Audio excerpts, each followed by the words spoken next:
Today's story tells of Prince Lachlan of a certain country and April, who are in love. But cruel fate descends. After the battle, Lachlan is reported dead on the battlefield. April is grief-stricken and heartbroken. At this time, her parents force her into an arranged marriage with another family. In this pitiful situation, Lachlan's brother, Dominic, suddenly appears. Finally, what is the secret of the prince's departure? And what is the truth behind Dominic's appearance? Please uncover the mystery with us. After giving his instructions, Prince Lachlan said, "Wait for my return from the battlefield." With that, clad in silver armor and wielding a sharp sword, he charged into the flames. 2 years later, a voice echoed within the mansion, "I love you, my princess." April, holding Lachlan's portrait, murmured, "I love you, Prince Lachlan." She sat in her room, clutching the portrait tightly. At that moment, the clamor of a newsboy's cries came from outside the mansion. "Extra! Extra!" The newsboy downstairs excitedly announced, "The war is over." He cheered. Luton has achieved a great victory, and the soldiers on the front lines have returned. Hearing this, April's face lit up, thinking, finally, the prince is coming back. Just then, there was a knock at the door. After knocking, a servant entered and said, "Miss, there's an urgent letter from the royal family." After April opened the letter, her expression was shocked, and she suddenly collapsed to the floor, the letter falling from her hand. The letter read, "Prince Lachlan died in battle." Following were several lines of accusations against him, such as the tragic end of the cowardly prince, and Prince Lachlan died in an enemy ambush while fleeing the barracks. Seeing these words, April trembled all over, her face filled with terror, unable to believe it was true. April buried her face in her pillow and screamed in agony, "It's all lies. The prince would never do such a thing." As she wept, Charlotte appeared with a basin of water, exclaiming, "Sister." Behind Charlotte, April's stepmother appeared from seemingly nowhere and scolded sharply. "How long are you going to cry?" She shouted fiercely, "Go wash your face and get ready to go out. You must attend the victory celebration." The atmosphere at the banquet was luxurious. April changed into her formal dress and followed her stepmother to the banquet. On the way, she looked around and said excitedly, 2 years. Finally, I can attend such a sweet victory banquet again. In stark contrast, April wasn't happy at all. Her eyes were swollen, and she thought, what's the point of attending a banquet under these circumstances? Suddenly, her stepmother poked her with a fan and said, "Look at the table over there." She leaned closer, pointing to an old man standing in the distance, and said, "That's Marquis Gray." She continued to DVD. You know Marquis Gray's background, right? He owns vast lands and originally had only one son to inherit the title. She went on, but his son also died in battle this time, and there's no suitable heir. Hearing this, April thought, he must be in great pain too. Her stepmother suddenly leaned close to April's ear and whispered, "Try to attract the Marquis's attention and bear him a child." April was startled, asking hesitantly in disbelief, "What did you just say?" Her stepmother immediately revealed a sinister expression, saying, "As long as you bear a child for the Marquis, you will become the mother of the next Marquis. He's already over 70, and it's uncertain whether he can still have children." Despite April's fear, her stepmother continued, "Even if he can't, he'll die in a few years, and then you'll inherit his property. Where else can you find such a good marriage?" April thought, "I knew it from the beginning. My uncle and aunt took me in because I was the prince's fiancée." She understood that now that the prince was gone, they needed a marriage to sell her off at a high price. April made up her mind. "I absolutely cannot agree." Then she shouted, "I am Prince Lachlan's fiancée."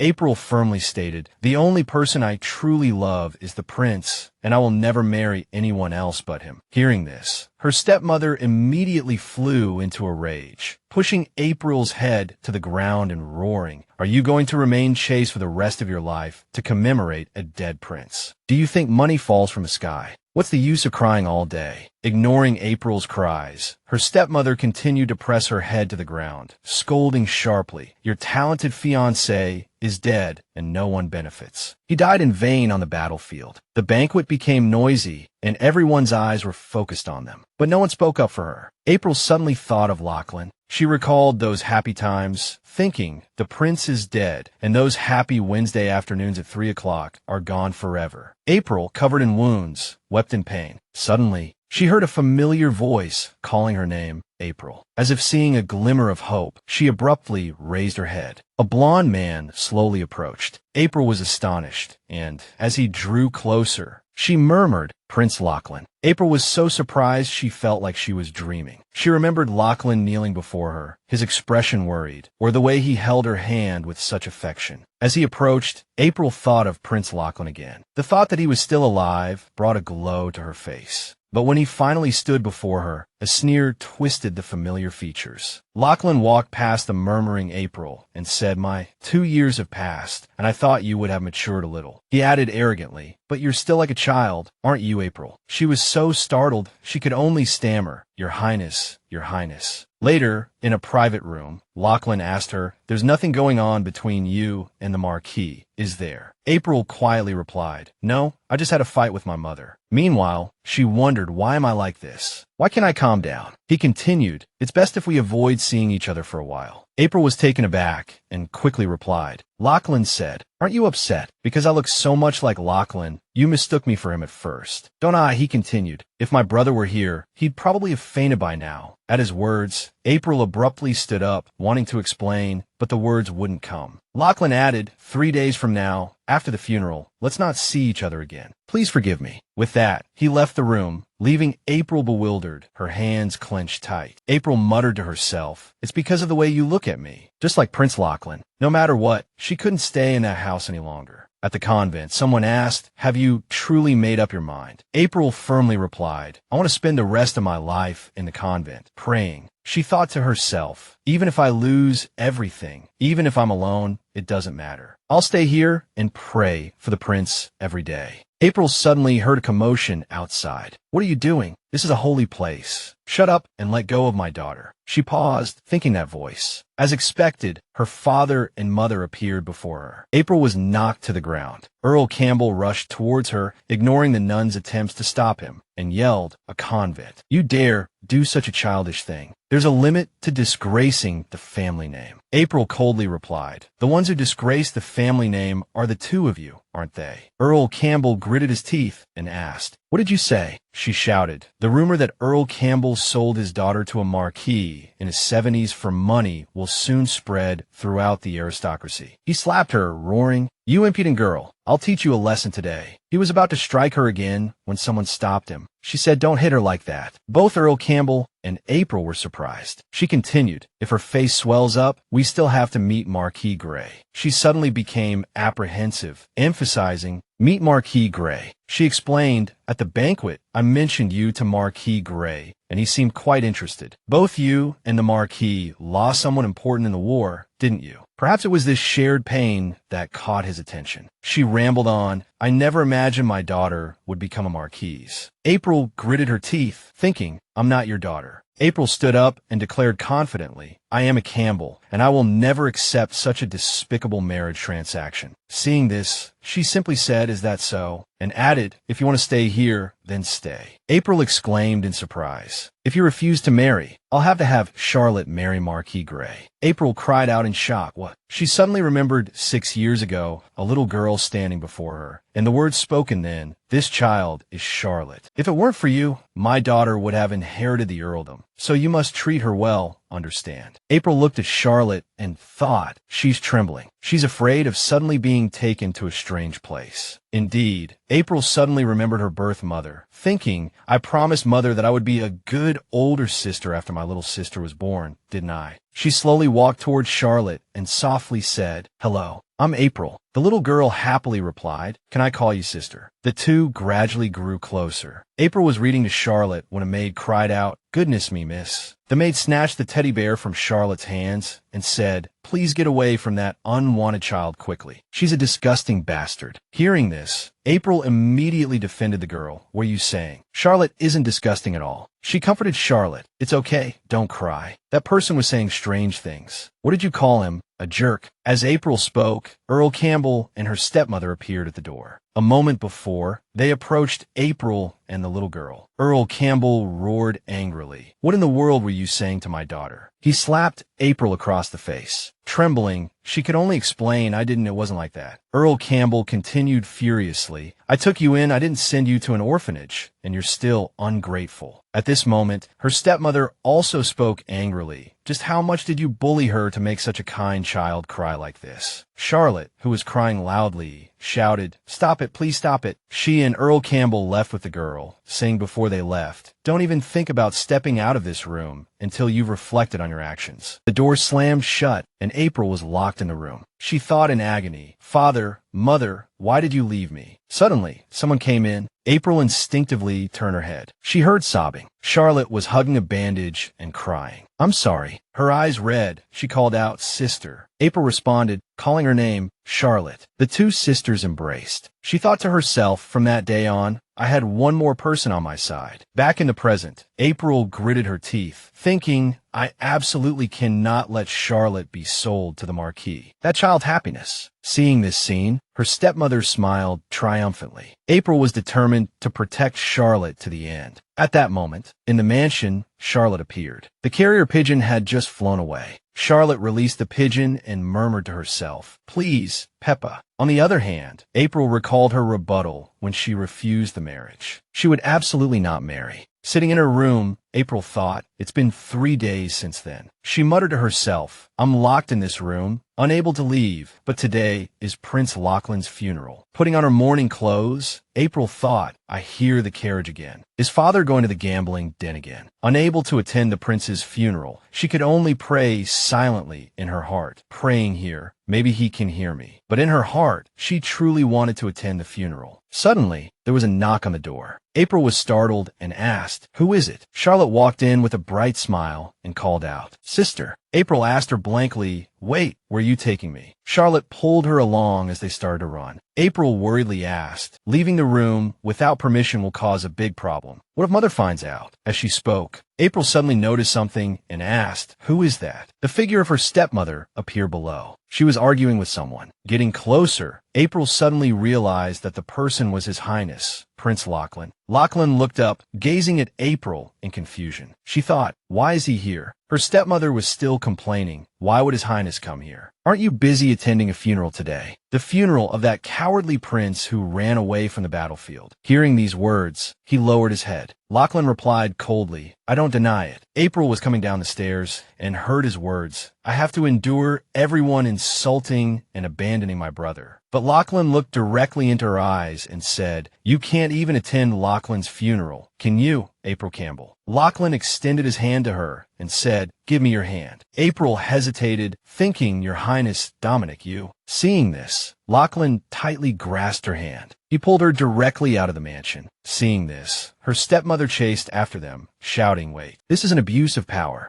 Are you interfering in our family affairs? You can't do this. She rushed in front of Lachlan and roared. Lachlan chuckled, Oh, really? Then, Madam, you could try repeating exactly what you just said in front of everyone. She was stunned on the spot. Lachlan and April got into the carriage and left, leaving her behind, cursing angrily. He smiled triumphantly, and after a while, he spoke. Sit down, April. Lachlan was tending to the wound on her face. After treating the wound, he said, There? April replied, Thank you, Your Highness. Sitting opposite her, he replied, Thank the little Campbell. She asked, Charlotte contacted you. He answered, That's right. She wrote me a letter saying you were locked in your room. I'm glad you're safe. April finally understood. So that's how it was. She suddenly looked up at Lachlan. Seeing his smiling face, April trembled slightly, her heart beating faster. She quickly lowered her head, thinking, I've seen the prince and His Highness again. After a while, April said, Even so, I still want to thank you, Your Highness. Lachlan replied casually, Suit yourself. April added, Also, I'm glad Your Highness returned safely from the battlefield. She hesitated for a moment, then said, I couldn't say these things to you when we met Lachlan. Then Lachlan replied, No, I'm sorry about that day too. He confessed, Actually, I also hesitated about whether to take you away. Lachlan turned his face to look out the window and said, "But no matter what, I had to let you say your final goodbye to him." April asked in confusion, "Final goodbye?" He glanced at her and emphasized, "Your final goodbye to Lachlan." April was stunned. She clasped her hands tightly and murmured, "Final goodbye." Seeing this, Lachlan added, "Perhaps you don't want it yet,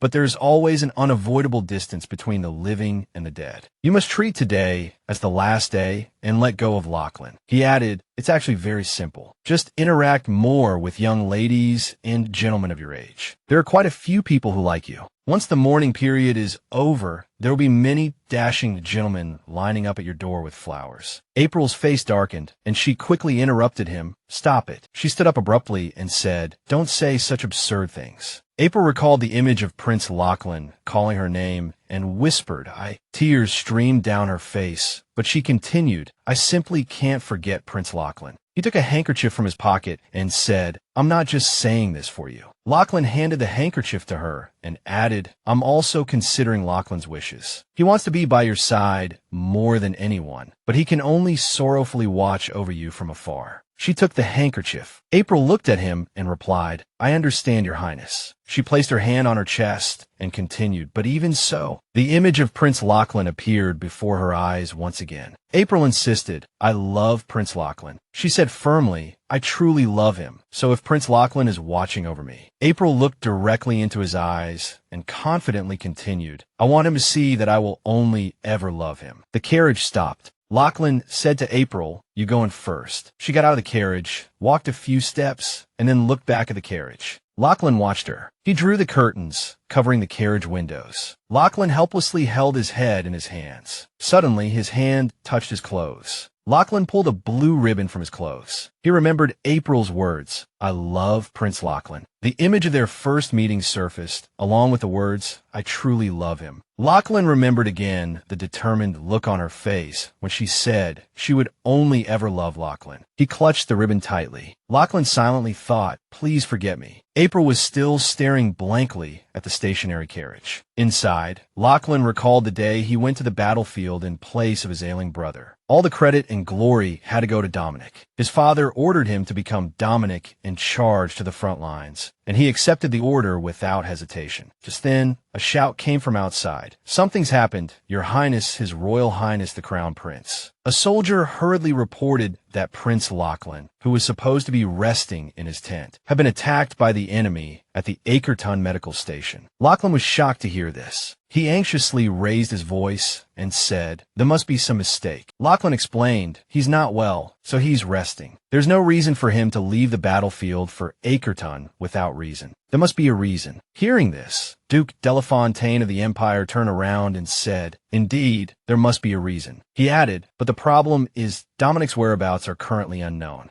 No one can explain." Lachlan thought, "Before we even know why he left the front lines, if this is discovered, the heir to the Luton kingdom will forever be labeled coward." Delafontaine sternly said, "Lachlan Asha-Lession." Lachlan was stunned to hear his name called. He looked at Delafontaine's back, his mind in turmoil. He looked at him and said, "There's only one way now." Delafontaine pointed seriously at Lachlan. He said earnestly, "From now on, you must become Dominic and protect the honor of your brother and the Luton kingdom." Hearing this, Lachlan's whole body stiffened. He asked himself, "Father wants me to become my brother Dominic." Lachlan was shocked and clenched his fists. Delafontaine hurriedly stepped forward and said again, "Lachlan Asha-Lession." Delafontaine walked up to him, placed his hand on Lachlan's shoulder, and continued, "You've always been raised to be Dominic, and you've been prepared to face this situation, haven't you? What if Dominic can't be found?" Lachlan's mind was in turmoil. He pondered, and the image of April appeared in his mind. That would mean Lachlan would forever be a dead man. Then Delafontaine's voice rang out again. "If you're unwilling, I won't stop you." He glanced at Lachlan and continued, "If you intend to abandon the mission entrusted to you." Delafontaine emphasized, overturning everything, "Your brother's honor and the people's trust." Lachlan was deeply distressed, but before long, he declared resolutely, "I will become Dominic." Back in the present, still inside the carriage, Lachlan murmured, "April, please forget me." By then, April had already entered the funeral hall, thinking to herself that she never imagined what lay before her was merely an empty coffin containing only the prince's clothes. As the attendees murmured amongst themselves, April continued her thoughts alone. A funeral without a body. How tragic. Where's the prince now? Around her, whispers began. That's Miss Campbell. They continued in hushed tones. Prince Lachlan's fiancée.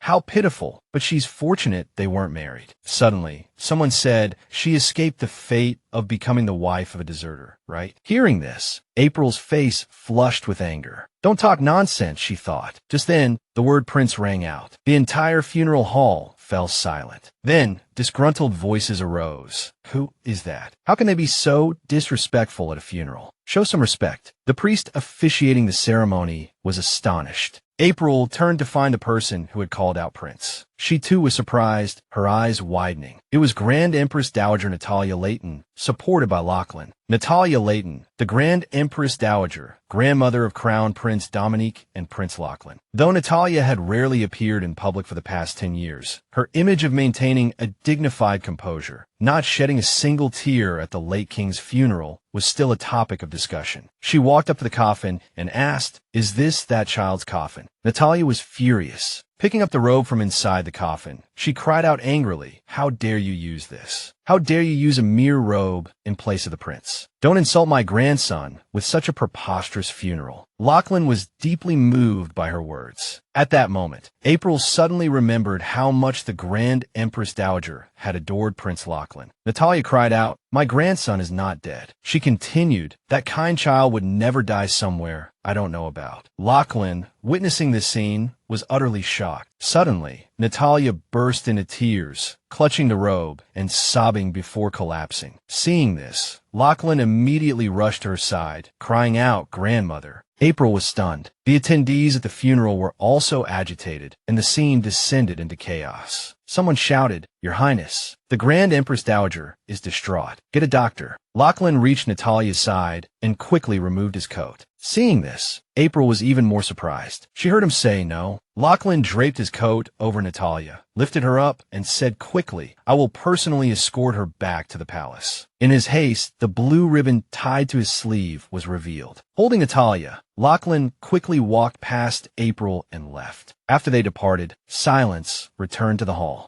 April remembered that Prince Lachlan had also worn a blue ribbon, just like Prince Dominique. Confused, she asked herself, "Prince Dominique is wearing the blue ribbon I gave to Prince Lachlan." Early morning, in the royal palace, Prince Wilson asked, "Did you sleep well?" He then asked, "How are you feeling?" Mr. Lachlan, just waking up, replied, "Good morning, Wilson." He then asked, "Did you have a nightmare last night? I heard you moaning when I entered the bedroom this morning." Lachlan's gaze suddenly sharpened. He looked at Wilson, thinking, this valet has served Dominique for over 10 years. Lachlan worried he might have said something in his sleep, but he calmly replied, "So what?" Hearing this, Wilson quickly said, "Then you should have a doctor examine you. The after effects of the battlefield shouldn't be taken lightly." Mr. Lachlan nodded and replied, "That makes sense. Have a doctor examine me, and also those soldiers and knights who returned from the battlefield." Hearing this, Wilson said, "Oh my, I advised you because I was worried about your highness." He approached Lachlan, nagging, "Shouldn't you listen to me a little now?" Wilson continued, "How are you not any different from 2 years ago?" Hearing this, Lachlan smiled and said, "That's quite a compliment." He retorted, "That's not a compliment." Suddenly, Wilson noticed something and asked, "Your Highness." He continued, "The scar on your thigh seems to be gone." Lachlan was momentarily afraid of being discovered. His heart raced and his hands clenched, but he forced himself to answer calmly, "A scar." Wilson immediately responded, "You had a large scar on your thigh when you were young, Your Highness." Lachlan hesitated for a moment before replying, "During the war, I had to apply medicine all over my body every time I was injured. Perhaps that stubborn scar disappeared because of that." Wilson replied, "That's wonderful." His face flushed slightly as he added, "Every time I saw that scar, Your Highness, you always looked so sad. It worried me." Lachlan breathed a sigh of relief, grateful that he hadn't been discovered. In the dining hall, Duke Delafontaine and Lachlan were having a meal. He asked Lachlan, "How are you getting along with Wilson?" He answered casually. Although he hasn't become suspicious, Wilson knows more than I thought, having served my brother for so long. He then asked, how do you feel about changing your personal attendant now? He continued, I plan to have Wilson manage the estate, letting him care for his aging mother in a cottage nearby, coinciding with the time of your mother's collapse. Lachlan began to respond, I think it's better to maintain the status quo. But before he could finish, Delafontaine interrupted him. It's decided. Lachlan remained silent for a moment, then looked up at him. He replied, yes. However, I would like to personally choose a new attendant and also change the guard night at the same time. Delafontaine countered, standing up and saying, maintain the status quo. He continued, the guard knight is the eldest son of Duke Allen, and he seems to prefer the position. If you replace everyone around the crown prince at once, it will arouse suspicion. Lachlan lowered his head and replied softly, I understand. But in his heart, he thought, from the beginning, Father never intended to listen to my opinion. Lachlan's grip tightened around his cutlery. He opened his mouth to call out, Father. Lachlan asked, how is the investigation into the Acton incident progressing? Hearing this, Delafontaine, who was walking towards the door, suddenly stopped. He then asked, are there any clues about Dominic's whereabouts? Delafontaine leaned down and said, I'm very busy today. He added, we'll talk about this later. Hearing this, Lachlan was shocked. He stood up and shouted, Father. Lachlan said anxiously, what could be more important than this? If we don't find Dominic soon.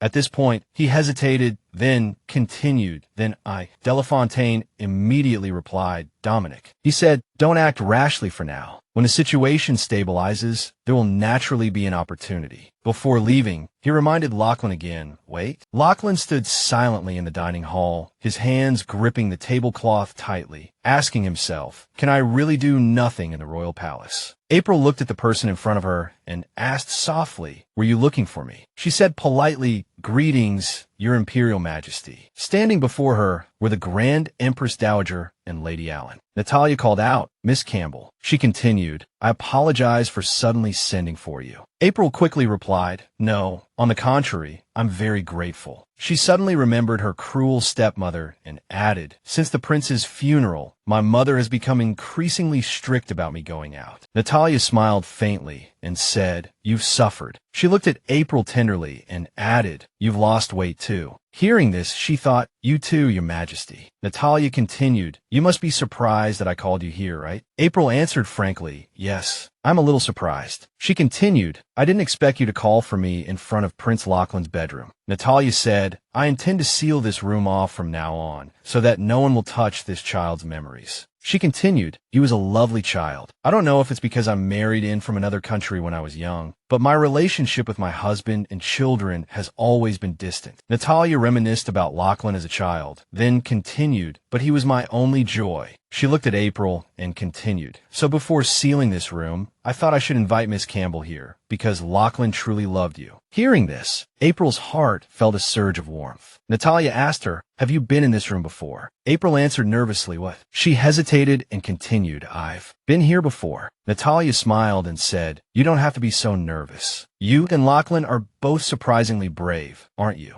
As she spoke, April became even more shy. She quickly denied, it's not like that. April shyly covered her flushed cheeks and said, actually, on my 13th birthday. She continued carefully, Prince Dominic said he would take me to see Lachlan's private bedroom, and he secretly brought me into the prince's room. April explained, Prince Lachlan was a gentleman, so I only came here once. Hearing this, both Natalia and Lady Allen laughed. She said, that does sound like something Dominic would do. Natalia and Mrs. Allen turned to leave. Natalia said, then you probably won't need me to show you around. I've given orders that no one is to enter, so you can stay here as long as you like. If you need anything to occupy yourself, feel free to take it. April quickly thanked her. Thank you for your concern. With that, the two women left, leaving April standing alone in front of Lachlan's room. She stood at the door for a moment, then gently pushed it open and went inside. Sunlight filled the room. It was clean and tidy, sparsely furnished, and very refreshing. April walked to the window and gently pushed it open. Her fingers stroked the windowsill as she recalled Prince Lachlan, saying he always sat by the window waiting for Peppa. Was that true? April suddenly remembered what Lachlan had said to her at the funeral. Charlotte contacted me. Yes, she wrote to me saying you were locked in your room. A flicker of doubt arose in April's heart. She asked herself, why did His Highness Dominic keep that blue ribbon? Was it something he received unintentionally from another woman, or was it a gift from Prince Lachlan? What if it was neither? She pondered. If my guess is correct, then His Highness's identity. Just as she was lost in thought, the door suddenly opened. April was startled. She saw Lachlan walk in and sit on the bed. In her panic, April hid beside a chair. The other person didn't notice her. She peeked out, thinking,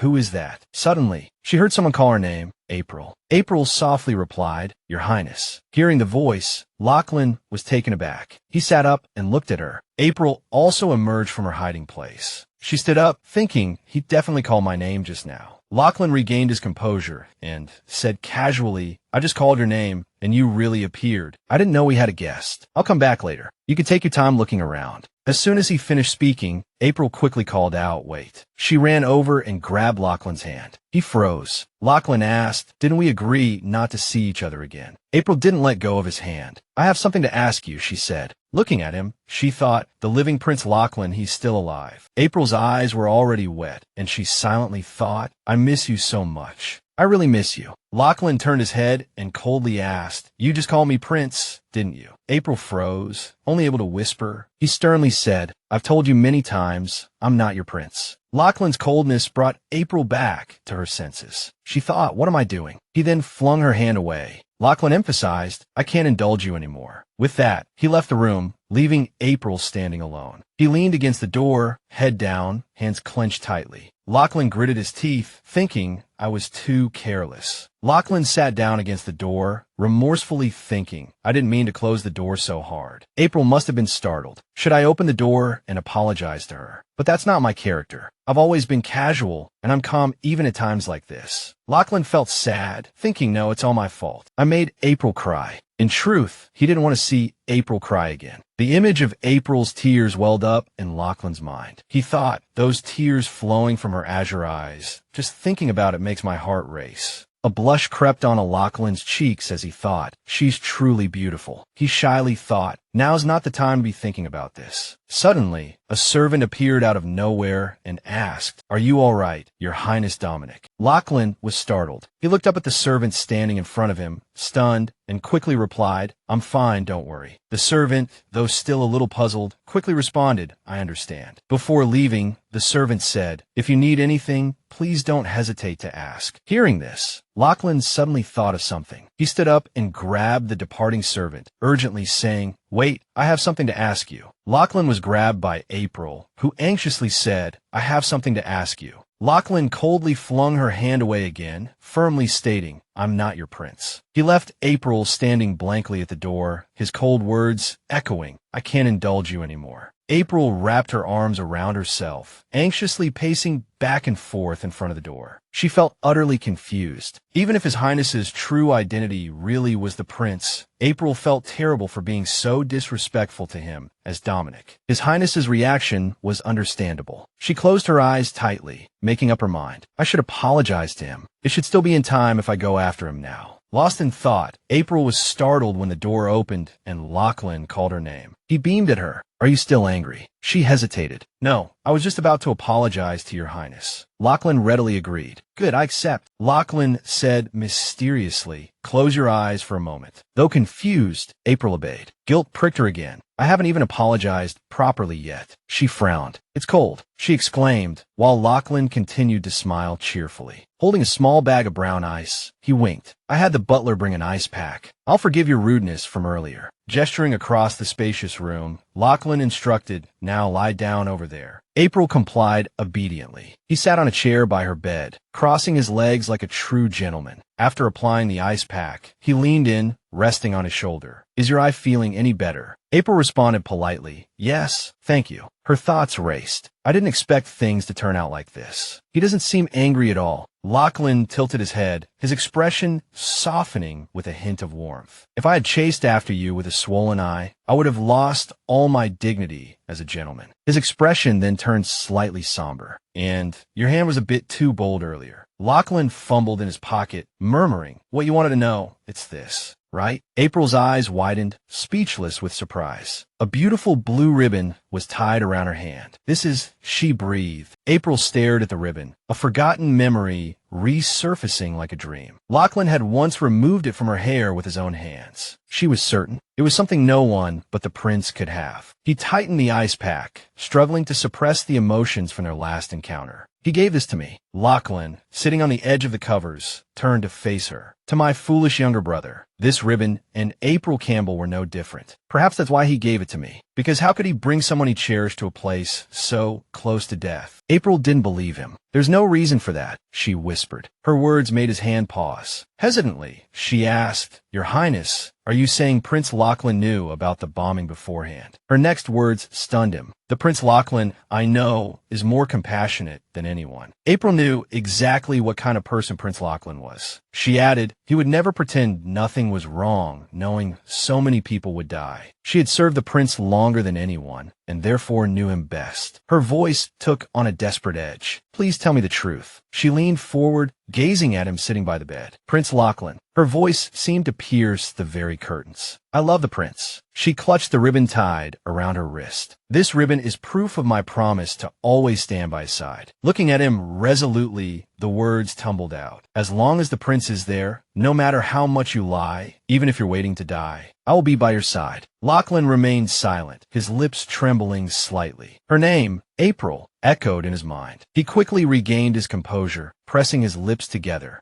He roughly lifted her chin, the space between them seeming to bloom. Lachlan whispered, I like April too. Her emotions surged, a blush rising on her cheeks. Your Highness. His voice turned cold. Do you think I would say such a thing? Lachlan deliberately adopted a disrespectful tone. You miss Lachlan so much. I can play along, using the face of your grandmother's fiancé as the man you loved with all your heart. Lachlan slipped his hand inside April's clothes. The air crackled with tension and a strange intimacy. He murmured in her ear, I'm willing to play any sweet game. A slap echoed through the air. April shoved Lachlan to the foot of the bed, her face ablaze with indignation. Lachlan scratched his head, laughing. See, even if I imitate Lachlan, you can tell we're different, right? Don't overthink it, April. His inner thoughts were far more complex. I understand how you feel. He quickened his pace. I'll be going now. Don't stay here too long. April remained on the bed, listening to his parting words. It's novel for you to be in my son's bedroom for the first time, but lingering here isn't a good idea. Lachlan left the room, the door closing firmly behind him. His departure left April in a state of utter bewilderment. For the first time, she questioned, perplexed. A month later, on the sprawling estate, the azure sky stretched over the rooftops, and the trees in the garden had begun to turn red once more, painting a picturesque scene. A sneeze echoed from within the house. In a mansion's hall, April's stepmother's furious voice rang out as she snapped a rose stem. Damn it, when will Marquis Gray finally agree to attend a banquet? She couldn't help but recall the scene from last month. Relatives lined up one after another to propose marriage to her daughter. Each time, she'd inquire about their lineage and title, then wave them away, muttering, all these suitors and nobodies. The mere scent of their cologne gives me a headache. She fought back tears, struggling to maintain her composure. Who is it? If I don't get the Marquis and April married quickly, before the estate falls into my hands, that old man will surely lose his mind. Finally, April's stepmother couldn't hold back a sneeze. Just then, April passed by and politely asked, Mother, may I attend the memorial service in town tonight? She snapped back, Are you crazy? Why would you go to a war memorial now?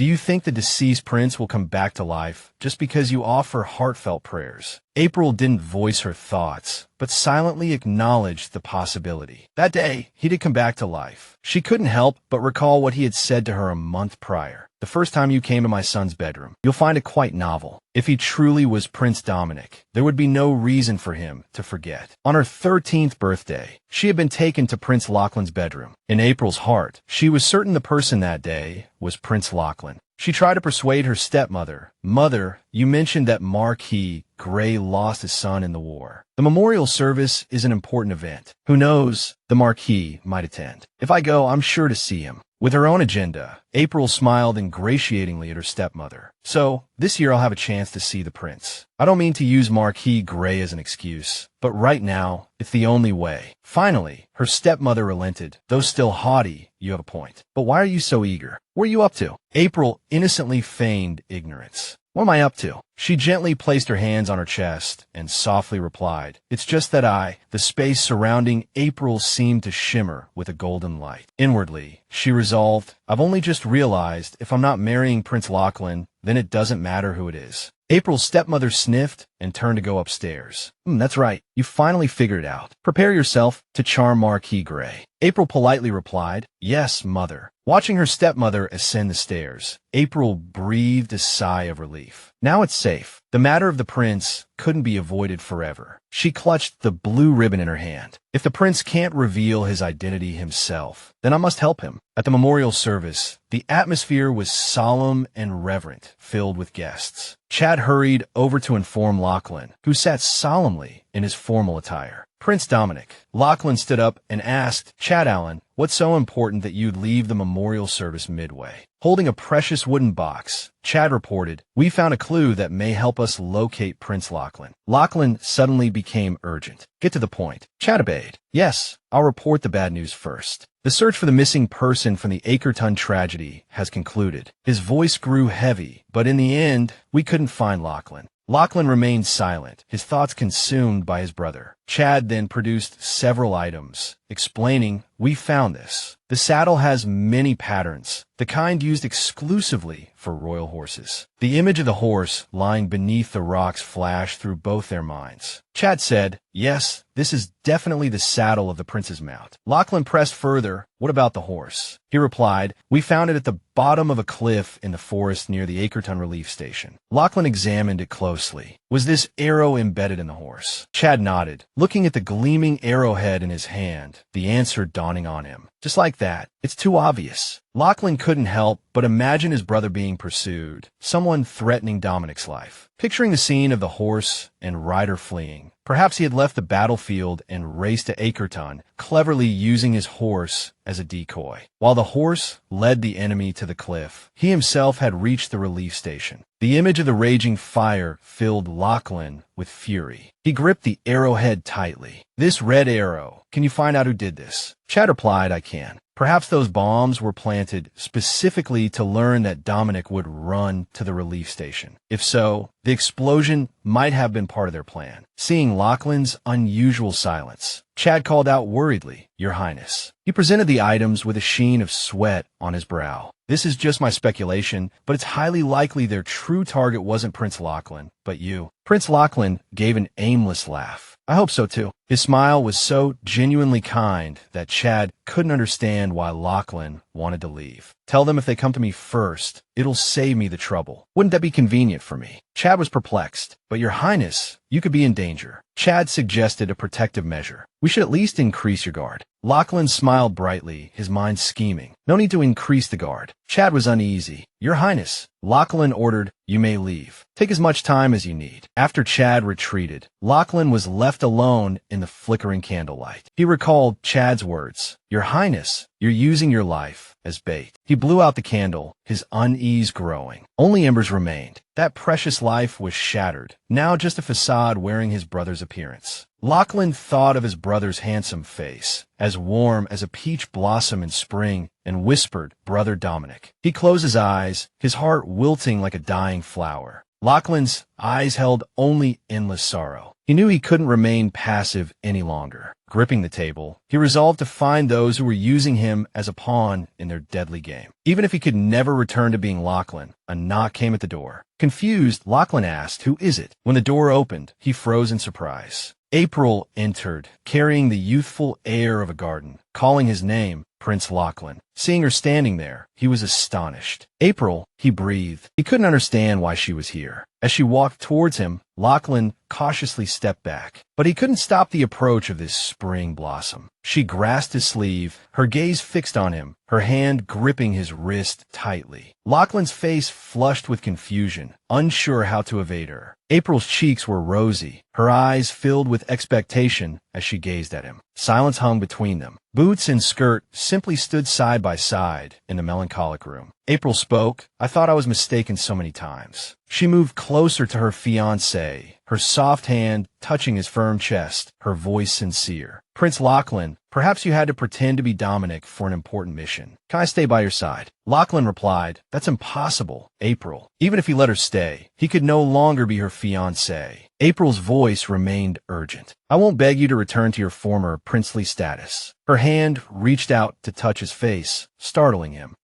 His heart shattered like melting ice. Continuing her train of thought, she said, if you keep deceiving yourself, perhaps one day your heart will be scarred beyond repair. April kept her arms outstretched, waiting for her husband's response. Finally, she embraced him sincerely, pleading, please, let me stay by your side, as the one who understands you best. Inwardly, Lachlan repeated, the only one. He closed his eyes in pain. April, you will always be the only one for me. His thoughts drifted to the past, two threads of red and blue intertwined. Everyone tacitly understood that Dominic was red, Lachlan was blue. Those were the colors of the ribbons that adorned the cribs when the twin princes were born 18 years ago. From then on, the two boys were distinguished solely by color. Crown Prince Dominic was always the noble red, while Prince Lachlan was simply the ordinary blue. Delafontaine always meticulously instructed his son, Lachlan, you must never covet Dominic's position as crown prince. Instead, you must become his shadow, always supporting him. You must constantly study and train to be his shadow. From then on, young Lachlan always obeyed his father, studying diligently, ensuring his position wouldn't be threatened. He merely watched his brother interact with others. He always lived at a distance, like an isolated molecule. Lachlan turned away, finding it all not so difficult. As a child, he would always quietly slip away, because from the beginning, no one cared about Lachlan except for one beautiful, curly-haired girl with a smile like a flower. April's grandfather had been a valiant knight on the battlefield half a century ago, saving the king in a moment of crisis. Grateful for his loyalty, the king granted him a vast estate. As time passed, the knight grew old and had a lovely granddaughter. 11 years ago, the waterfall near the royal palace and the emerald green lawn came to mind. A banquet was being held that day, filled with laughter and lively chatter. Someone said, the weather is wonderful today. Let's take the children to the garden. Young April clung to her grandfather's side, acting spoiled and teary-eyed. She was the earl's precious granddaughter, brought to the palace. She noticed a boy sitting on a bench under the shade of a distant tree. Curiosity led her beautiful feet closer. The hem of her pink dress swayed gently, the rustling sound causing Lachlan, who was reading, to look up. The beautiful girl who appeared before him was April. Lachlan pointed to the right. Dominic is over there. Dominic was chatting and laughing with another girl. April ran off elsewhere, to his relief. But before long, she returned, leaving Lachlan puzzled. April paced back and forth in front of him, vying for his attention. From then on, every time she visited,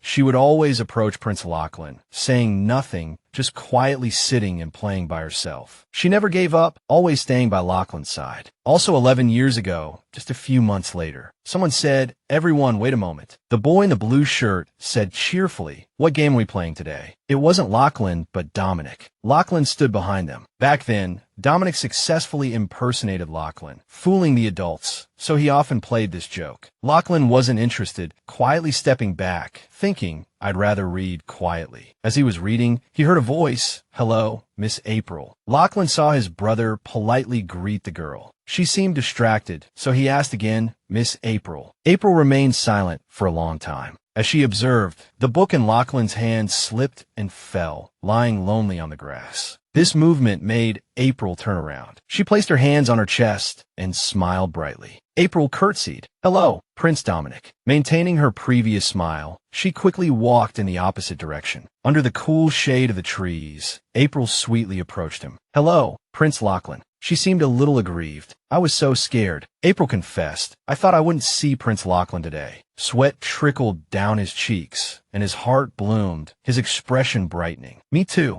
I was afraid you thought you wouldn't see me today. Miss Campbell, at that moment, Lachlan realized there was an empty space in his heart, and she filled it perfectly. This was the first time he understood this truth. Another clear blue sky. 2 years later, in the bustling capital, a young man in a blue suit stood before a beautiful young woman, holding flowers. She seemed nervous, arms at her sides, eyes sparkling, cheeks flushed with shyness. Prince Lachlan held red roses and smiled gently. Offering the roses was his way of expressing his feelings. I like you, Miss April. Will you marry me? To his surprise, she wept softly. April lowered her head, tears falling, leaving Lachlan at a loss. Oh, my dear, he awkwardly explained. I'm sorry. Do you not like me? But the girl in front of him shook her head, tears in her eyes. I like Prince Lachlan too. Lachlan's face turned as red as a tomato, and he smiled happily. Miss April, please marry me. The surrounding servants applauded and cheered. April, my only one. Back in the present, April continued to persuade him. You need someone who knows you're the prince. The sincere affection of a woman deeply in love with her husband was evident in her words. Prince Lachlan, please allow me to stay by your side. His eyes, beneath his neatly combed gray hair, held a secret. Yes, Lachlan imagined himself sitting in a luxurious leather chair, his beloved by his side. With April's company, Lachlan might not waver anymore, because to him, she was the only one. Lachlan couldn't bear to put her in danger. The image of April holding dark flowers appeared in his mind. A look of long-hidden pain surfaced in Lachlan's eyes. Finally, he could only utter the most hurtful words. Just pretend I'm the real Lachlan. If I were Lachlan, if I truly loved my fiancée, how could I not want to keep you by my side? How could I bear to let you forget Lachlan or return my most cherished ribbon to you?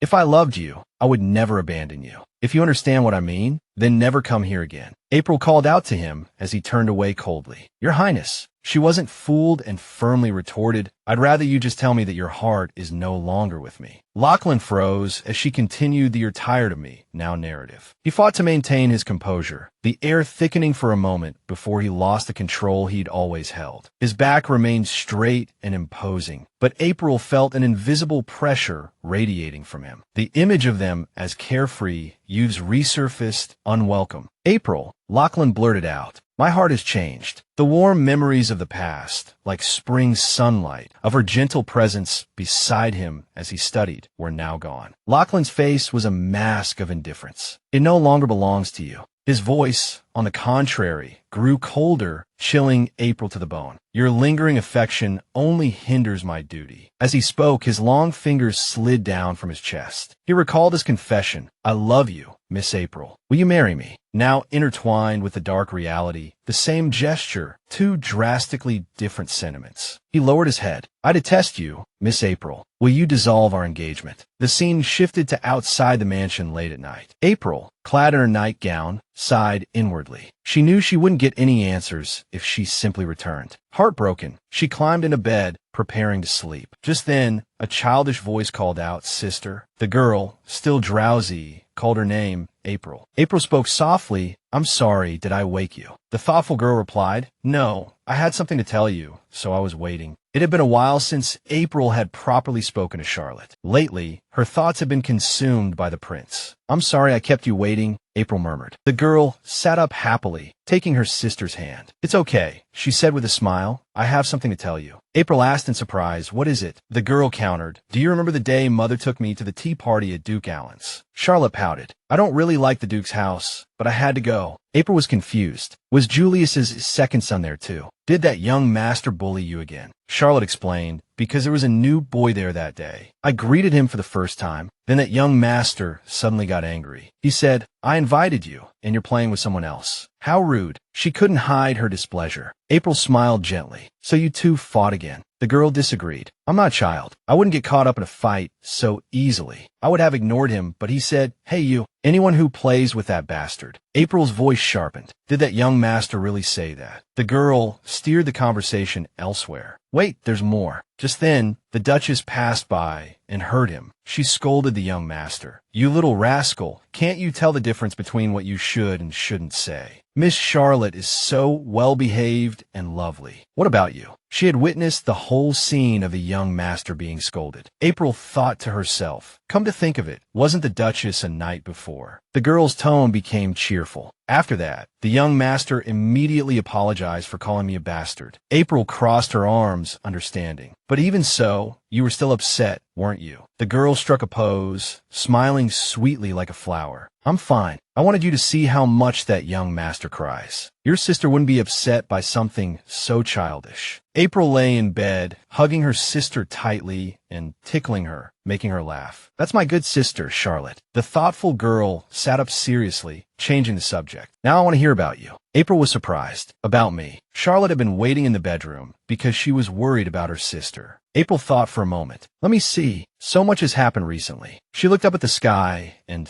saw dots of blue light. I think from now on, maybe I should forget about Prince Lachlan. She recalled his cold words. Your lingering affection only hinders my duty. What you do doesn't help the prince. Perhaps it's nothing at all, only making things more difficult for him. Even so, April still loved Prince Lachlan, as she always had. She knew she had to keep these feelings hidden. April understood that even if she tried to forget, her feelings for the prince wouldn't completely disappear. After hearing the story, Charlotte called out, "Sister," and suddenly had an idea. You can use up all those feelings. April was puzzled. Use up my feelings? The girl happily pointed to her newly formed idea. Write a little bit every day with a full-ink pen, and eventually the ink will run out, right? Feelings can be the same way. Work hard at lots of things, and eventually the love will disappear. I think it's good that you keep your feelings for the prince hidden and continue to live your life every day. But if you do that, you'll only get more and more tired. April patted her sister's head. Thank you, Charlotte. With infinite sorrow in her eyes, she clutched the light in her palm, pondering her sister's words. Use up all my feelings. I truly hope someone courteous will appear for me. That's a wonderful idea. Let me find someone new for you, the girl exclaimed. April was surprised that Charlotte would find someone even more handsome than the prince. April clasped her hands together in front of her chest as the girl continued. But for her, Prince Lachlan would always be more courteous than anyone else. April kissed Charlotte gently on the forehead. Thank you. Now go to sleep quickly. Staying up late will stun your growth. Upon hearing that she might not grow taller, the girl immediately jumped up. I don't want that. The height difference between me and young master can't get any bigger. The next day, under the clear blue sky above the villa, someone exclaimed, having caught a suspicious reporter. It turned out to be April. She stood in the hall at the bottom of the stairs, listening to the butler's report. He seems to have been snooping around, asking the servants questions. The butler leaned in and whispered the questions were about. After hearing the full story, April said to the butler, I understand. I will go see the reporter. The middle-aged man in the hat sat at the table with a detailed notebook in his hand. She picked up his business card and seemed to remember something. So it's you. April recalled the news reports about Lachlan.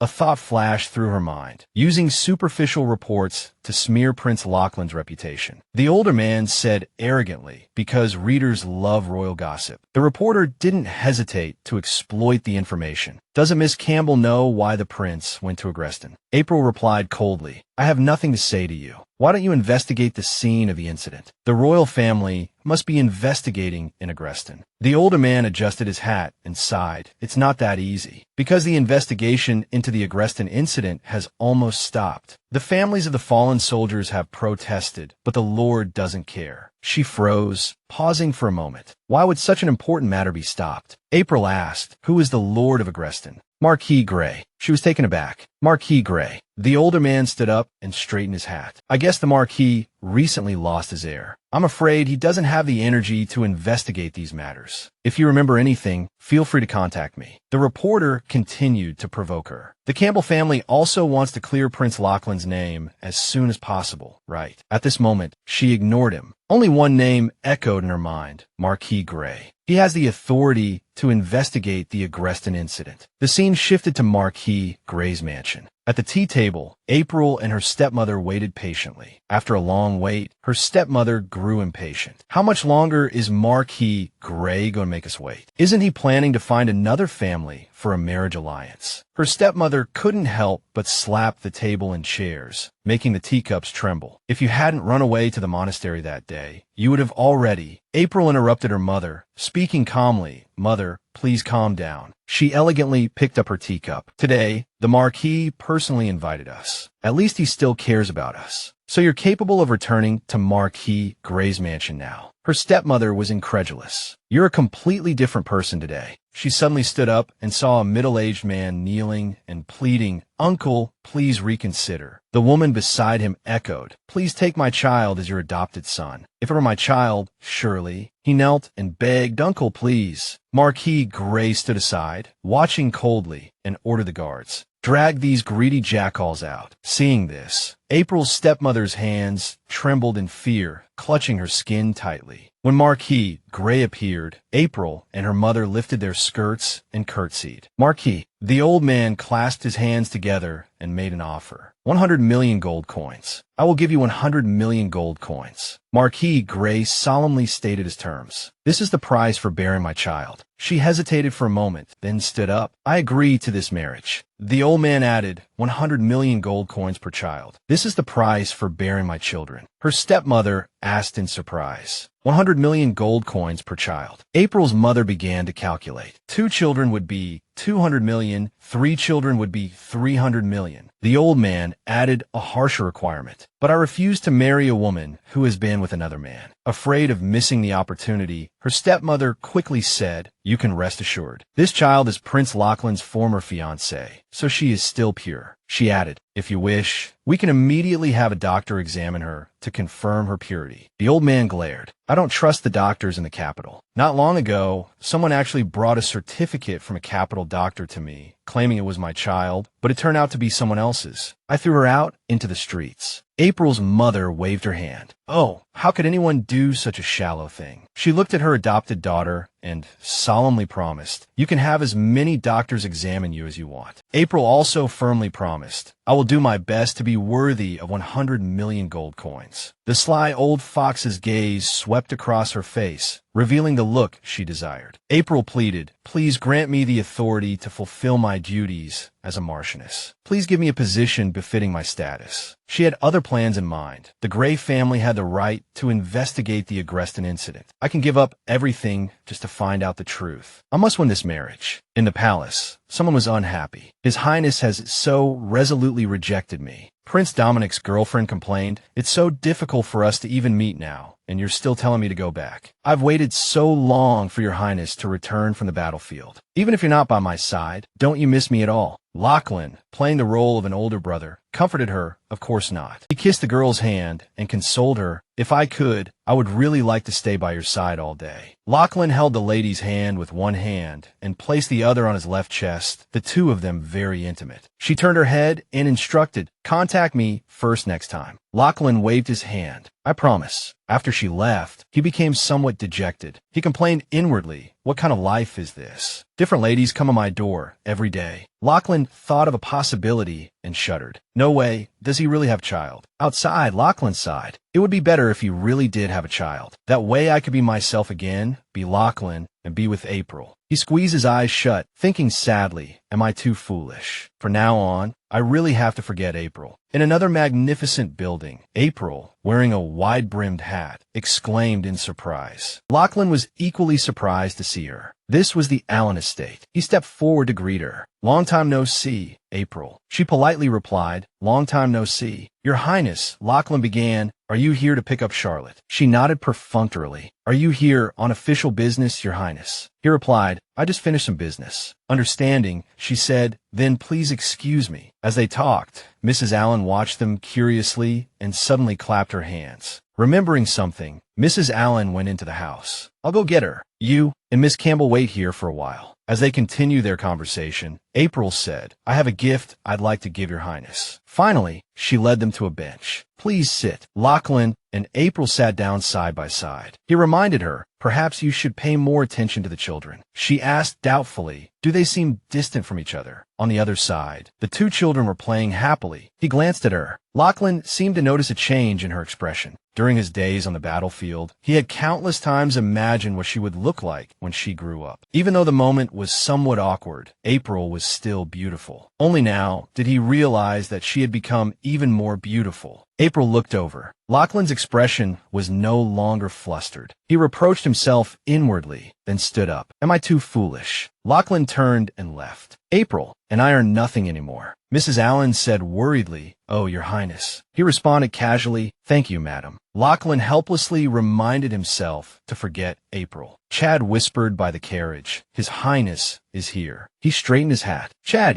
this is your residence. There's no need to whisper. Chad was unrestrained. Your Highness needn't mind. He got into the carriage. Chad asked, Did you see Miss Campbell? Are you a little happy that she's doing well? Lachlan, not understanding, nodded. Yes, Chad announced. Miss Campbell is getting married. He froze. What? The carriage wheels turned as Chad said. Although I don't know who Miss Campbell's fiancé is, rumors about the Campbell family have spread throughout the capital. I heard they went to a tailor shop to order a wedding dress. Lachlan was listless, like water-soaked rice paper, burying his face in his hands. Chad whistled and boasted. After the war ended, suitors flocked to her. I wonder who the lucky one is who will marry Miss Campbell. After all, Miss Campbell can't keep yearning for the deceased prince forever. Seeing his bad mood, Chad knew he had misspoken. Chad, try to lighten the mood. I'm sorry. I guess you're not happy about Miss Campbell getting married. Hearing this, Lachlan suddenly sat up straight. Not happy about what? Chad said casually. Didn't you like her very much before? This sentence stunned him. Liked her before. The images in Lachlan's mind became blurry. Back then, Dominic had tempted her. April, would you like to come to my room? She had dodged him. Your Highness, you can't do this to me. Lachlan was shocked. Dominic liked April. Impossible, when was this? Chad added, You used to be so happy whenever you saw Prince Lachlan and Miss Campbell together. Whenever April and Lachlan were together, it was like stepping back in time to when Dominic and Chad were always side by side. He reminisced, seeing them together always made you happy. Lachlan froze. He knew that His Highness, the Crown Prince, wished for their union more than anyone. Lachlan thought, if it were Dominic, he would be furious that April was marrying someone else so soon after his death. But even so, he would probably give her his heartfelt blessing in the end. Lachlan knew this well, for he always prioritized the happiness of his loved ones above all else. Chad smiled brightly. Yes, if it were Prince Lachlan, he would surely bless her with all his heart. Hearing these words, he made up his mind. Right, I too must cherish April's happiness like he would. But why am I still so angry? At the Campbell residence, a letter from Marquis Gray finally arrived. Her stepmother read the letter aloud. The physician on the estate will examine the fourth miss, so we hope she will come to Axton first. My goodness, she was deeply moved. Doesn't this mean he's going to marry into our family? Her stepmother pointed at her, still seated in her chair. I'm about to die from your impatience. When you made that strange request to the Marquis, I thought you had gone mad. Charlotte grumbled, You're going too far. The girl left, heartbroken, without a word. Charlotte, feeling resentful, whistled. I can't just let my sister get married like this. A bird flew to her at the command. I will stop this marriage. The girl resolved, her plan to sabotage the wedding beginning to form. Charlotte looked up at Julius, perched on a tree branch. Young master, tell me. The girl continued, You promised that if I helped you, you would tell me about Marquis Gray. Julius swayed, looking down at her. Yes, I did promise. Marquis Gray. He hesitated, then suddenly let go of the branch. Julius landed on Charlotte, pinning her beneath him. The boy playfully straddled her back. Charlotte was startled. Hey, what are you doing? Face to face, Charlotte asked seriously. Anyway, what kind of person is Marquis Gray? Julius smirked, stroking his chin. He's an extremely cunning old fox. Charlotte covered her mouth, shocked. He's so bad that even a conceited young master like you admits it. The girl sighed, thinking about her sister's marriage. I can't believe my sister is marrying that kind of man. This marriage, Charlotte clenched her fists, bravely declaring, Absolutely not. That night, she snuck into her mother's room. Her first plan was to make her mother ugly. Charlotte fantasized that if she scribbled all over her mother's face, making her too embarrassed to leave the house, her mother would be flustered and helpless. The girl giggled, covering her mouth. This way, Mother won't be able to do anything bad. Suddenly, Charlotte's mother woke up groggily and, seeing her, asked, What are you doing here? Caught off guard, she could only flee, her plan foiled. The girl then moved on to her second plan, sabotaging the carriage wheels. Charlotte confidently smeared glue all over the carriage wheels, thinking, I'll cover the wheels in glue. Without a carriage, my sister won't be able to go anywhere. She still felt a bit uneasy. For this, I even had to ask that young master I don't like for help. Back then, Charlotte had asked Julius for help. The boy had complained,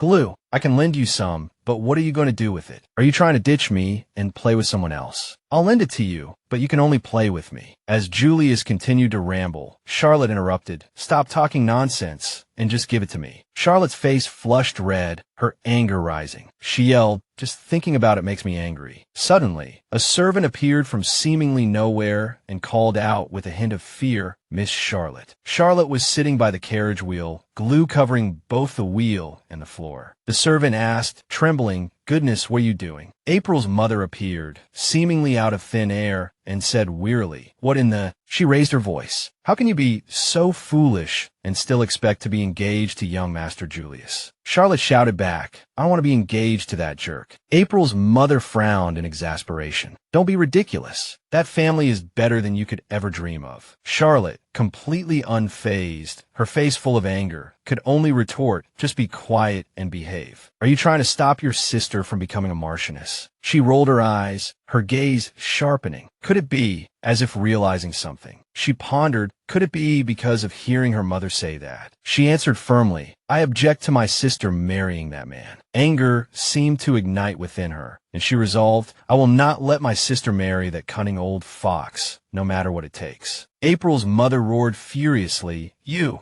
ungrateful wretch. Immediately afterward, a bucket of water was splashed onto Charlotte. Soaked to the bone, Charlotte sat trembling on the floor, tears welling in her eyes. Meanwhile, April's mother continued to yell, are you awake now? Charlotte cried out, sister. April's mother finally relented, her anger subsiding as her tone softened. To be honest, this marriage isn't exactly pleasant. She added, but isn't it all because of you? Charlotte froze, unable to believe her words. Everyone knows you're a bastard. April's mother pressed on aggressively. If you marry into the Duke Allen's family, people will talk. But if Marquis Gray helps, it will be different. The Marquis promised that as long as this marriage goes through, he will help you with your engagement to the Allen family. Charlotte was shocked by her words. April's mother yanked hard on Charlotte's hair, warning, do you understand now? Her face was grim and terrifying as she gripped Charlotte's hair tightly and snarled, April, marrying that old man is all because of you, you disgraceful sister. Charlotte's tears flowed freely from the pain. A newspaper lay on the table, warm sunlight spilling across the floor. April sat reading the newspaper, lost in thought. Just as the reporters had said, there were no new reports about the Acreton incident. Not only had they failed to uncover the culprit behind a major incident, but they had also stopped investigating. April stared at the newspaper, her expression grave. The door suddenly burst open, and Charlotte's panicked voice rang out, sister. April froze, asking, Charlotte, what's wrong? Why are you all wet? She only heard Charlotte sobbing. Charlotte knelt on the floor, clutching April's skirt tightly. I'm sorry, sister. You shouldn't be so good to me. Seeing this, April anxiously asked, what did you hear? Charlotte only cried, it's all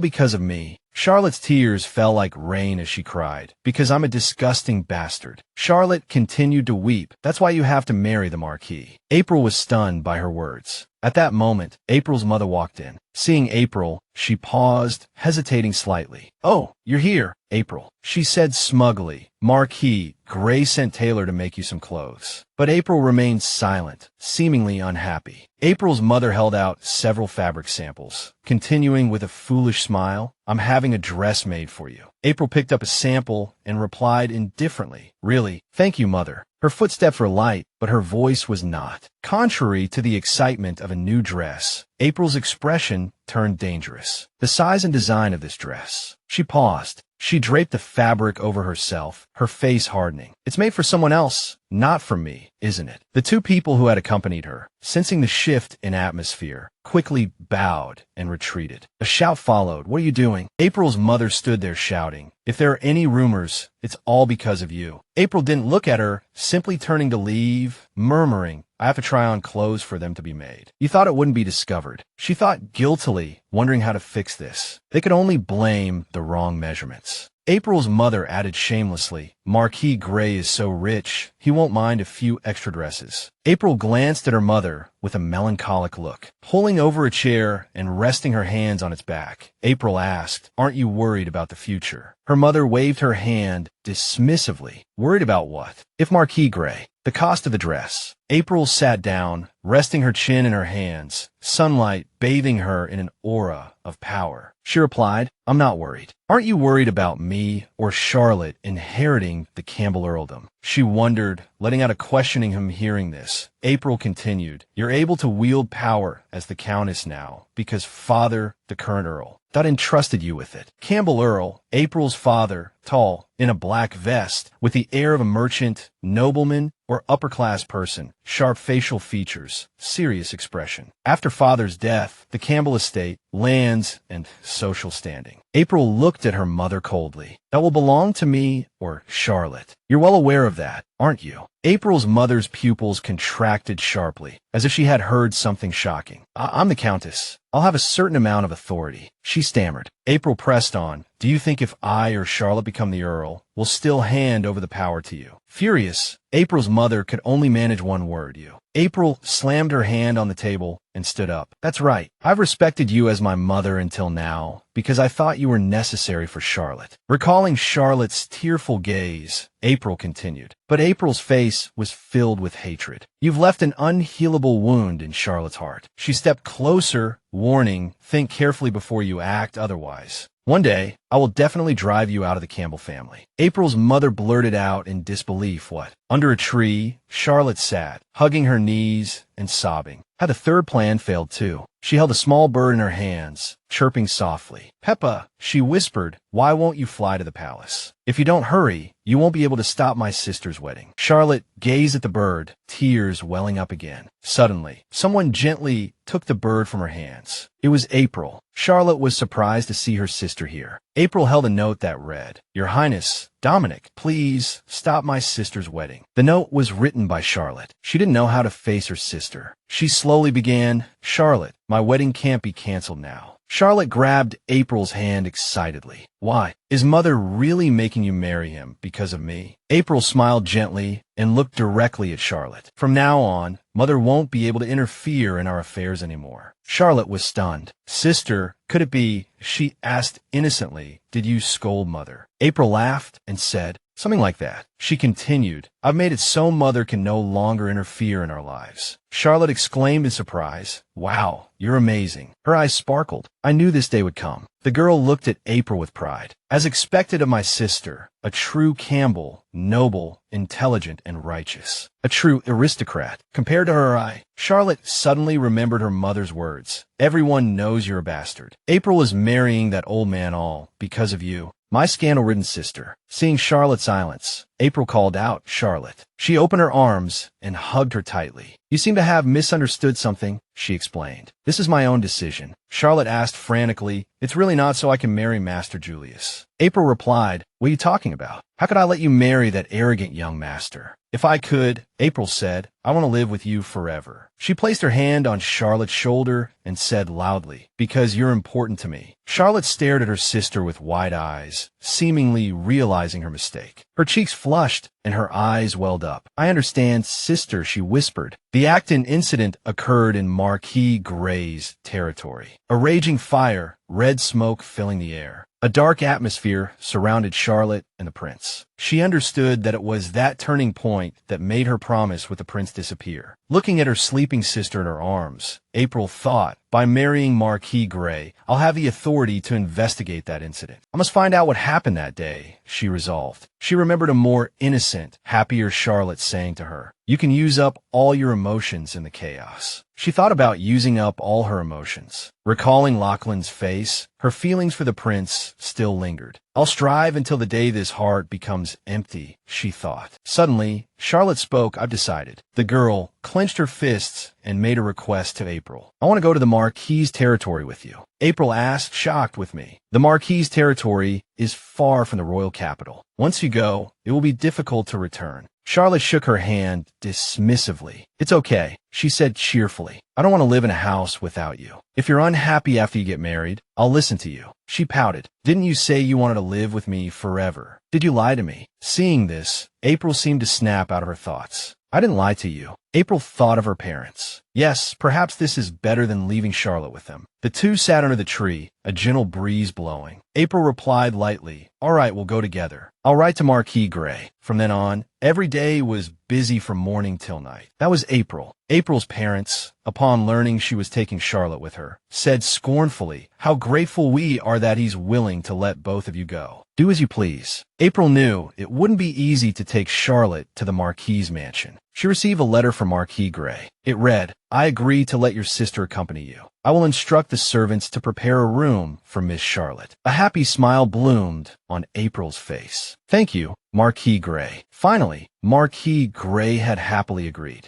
Having received the Marquis's permission, she immediately thought, "I need to pack quickly. Since it will be difficult to return once we leave for the Marquis's territory, I must be thoroughly prepared and not forget anything." Charlotte, watching her sister frantically pack, remarked, "You're packing like your life depends on it." Looking at the mountain of luggage, someone said, "It's already Wednesday." She turned her head to look at the servant, a hollowness settling in her chest as she thought, "Next Wednesday, there will be no young lady here." April suddenly realized that today was, in fact, Wednesday. She recalled her childhood, how she always looked forward to Wednesdays, the day she could see Prince Lachlan. He had told her, 3 o'clock on Wednesday afternoon will always belong to you. They would meet in the poetic garden, gazing at each other affectionately. She held a lavender ribbon in her hand, but now her back seemed lonely, perhaps. The prince was spending 3 o'clock on Wednesday with another young lady. Looking at the things before her, perhaps she was the only one who couldn't let go of those years. She closed her eyes and shook her head, her curls fluttering in the wind, a faint smile playing on her lips. April suddenly spoke, "I'd like to ask you a favor." The servant, having no reason to refuse, replied, "Certainly." Clasping her hands behind her back, she smiled and said, "I'd like to go out for a while. Please make the necessary arrangements." The servant asked hesitantly, "Where are you planning to go?" She chuckled, covering her mouth with her hand in a gesture of secrecy. "There's a place I must go." Her figure departed resolutely, carrying a faint trace of sorrow. "Let today be the end of my 3 o'clock Wednesday appointment with the prince." In the night sky, a round, bright light source, perhaps the moon or a dazzling star, adorned the deep blue canvas, surrounded by a scattering of smaller stars. Lachlan sat on the sofa and asked, "April's getting married to Marquis Gray." His face darkened. Where did this baseless rumor come from? If it were true, Charlotte would definitely write to me for help. He recalled the Marchioness's aged face. She's going to marry that old man. Lachlan held his head in disbelief. What is April thinking? Damn it. Seeing him like this, Chad mumbled, "It's been half a month. You're still dwelling on Miss Campbell's marriage. Can't you just accept reality?" Lachlan, struck a nerve, roared angrily whether I accepted or not. "What can I do? She's not my fiancée." Seeing this, Chad exclaimed, terrifying. Lachlan gritted his teeth. "She's not my fiancée anymore. I have no right to interfere." His thoughts were as gloomy as the gray sky. In the end, I was the one who pushed her away. Lachlan asked, "Any progress on the arrow investigation?" Seeing those 2 red arrows, yet not knowing how dangerous they were. The other person replied, "I'm investigating craftsmen in the capital or military supply companies. However, to investigate now, we need to discuss it with Marquis Gray." Lachlan stood up, rotating his arm. "Is that so? Then I'll urge Marquis Gray as well." He suddenly widened his eyes, stopped in his tracks, and let out a "ha." He froze. Marquis Gray, the very person in charge of investigating the Acreton incident. Lachlan thought of April, and a sudden realization struck him. What if April made up her mind to be with him precisely because of this? He paced back and forth, saying to Chad, "Prepare the carriage. No, prepare the horses." Chad was taken aback. "What?" Lachlan glared at him fiercely, as if to kill this clueless fellow. He declared loudly, "To the Campbell residence, immediately." Elsewhere, April was preparing to leave. She didn't seem particularly happy about going to an unfamiliar place. April stood before her grandfather's tombstone. "It's been a while. Today, I've come to say goodbye." As a child, she had always been happy with her grandfather. "Grandfather." She knelt before the tombstone and whispered, "The marriage agreement between the Campbell family and the royal family. You worked so hard to bring about, but I can't protect it. I'm sorry." She turned her head, her light blue hair dancing in the wind, her beauty tinged with an undeniable melancholy. She turned to look in that direction. April took a step forward, smiling, her eyes full of tenderness. It was the burial ground of her birth parents. Dear father, mother, in heaven I will always. Meanwhile, Lachlan and Chad were galloping towards Campbell on horseback. He sat on his horse, gripping the reins tightly. April, please tell me this isn't true. He recalled the past. I used to hate her. Miss April, please break off our engagement. The reason I pushed April away was to keep her out of danger. He remembered the days they sat side by side, confiding in each other, appreciating each other. Yes, she had expressed her wish back then. My parents had a wonderful relationship. They truly loved each other, so I also want to have that kind of happy marriage. Bitterness filled his heart. That had always been her dream, her longing. His face grew even darker. Why would you throw yourself into such a dangerous marriage? The two horses ran tirelessly. The weather was clear, and ahead lay a magnificent building. Lachlan rushed in, breathless. Where is April Campbell? The butler hurried out to greet him. Your Highness, Dominic. He wiped the sweat from his face and said, I'm here to see April Campbell. The butler hesitated. Miss Campbell is not at home. Lachlan persisted. When will she return? Are the Earl and Countess in? The butler worried he might get angry. They're home, aren't they? Just inside. The table was covered with glittering gold and silver, and cheerful laughter echoed within the house. April's parents were laughing heartily. April's father said, as long as Marquis Gray introduces us, we can buy even more precious things. April's mother added, I can buy more rings and necklaces too. He replied matter-of-factly, this is just the beginning. A hint of anger flashed across Lachlan's face. If April gets pregnant, we can get even more money. They're actually selling their own daughter. He walked towards the room where the two were talking. Mid-conversation, April's father was startled to see him enter. Your Highness, Dominic. Lachlan could no longer maintain his composure. Filled with resentment, he grabbed the Earl by the collar, hating that they were still laughing. He punched him hard in the face, knocking his head to the side. The Earl coughed and collapsed to the floor. April's mother screamed in terror. Their voices trembled. Wait, what are you suddenly doing? He stepped on their papers, and the entire room fell silent. Lachlan roared furiously, you damn dog. His whole body tensed, muscles bulging. He grabbed the Earl again and yelled, get up. April's father pleaded in fear, please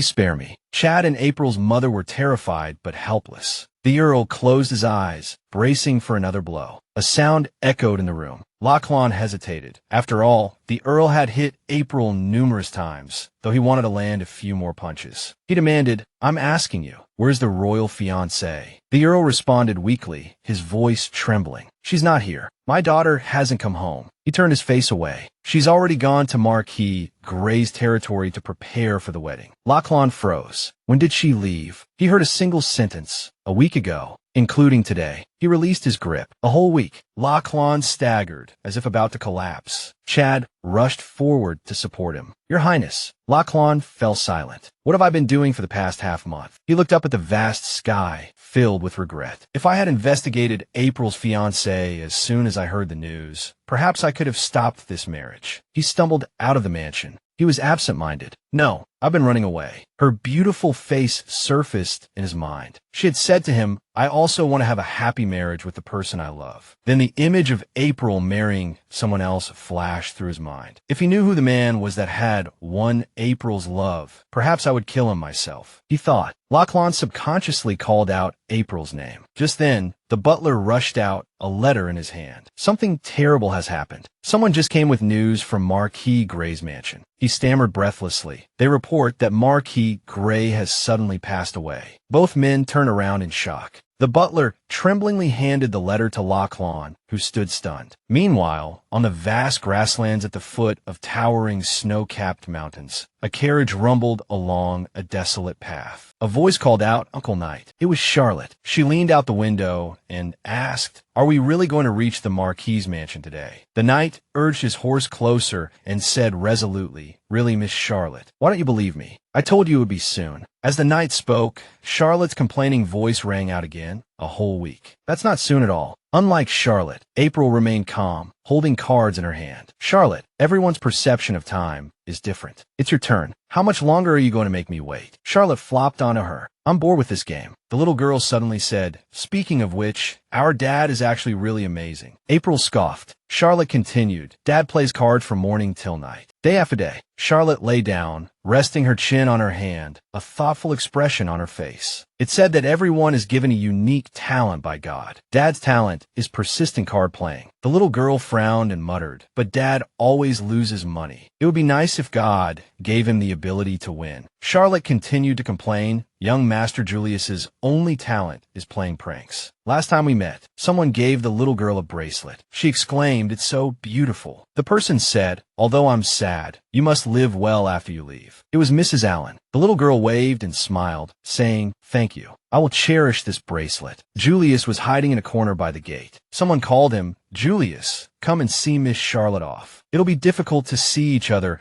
as often as now after she moves." The little girl went forward to meet him. She extended her hand. "Let's shake hands one last time." Seeing Julius pouting without responding, she asked quizzically, "What are you hesitating about? Do you want to apologize for your pranks?" Charlotte sighed, looking at the little boy. The little girl turned and stepped onto the carriage. "Forget it. I'm going back." Julius remained standing there, dazed. Suddenly, his eyes sharpened like blades, a flash of light crossing his mind. The little boy angrily stomped on Charlotte's skirt. Charlotte screamed. Thankfully, someone caught her. "I almost fell." She cried indignantly. She only saw Julius turn and leave. The little boy ran quickly towards the mansion, and Charlotte called out helplessly after him, "Will you stop that?" After listening to her sister's story, April was very surprised and asked, "Did the young master formally apologize to you?" The little girl replied, "No. Sometimes when he successfully bullies me, he jumps up and down with joy, right up until the very last moment." In Charlotte's imagination, Julius would probably stick his tongue out at her, teasing her mischievously. "Are you angry?" "Yes," April concluded. "He really is a mischievous young master." Charlotte said angrily, "Sir Chad Allen, the Duke's eldest son, doesn't even come home. Maybe it's because of me." Amidst the peaceful scenery, the carriage suddenly stopped. Sunlight bathed the dirt road. The carriage stopped in the middle of a wide field, making Charlotte's heart race with fright. April asked Charlotte worriedly, "Are you all right?" "What's wrong?" she asked. The driver said, "I apologize, miss. It's because someone is running towards us waving a red flag to deliver orders from the Marquis' estate." April exclaimed in surprise, "Deliver orders?" A man on horseback was riding towards them, waving a red flag in his hand. The driver explained, "The red flag is the Marquis' command to stop immediately." The man arrived in front of them. "Are you Miss Campbell?" He handed a letter to April. "This letter is from the Marquis' estate." She slowly opened the envelope. After seeing the contents of the letter, she was startled. The letter read, "Marquis Gray deceased." Charlotte panicked. "Sister, the Marquis has passed away." April was stunned. Has he been hiding his poor health all this time? Warm sunlight filled the entire hill. The four people whispered, "The master is really... I can't believe it." April fell into deep thought. If Marquis Gray is gone, then someone like me, who isn't the Marchioness, has no right to go to Acreton. She closed her eyes tightly, her face full of sorrow. "I also have no right to investigate that matter anymore." In Acreton, the horseman looked at the two still in a daze. "Miss, what do you intend to do?" "If you wish to return to the royal capital, I can turn around immediately." She crossed her arms. "Must I listen to this man? Since the Marquis has passed away, I have no reason to set foot on the Marquis' territory anymore." She snorted, and the others began to weep softly. "Master, I can no longer serve you." April clenched her fists. "Well, I can still do now," she said. To everyone's surprise, "I will still go to the Marquis' territory as planned." "What?" April said with hope. "Marquis Gray happily agreed when I said I wanted to bring my sister along, and he made an effort to respect my opinion." She said firmly, "So also want to repay his kindness to me." April said to the people from the Marquis' estate, "If possible, could you allow me to attend the Marquis' funeral?" They looked at her with tears in their eyes. They softly replied, "Yes." Charlotte cried out in surprise, her eyes full of admiration. It was a magnificent and grand mansion, brilliantly lit. The little girl blurted out, "It's so beautiful, sister." Servants lined up on both sides, bowing respectfully. The sisters walked into the spacious mansion and saw everyone dressed in black and white, the atmosphere heavy. She thought, everyone is mourning the Marquis' passing. Inside the house, she saw a butler bow and say, "We have been waiting for you, Miss Campbell." April apologized slightly. "I'm sorry for my inappropriate attire. It was so sudden. We pray for the Marquis' repose. Actually, I know that my coming here will cause trouble for everyone." The butler quickly denied, "Not at all. Thanks to you, miss, I can't fulfill the master's final command with peace of mind, which is to properly receive the two Miss Campbells and ensure you are comfortable. He smiled and said, as a servant of the Gray estate, nothing would make me happier. April heard him add, please feel free to stay here. Within this solemn and noble mansion, Miss April may use the room next to the Marquis's room. She hesitated slightly. Isn't that the room only the Marchioness can use? How dare I? The butler said, those were the Marquis's orders. Until the next Marquis's heir arrives, we will attend to you in that room, miss. April asked when the heir would arrive, and we estimated he would be here before dinner tonight. While they talked, Charlotte was too busy excitedly admiring her surroundings, constantly praising everything. She thought he might not be pleased when he arrives. Perhaps I should have used a different room from the start. Maybe the lady accompanying him will use the Marchioness's bedroom. Suddenly, as if reading her mind, the butler turned and said, Miss, you needn't worry too much. As night deepened, the carriage rumbled along the dirt road. Fabian sat in the carriage, his expression unreadable. The new Marquis was a young man, barely 20, and unmarried. The brilliantly lit mansion was visible from afar. Lachlan stood before the mirror, muttering to himself, I must see April as soon as possible. He recalled April's father's words. As long as my daughter bears the Marquis a child, the Campbell family will receive a large sum of compensation each time. Those lowly people, to sign such a despicable contract for April, that disgusting Earl and Countess. He clicked his tongue impatiently. Lachlan remembered April gazing at the vast green hills. Although it felt wrong to say it, Marquis Gray's death had certainly resolved the immediate crisis. The remaining problem was that April herself had agreed to this contract, because once she made up her mind, nothing would change her, no matter what happened. That was April Campbell. Unless the truth of the Acreton incident was revealed, she wouldn't stop her reckless actions. He resolved, I must see April and stop her. Chad ran over with a wooden box. You must be busy, but perhaps you should see this. He asked, what is it? Chad hesitated. Well, he presented a letter. Wilson's mother sent a letter. Lachlan exclaimed, Wilson,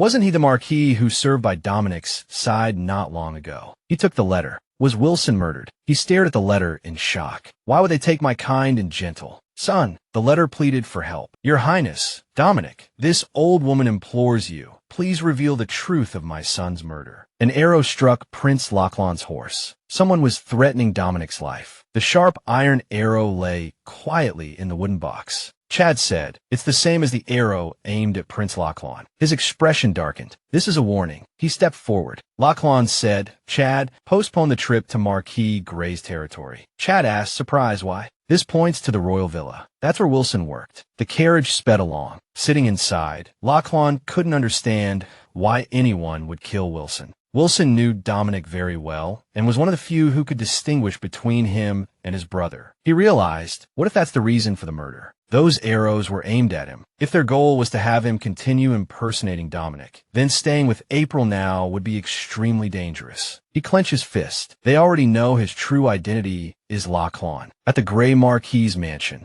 Late at night, when we arrived at Acreton, Charlotte suddenly fell ill with a fever. After examining her, the doctor said, Miss is just fatigued from the long journey. She'll recover with some rest. Hearing this, April sighed in relief. Thank you, doctor. He smiled, adjusting his glasses, and continued, it could also be because she feels at ease, her stress relieved. April was surprised. At ease. She looked at her sister lying in bed, her feelings complex. She recalled the doctor's words as he left about her sister's marriage. Although she was still young, she must have been worried. April thought, she always seemed so happy. I didn't realize she was worried. She held the feverish hand of the person in bed. I'm sorry, Charlotte. The butler suddenly entered. I apologize for the interruption. They discussed Charlotte's condition. Fortunately, it's not serious. I'll have Charlotte sleep in the Marchioness's room tonight, as you arranged. The butler suddenly asked, will Miss April be attending the dinner tonight? She was surprised. Dinner. She thought, the new Marquis has arrived. I should meet him. She was worried. But Charlotte is still sick. I can't leave her alone. The butler hesitated. If Miss permits, I will report that you have a private matter and must be absent. But he added,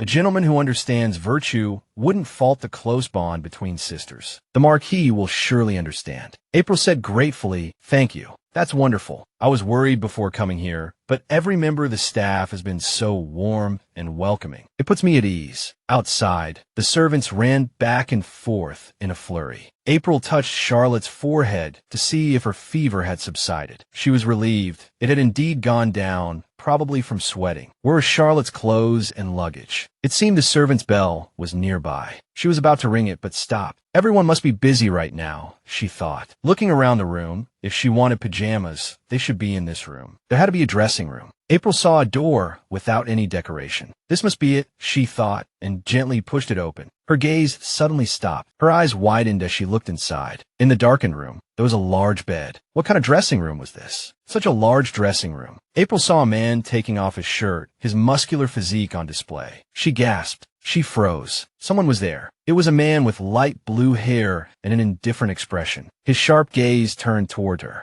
April stared at the bare-chested Fabian and asked, "Who are you?" He too froze, staring at her standing in the doorway. April noticed how beautiful Fabian's blue hair was. Fabian coldly asked, "Seen enough?" He glared at her with unfriendly eyes. April was startled and blurted out in embarrassment, I'm sorry." April quickly backed out of the room, closed the door, and collapsed onto the floor. Her expression was blank, her eyes filled with panic, and her cheeks flushed crimson. Extremely flustered, she whispered this. What to do? April was mortified. It was the first time in her life she had seen a naked man. Worse, it wasn't the door to the dressing room at all, but the door to the next room. Then she remembered that in her own home, her parents' bedrooms were also connected. April cupped her face in her hands, shame and confusion mixing. She should have realized. Why did I assume it was a dressing room? She berated herself. Meanwhile, Charlotte was still sound asleep in her own room. April returned to her room, burying her face in the headboard. The room next door must be the Marquis's bedroom, she thought. She guessed the man who glared at me just now. So that person is. April shyly buried her face in the bed and muttered the new Marquis. Just thinking about the embarrassing scene made her want to cry. April was distressed. How could she face him and apologize tomorrow? The next morning, gentle sunlight streamed through the window and birds chirped merrily. Charlotte woke up, her bright eyes fluttering open. She rubbed her eyes in surprise and called out, "Sister." April was sleeping on the bed. Charlotte didn't understand why she was sleeping here. The sun had risen high in the sky all night. April's voice echoed through the mansion, "Charlotte." She rushed around, panting. "Do you know how worried I was when I woke up and couldn't find you? I was so scared." The girl sat on the bed, a pen in her hand, looking refreshed. Charlotte asked, "Sister, did you sleep well last night?" The butler whispered to April. The maids found her running around the mansion early this morning. April listened and covered her face in exasperation. Honestly, April asked worriedly, "How's your fever? Do you feel unwell anywhere else?" Charlotte nodded and waved her hand, replying, "I'm completely fine." April observed her carefully, surprised. April admonished Charlotte, "You just recovered, and you're already playing with puzzles. What if you get a fever again?" The girl continued writing on the puzzle and hurriedly replied, "Wait a minute, I'm almost done." Charlotte explained, "You know this editorial department. If you solve the puzzle and send the answer back, they'll have a lottery for gifts. But you need a little trick to be chosen." April clutched her head. "You're talking about the editorial department that wrote that bad article about Prince Lachlan, aren't you?" She said, "I can't with you." "Fine, solve it, but you have to promise to rest in your room today, understand?" Charlotte opened her mouth expectantly. "Can I explore the mansion a little more?" The girl pleaded, "I want to see the huge greenhouse in the garden." April flatly refused. "No." Charlotte persisted, and the butler added, "Children should read more of the good books on the shelves." She still firmly said, "No means no." The girl looked at April with pleading eyes. April turned her head and explained, "We haven't greeted the new Marquis yet. You can't just run around the mansion without his permission." Charlotte understood the problem. "That's okay, because the Marquis is a very sentimental person." The girl showed her the yellow flower basket that had been delivered. April picked up the card and read, "Wishing Miss Charlotte Campbell a speedy recovery. Fabian Gray." The girl reached out and hugged the basket. "See, I told you." Charlotte happily hugged the flower basket, thinking that only Prince Lachlan in the capital would give such beautiful flowers to a child like her. April looked thoughtful. a certain person coming to mind. The prince. That's right. I also know the feeling of receiving beautiful roses. Holding a basket, April sighed. Though the scent and color were different from the roses that day, these flowers were still so beautiful. Suddenly, the girl said, "I'm sorry, sister." Charlotte murmured apologetically, "It's my fault for reminding you of the prince." April called Charlotte's name, looking at her with a gentle smile. "I'm sorry. You've been so careful not to mention the prince this whole time, haven't you?" Charlotte blurted out, "Sister, it's not your fault." Stroking the flowers, April expressed her feelings. "Charlotte, you don't know how happy I am to have a sister like you." She praised, "So the Marquis must be a good person." She gently touched her forehead to Charlotte's in gratitude, expressing her affection. Charlotte naturally voiced her agreement loudly, leaving April momentarily confused. Holding up the red envelope, Charlotte declared firmly, "I accept Marquis Gray." The girl jumped up and down on the bed excitedly, looking at April and repeating, "Accept." Charlotte asked, "Do you remember? I said I would find you someone even more handsome and talented than the prince." April immediately recalled their conversation that night. The girl had said, "Great idea. Let me find you a new candidate, more handsome and talented than the prince." Back then, she had thought the girl was joking. Now, Charlotte realized she understood. "Ah, I see." April thought to herself. This meant considering the Marquis as her own prospective partner. Remembering the cold look in his eyes from the previous day, she quickly stopped her train of thought. The Marquis might not like me either, she wondered. Charlotte, however, said cheerfully and confidently, "Why would you think that? There's no one in this world who wouldn't like you." The butler arrived at the door and closed it, giving the two sisters some privacy. April murmured to herself, "I still have to keep last night's events from Charlotte." Outside in the hallway, servants bustled back and forth. She sat in the living room, waiting, her heart filled with worry. Finally, with about 10 minutes left before she was to meet the Marquis, she still didn't know how to explain. Regarding last night's incident, a servant called out, "Miss Campbell, the Marquis requests your presence." April stood up, comforting herself. Worrying wouldn't change anything now. She had to sincerely apologize for last night and express her gratitude for the flower basket. She walked to the door and bowed her head. "I'm very sorry for my rudeness last night." April made up her mind. As long as I explain sincerely, he will definitely understand. She looked at Fabian, who was currently sitting at his desk. He was wearing glasses, unlike how April had seen him yesterday. She realized then that he wore glasses. April politely lifted her skirt and curtsied. "It's a pleasure to meet you, Marquis Gray. I am April, the eldest daughter of Earl Campbell. My sister, Charlotte, and I are both very grateful for your consideration, Marquis." Before she could finish, she heard footsteps approaching, and legs stopped in front of her. Fabian spoke first. "It's a pleasure to meet you, Miss Campbell." He bowed politely. "I would like to extend my warmest welcome." Fabian smiled, radiating a kind and comfortable aura. Looking at Fabian, April felt much more at ease. Thankfully, the Marquis was indeed a compassionate person. She brightened, no longer as worried as before. However, his next words shattered her joy. "As for whether this is our first meeting." Hearing this, her eyes widened in shock. Her heart tightened, sensing something was amiss. April looked at Fabian. Although he was smiling, it wasn't friendly. He pushed his glasses up with a finger, his voice sharp. "Then let's be blunt." Fabian frowned, his expression displeased. "How many more days will it take for you to leave this mansion, starting from today?" Hearing this, April panicked.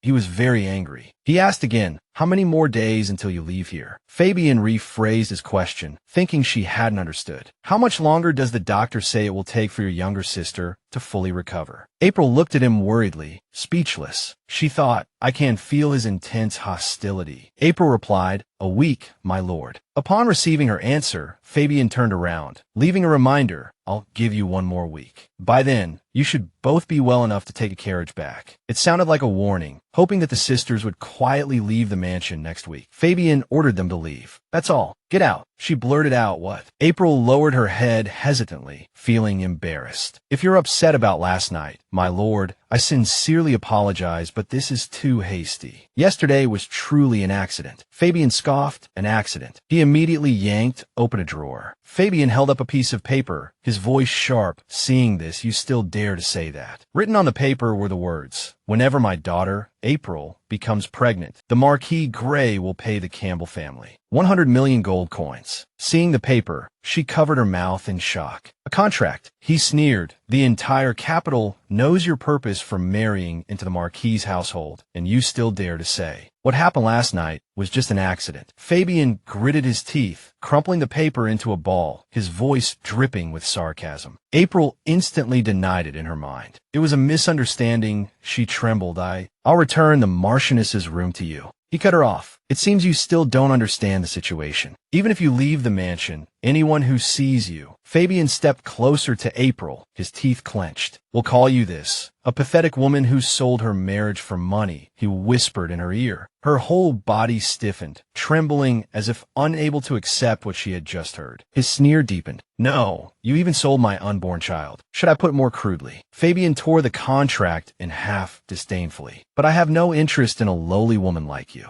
He reminded her with a cold laugh. Since you understand your situation, don't appear before me again before you leave. Fabian tossed the shredded contract aside. April's eyes widened, her face pale. She clutched her chest, consumed by terror from the shocking, unimaginable words she had just heard. Lowering her head, her hands clasped tightly in the dim light, she radiated helplessness and pain, as if desperately suppressing her inner turmoil. I can't defend myself against any of this, she thought with the ly. Clutching her skirt in anguish, she looked at the contract. The Marquis misunderstood my presence in the bedroom as an attempt to seduce him. It's no wonder, she thought. April squeezed her eyes shut, cold sweat trickling down her cheeks. She struggled to conceal the turbulent unease within, as if tears would burst forth if she relaxed, even slightly. Leaving the study, she recalled Fabian's words. I hope you and your sister will quietly leave this mansion in 2 weeks. April consoled herself, but at least he didn't throw me out. She lifted her head, determination flashing in her eyes. 2 weeks was enough time to investigate. I must uncover the truth about the Akriton Hospital incident. Meanwhile, at the Royal Villa in Luton, Lachlan blurted out, premeditated murder. A soldier reported, there are many hunters around here, so unfortunate incidents like being shot happen from time to time. Perhaps the matter His Highness is investigating is one of them. Lachlan, believing the arrow that killed Wilson was poisoned, immediately concluded that arrow wasn't for hunting. Someone definitely intended to kill him. Have you seen this arrow before? Lachlan asked. The two soldiers held the arrow, their faces blank. No, Your Highness. He and Chad took the arrow to see someone. Lachlan pondered, could the origin of this arrow be the key to the case? The arms dealer of the Luton Kingdom held up the arrow, concluding, judging by the toughness of this arrow, it's made of bamboo grown in the coastal regions. During wartime, these arrows were very expensive. This design requires a highly skilled craftsman, so the area can be narrowed down to the mountainous region, Evan's territory. Chad suddenly interjected. He blurted out, that's right, I remember. Lachlan turned to Chad expectantly. Chad stated confidently, Earl Belmont used these red arrows at a hunting competition 3 years ago. He looked remorseful. How could I forget such an important thing? I'm so stupid. The arms dealer said, these arrows can also be made in Belmont territory. Lachlan nodded. This is a clue. He then said, puzzled, it's even stranger that you can remember an arrow you saw 3 years ago. Chad's face paled, and he answered, trembling, but Your Highness, that arrow. Belmont, if our Duke Allen ordered it, he would even lick the other party's boots. He sighed. What a sycophant. At that moment, Lachlan noticed something, looking down at the newspaper on the table. This is Marquis Gray's obituary, he thought. Suspicious of the Marquis's sudden death, he wondered, could the Marquis have been assassinated as well? Lachlan called out, Chad, have you investigated the cause of Marquis Gray's death? He paused. Chad replied, ah yes. According to the Order's investigation, the Marquis did die of a serious illness. They said his face was serene, as if he had fallen asleep. Lachlan asked, was it entrusted to the Order to investigate? Chad answered, because it happened so suddenly. Perhaps the new Marquis entrusted the matter to the Order. Lachlan stroked his chin thoughtfully. The next Marquis Gray, I hear he's a young man. Opening the door and leaving the room, he said, I have to go to the Order myself. Lachlan worried, could April be in danger now that there's no Marquis? At that moment, April was riding her horse. She pulled on the reins and stopped. April's eyes widened with shock and fear. This is where it happened, she thought. The scene before her was desolate and ruined. In the sparse light, April's expression was grave, her hands clasped in front of her chest, as if suppressing the despair caused by the explosion. Half of the building has collapsed. It's terrifying, So many soldiers lost their lives here. Right below. His Highness Dominic, too. Just then, someone approached April and threw a stone at her back, interrupting her painful thoughts. The child yelled, "Hey, grave robbers." She looked at the boy in confusion. Grave robbers. He tried to lift the large stone, wanting to warn her. "Hurry, April." April quickly stopped him. "Wait." The horse was startled. She frantically gripped the reins, her eyes wide with fear. In this dangerous moment, April was struck by the stone and fell to the ground, a painful scream echoing in the air. She sat stunned on the ground, staring blankly ahead. She looked up and saw the horse rearing violently. Death was imminent. April clutched her head in panic and yelled, "No." Thankfully, a woman appeared and stopped the horse, calming it down. The woman asked, "Are you all right, Miss Campbell?" April looked at her blankly. In the bright light, it was as if an angel had descended. This woman, with a kind smile and a familiar voice, appeared suddenly. She thought, that voice is the Duchess Ellen. She cried out, "Duchess Ellen." The Duchess led her through the tent, her tone reproachful. "Honestly, how dare you come to such a dangerous place alone? If you were my daughter, I would have scolded you severely and even spanked you." April looked around as she replied, "I'm sorry, but what are you doing here? And what's with this attire?" The Duchess lifted the tent flap and asked with a smile, "Miss Campbell is also looking for clues about Prince Lachlan, right? Did you think you were the only one who loved the prince?" April bent down, lifted her skirt, and walked inside. She saw the person sitting in the tent, her eyes widening in surprise. She exclaimed, "Queen Mother, Your Majesty." After a moment,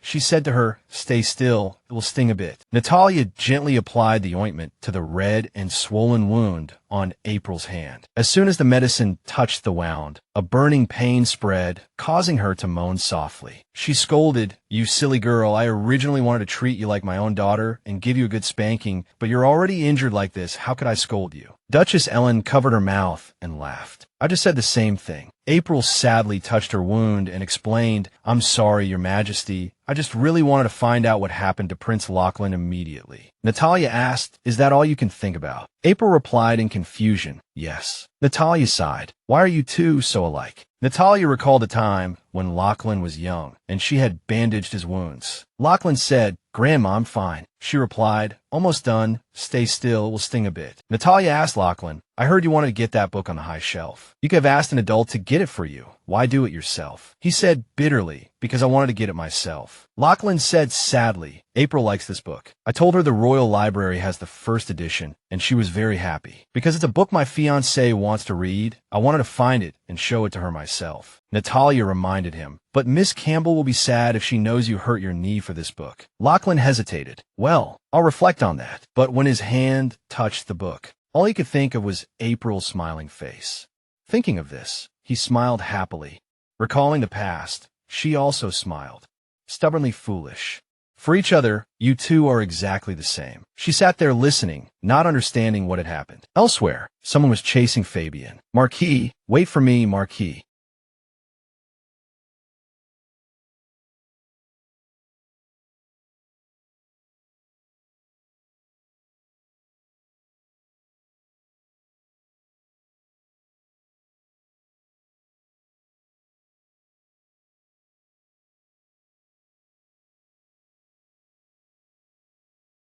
If it's a matter of taxes, I'll find another way. But this is about human lives. The other person was speechless. Fabian turned and left irritably. "They've been bothering me for days." He held his head, suffering from a stress headache. Fabian thought, "Ever since I took the Marquis's position, it's been like this. I'm constantly being pestered with no time to myself. After the previous Marquis's sudden death, I was practically dragged here, without understanding anything. I never cared about power, nor have I ever borne such responsibility." He sneered. "I suddenly became the Marquis, and overnight everyone called me lucky." Fabian gritted his teeth in anger, clenching his fists. "They don't know anything and dare to speak so carelessly." He muttered through gritted teeth, "This position of Marquis was never meant for me. The one who should have inherited this position." While he was brooding, footsteps approached from behind. Charlotte's voice rang out, "Peppa, if you fly away, I'll scold you." Fabian turned around in confusion, hearing the panic in the girl's voice. "No."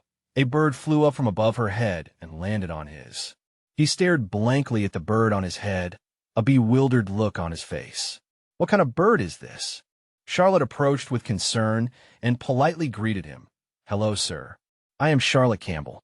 Fabian immediately recognized the Campbell name. HM, the shameless woman's younger sister.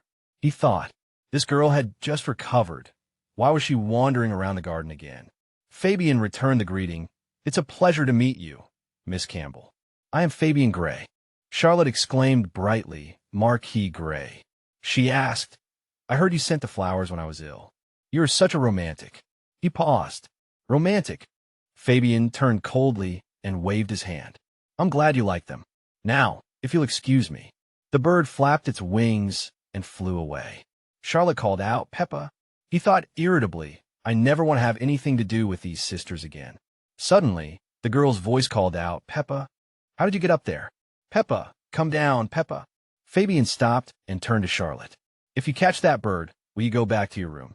The girl didn't understand. What? Charlotte explained, I left my whistle in my room. I usually call Peppa with it.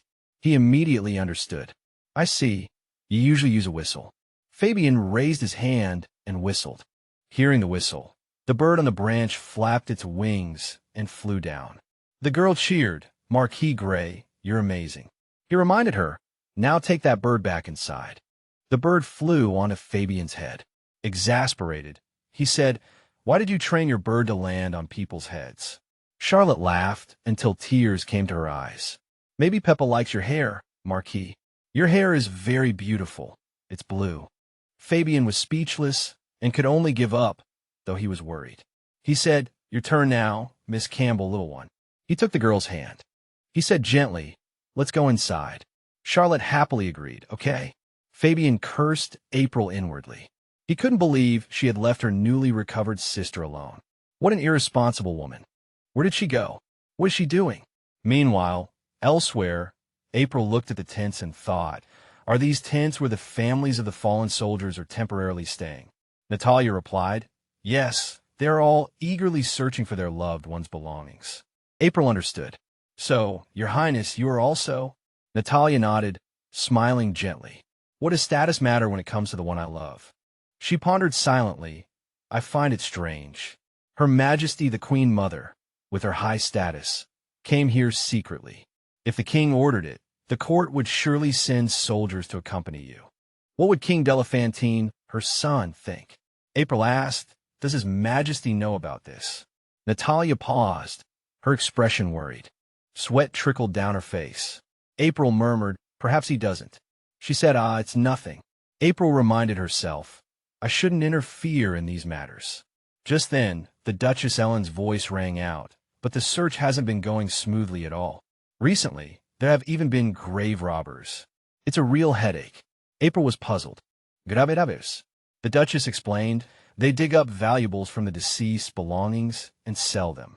Everyone knows about Prince Lachlan being involved in the explosion. Perhaps they're hoping to get lucky and find some royal jewels. April was angered. That's outrageous. For those families, everything here is a precious relic. April remembered the boy who had thrown a stone at her was also searching for something. She clenched her fists. Madam, can you tell me more? Suddenly, the sound of hoofbeats approached. Duchess Ellen asked, puzzled, what's that sound? A group of men in iron armor, armed with weapons, rode up on horseback. They shouted, we received a report that grave robbers have been rampant recently. It's you, isn't it? You unscrupulous grave robbers. The people living in the tents panicked and quickly explained, wait, we're the families of the soldiers who died in the explosion. A soldier yelled, silence. He drew his sword and threatened, anyone who resists will be killed. April froze, her eyes wide. The soldier pointed his sword at the crowd and ordered, you filthy grave robbers, you've defiled the scene of the incident. You must leave here immediately now. Chaos erupted. She thought worriedly, at this rate, the families will be driven away, and what's worse, Her Majesty the Queen Mother is also here. It will be troublesome if something happens. She swallowed nervously.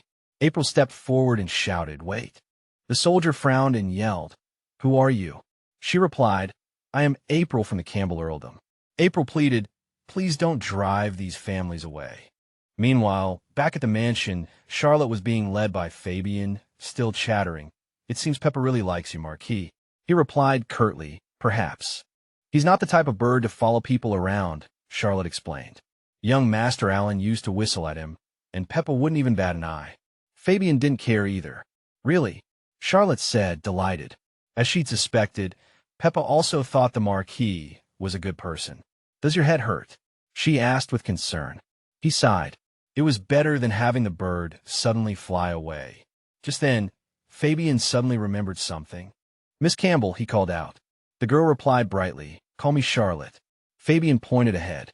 Miss Charlotte, if you're going to take the bird for a walk next time, I recommend that greenhouse.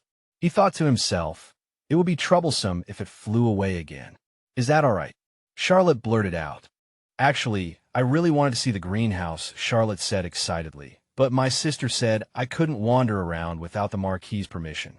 Fabian replied, after Miss Charlotte has fully recovered from your cold, I will formally grant you permission. The girl laughed happily. When my sister comes back, I'll definitely brag to her that I spoke with the Marquis. He pondered, thinking how much this girl adored that woman. It seems Miss Charlotte and your sister have a very close relationship. Fabian asked. Yes, Charlotte replied. Of course, the girl reminisced. She always listens to my stories, stays with me on stormy nights, reads good books to me, and always gives me the bigger piece of bread. We have a wonderful relationship. I love my sister very much. Charlotte looked at Fabian with eyes full of trust and happiness. He widened his eyes, looking at her in disbelief. Fabian didn't speak. Marquis, do you have any siblings? Charlotte asked curiously. He hesitated. I have an older brother. Then the Marquis is a younger brother too, just like me. Charlotte exclaimed. Then she asked curiously, what's your brother like? Are you close? Where is he now? Fabian released Charlotte's hand. Miss Charlotte, we've arrived. They had reached the door. It's very windy outside, he cautioned. It's best to stay somewhere warm until you've fully recovered. The girl stared at him wide-eyed. Then I'll take my leave, Fabian said. He had just turned to leave when Charlotte suddenly called out, Marquis. Oh? Fabian walked on alone. Entering his room and closing the door, he sighed. Fabian recalled the girl's words. What's your brother like? He thought, my brother. Fabian remembered his friends often asking him, Hey, Fabian, I heard your brother is the famous genius, Dr. Gray. The top student at the medical academy. The genius doctor, even nobles have to beg to treat them. Is it true? He thought, he truly was an exceptional genius, unlike me. An impatient voice rang out. You're reading my books again, Fabian. He retorted sarcastically. With your tiny brain, can you even understand them? The young Fabian simply clutched the book, sadly unsure what to say. Now he could think of countless words to describe him. The pride of his parents, top of his class, the respected genius doctor. And me, just ordinary Fabian. But then the war broke out, and neither his father nor his brother returned. His mother smashed things in her grief. Why did that child have to die? My intelligent and understanding son. If only you had died instead. If it were him, he would have certainly become an excellent Marquis. Fabian just stood silently, watching his mother's grief-stricken hatred towards him. As soon as he inherited the title of Marquis Gray, his mother could no longer hide her disappointment. I know I'll never be better than him, but if I try my hardest, if I successfully fulfill my duties as Marquis, perhaps Mother's opinion will change. He came to this land with that hope. But here, I'm just a Marquis in name only.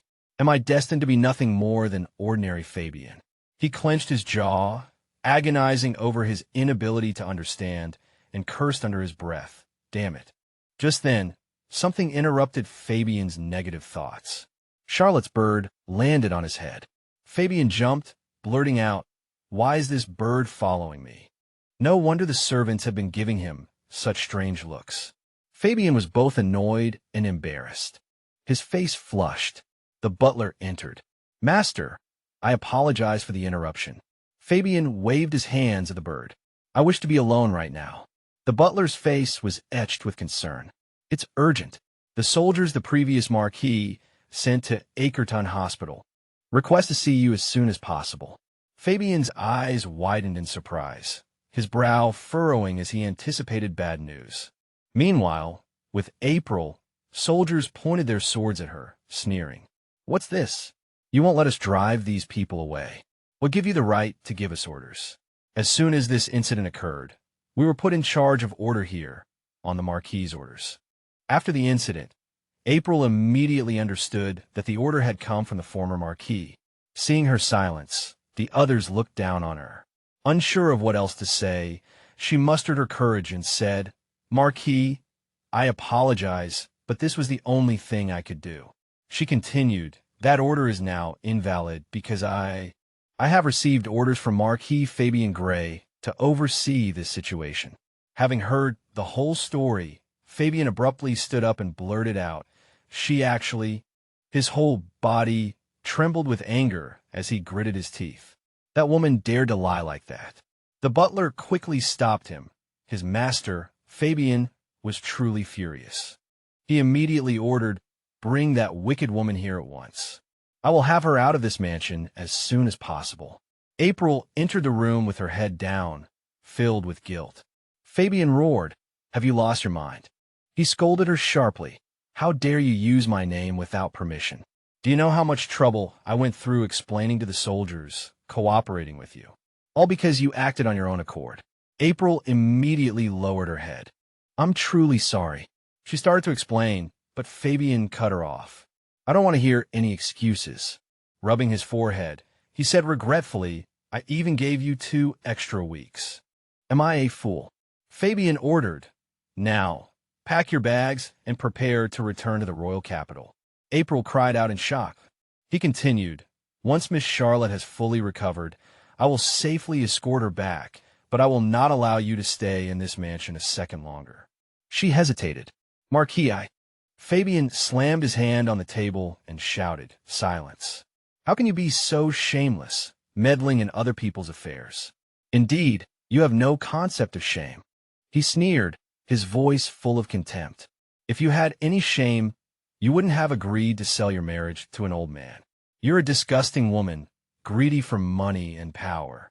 April just stood there, dumbfounded, unsure what to say. After the outburst, silence fell over the room. She whispered, "I understand." Fabian rubbed his head uncomfortably. "You understand now." April spoke softly, "But I want you to know that the Queen Mother was also there." His eyes widened as if he had heard something unbelievable. "The Queen Mother." "Your Highness," she said, "Her Highness was with the families of the soldiers who sacrificed themselves searching for Prince Lachlan. Because she was in plain clothes and concealing her identity, I was worried that your soldiers might be disrespectful to Her Majesty." April spoke boldly, "No. It was my fault for making assumptions and acting on my own." She bowed her head in apology. "I will pack my things and return to the royal capital." "As you wish." She turned and left, leaving behind only the words, "I'll take my leave." The door closed, leaving Fabian alone in the room. April walked slowly down the hallway, thinking resolutely, "I don't regret it. I had no other choice at the time, but I can no longer stay here. I want to bury myself in investigating the Acreton explosion, to dedicate all my love to the prince." But as she looked up at the sky, doubt filled her heart.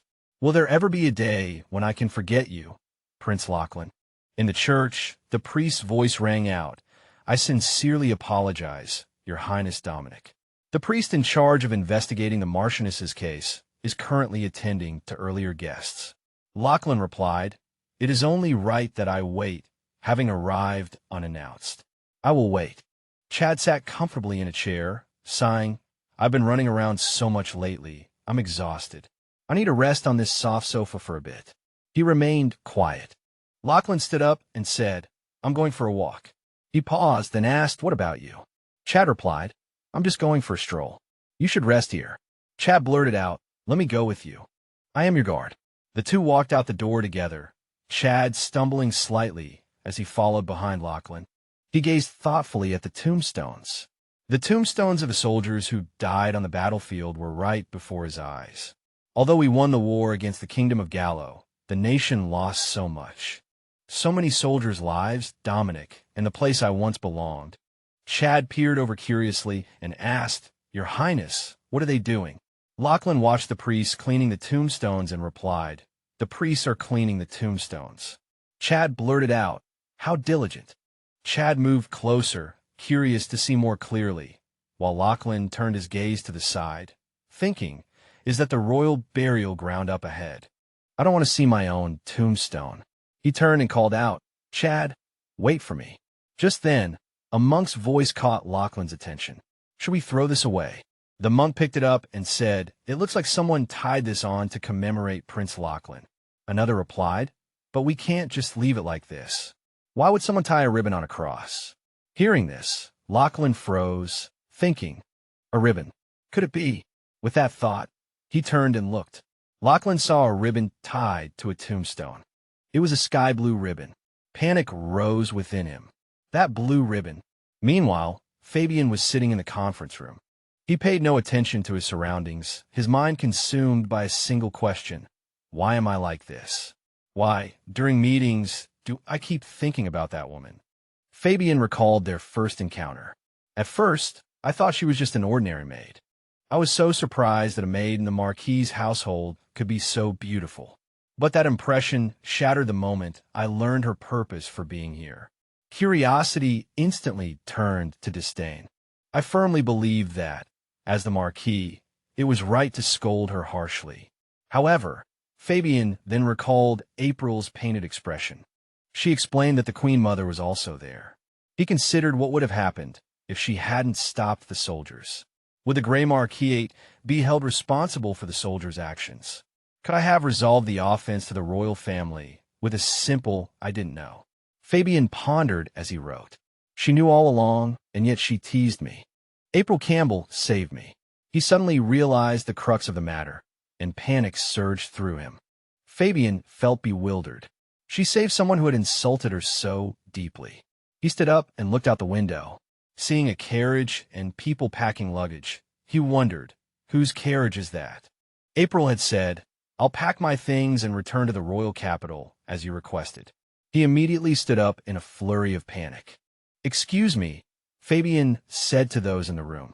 He hastily grabbed his coat and abruptly announced he had urgent business and had to leave. Fabian hurried down the stairs, sweat trickling down his face, his breath coming in ragged gasps. Rushing towards the carriage, Fabian shouted, That carriage, wait. He reached the carriage door and called out, Miss Campbell, The person inside, startled by the commotion, looked up. It was Fabian, but it wasn't April. It was an old man transporting potatoes.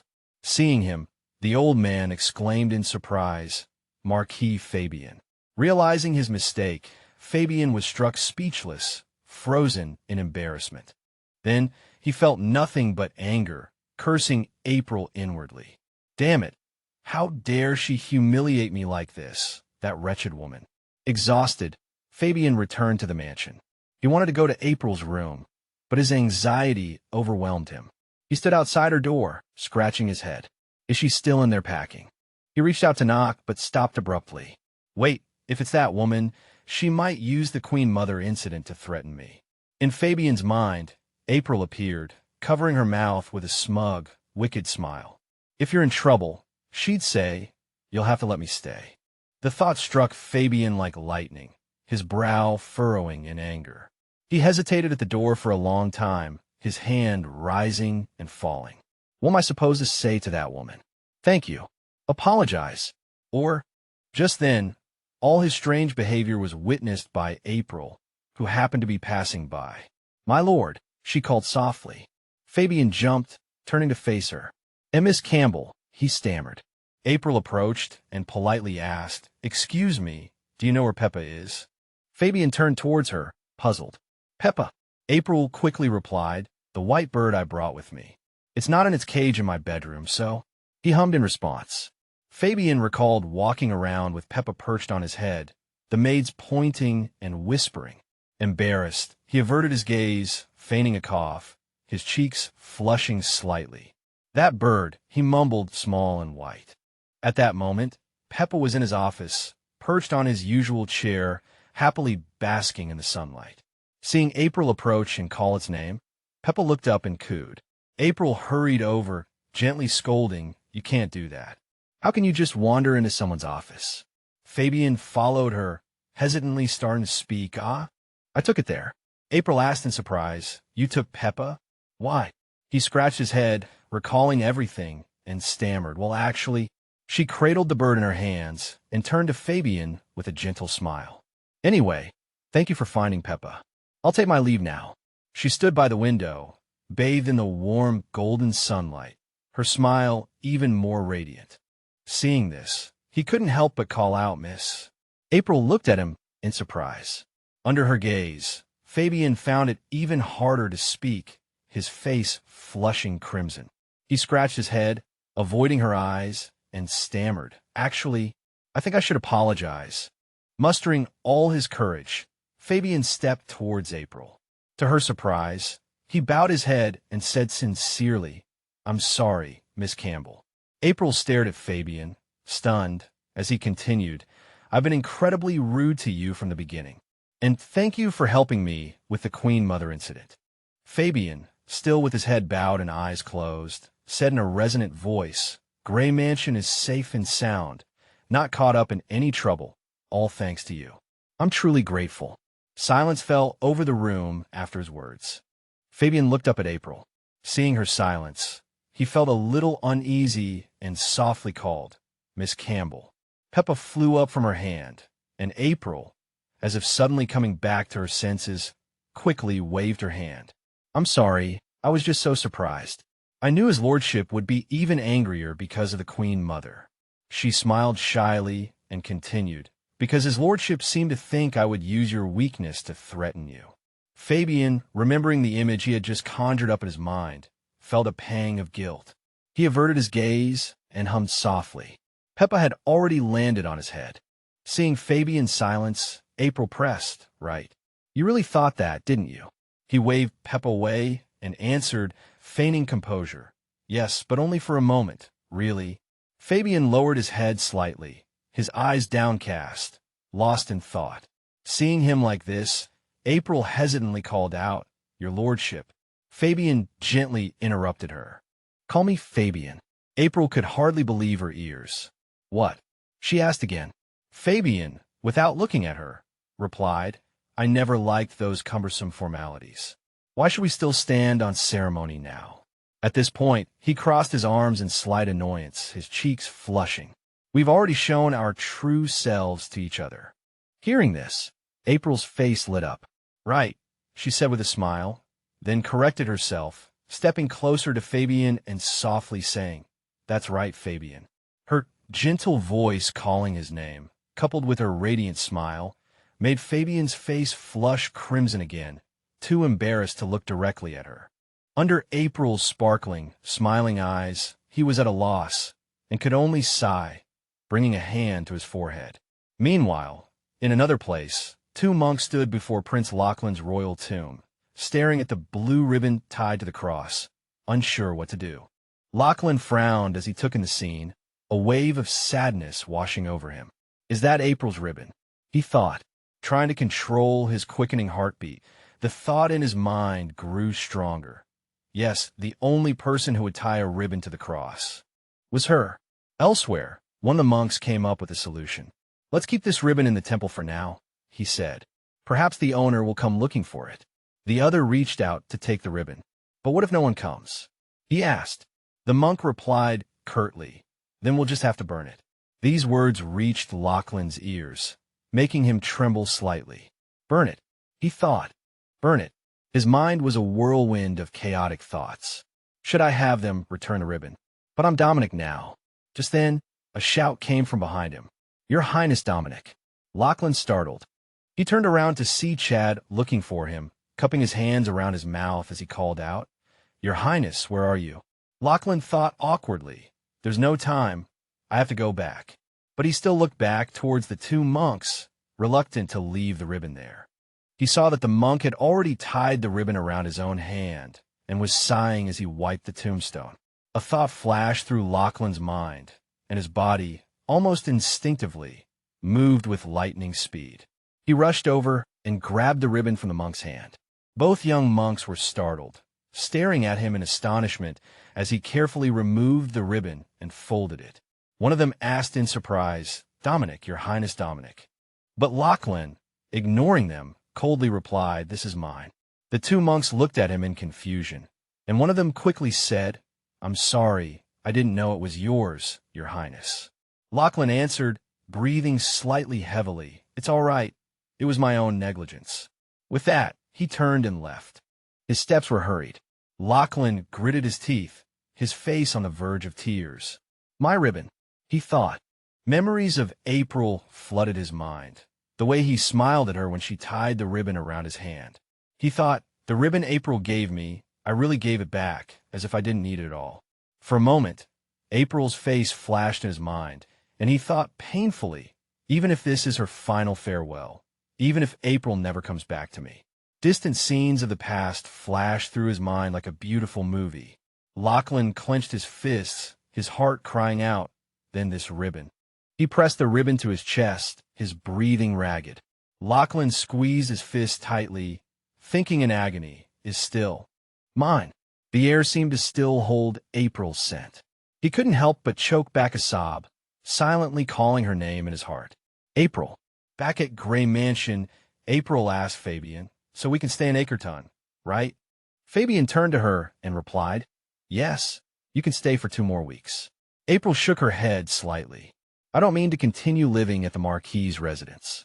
As long as you grant me the right to reside here, I'll find a house in town and move out. Hearing this, Fabian frowned slightly and shooed Peppa, who was still circling above his head. You've always had people taking care of everything for you. How would you know how to manage a household? Or do you want rumors to spread that I've driven a noble lady out of the capital? April rested her chin on her hand and softly replied, it's not like that. Fabian didn't give her a chance to continue the discussion and decided directly, then continue to stay here as my guest. Although I don't know if you have anything in particular you want to do. April suddenly looked at him and said, speaking of which, I have a request for Fabian. Fabian asked in surprise, what request? Then he said frankly, I still owe you a favor for that incident with the Empress Dowager. Go ahead and ask. He suddenly thought of something, his heart racing and his cheeks flushing. He frowned and said loudly, wait a minute, let me say this first. If you want me to marry you, that would be troublesome. Hearing this, April exclaimed in a panic, what? His words made her blush as well, and she quickly waved her hands in firm denial. That's not it, absolutely not. Worried that Fabian might misunderstand, April quickly added, marrying Fabian is absolutely impossible, no matter what. That would be too absurd. She laughed after she finished speaking. Fabian replied, mildly on the surface, good. But in his heart, he thought sadly, does she dislike me that much? Feeling that his current thoughts were inappropriate, Fabian cleared his throat and said, it's good that it's not that.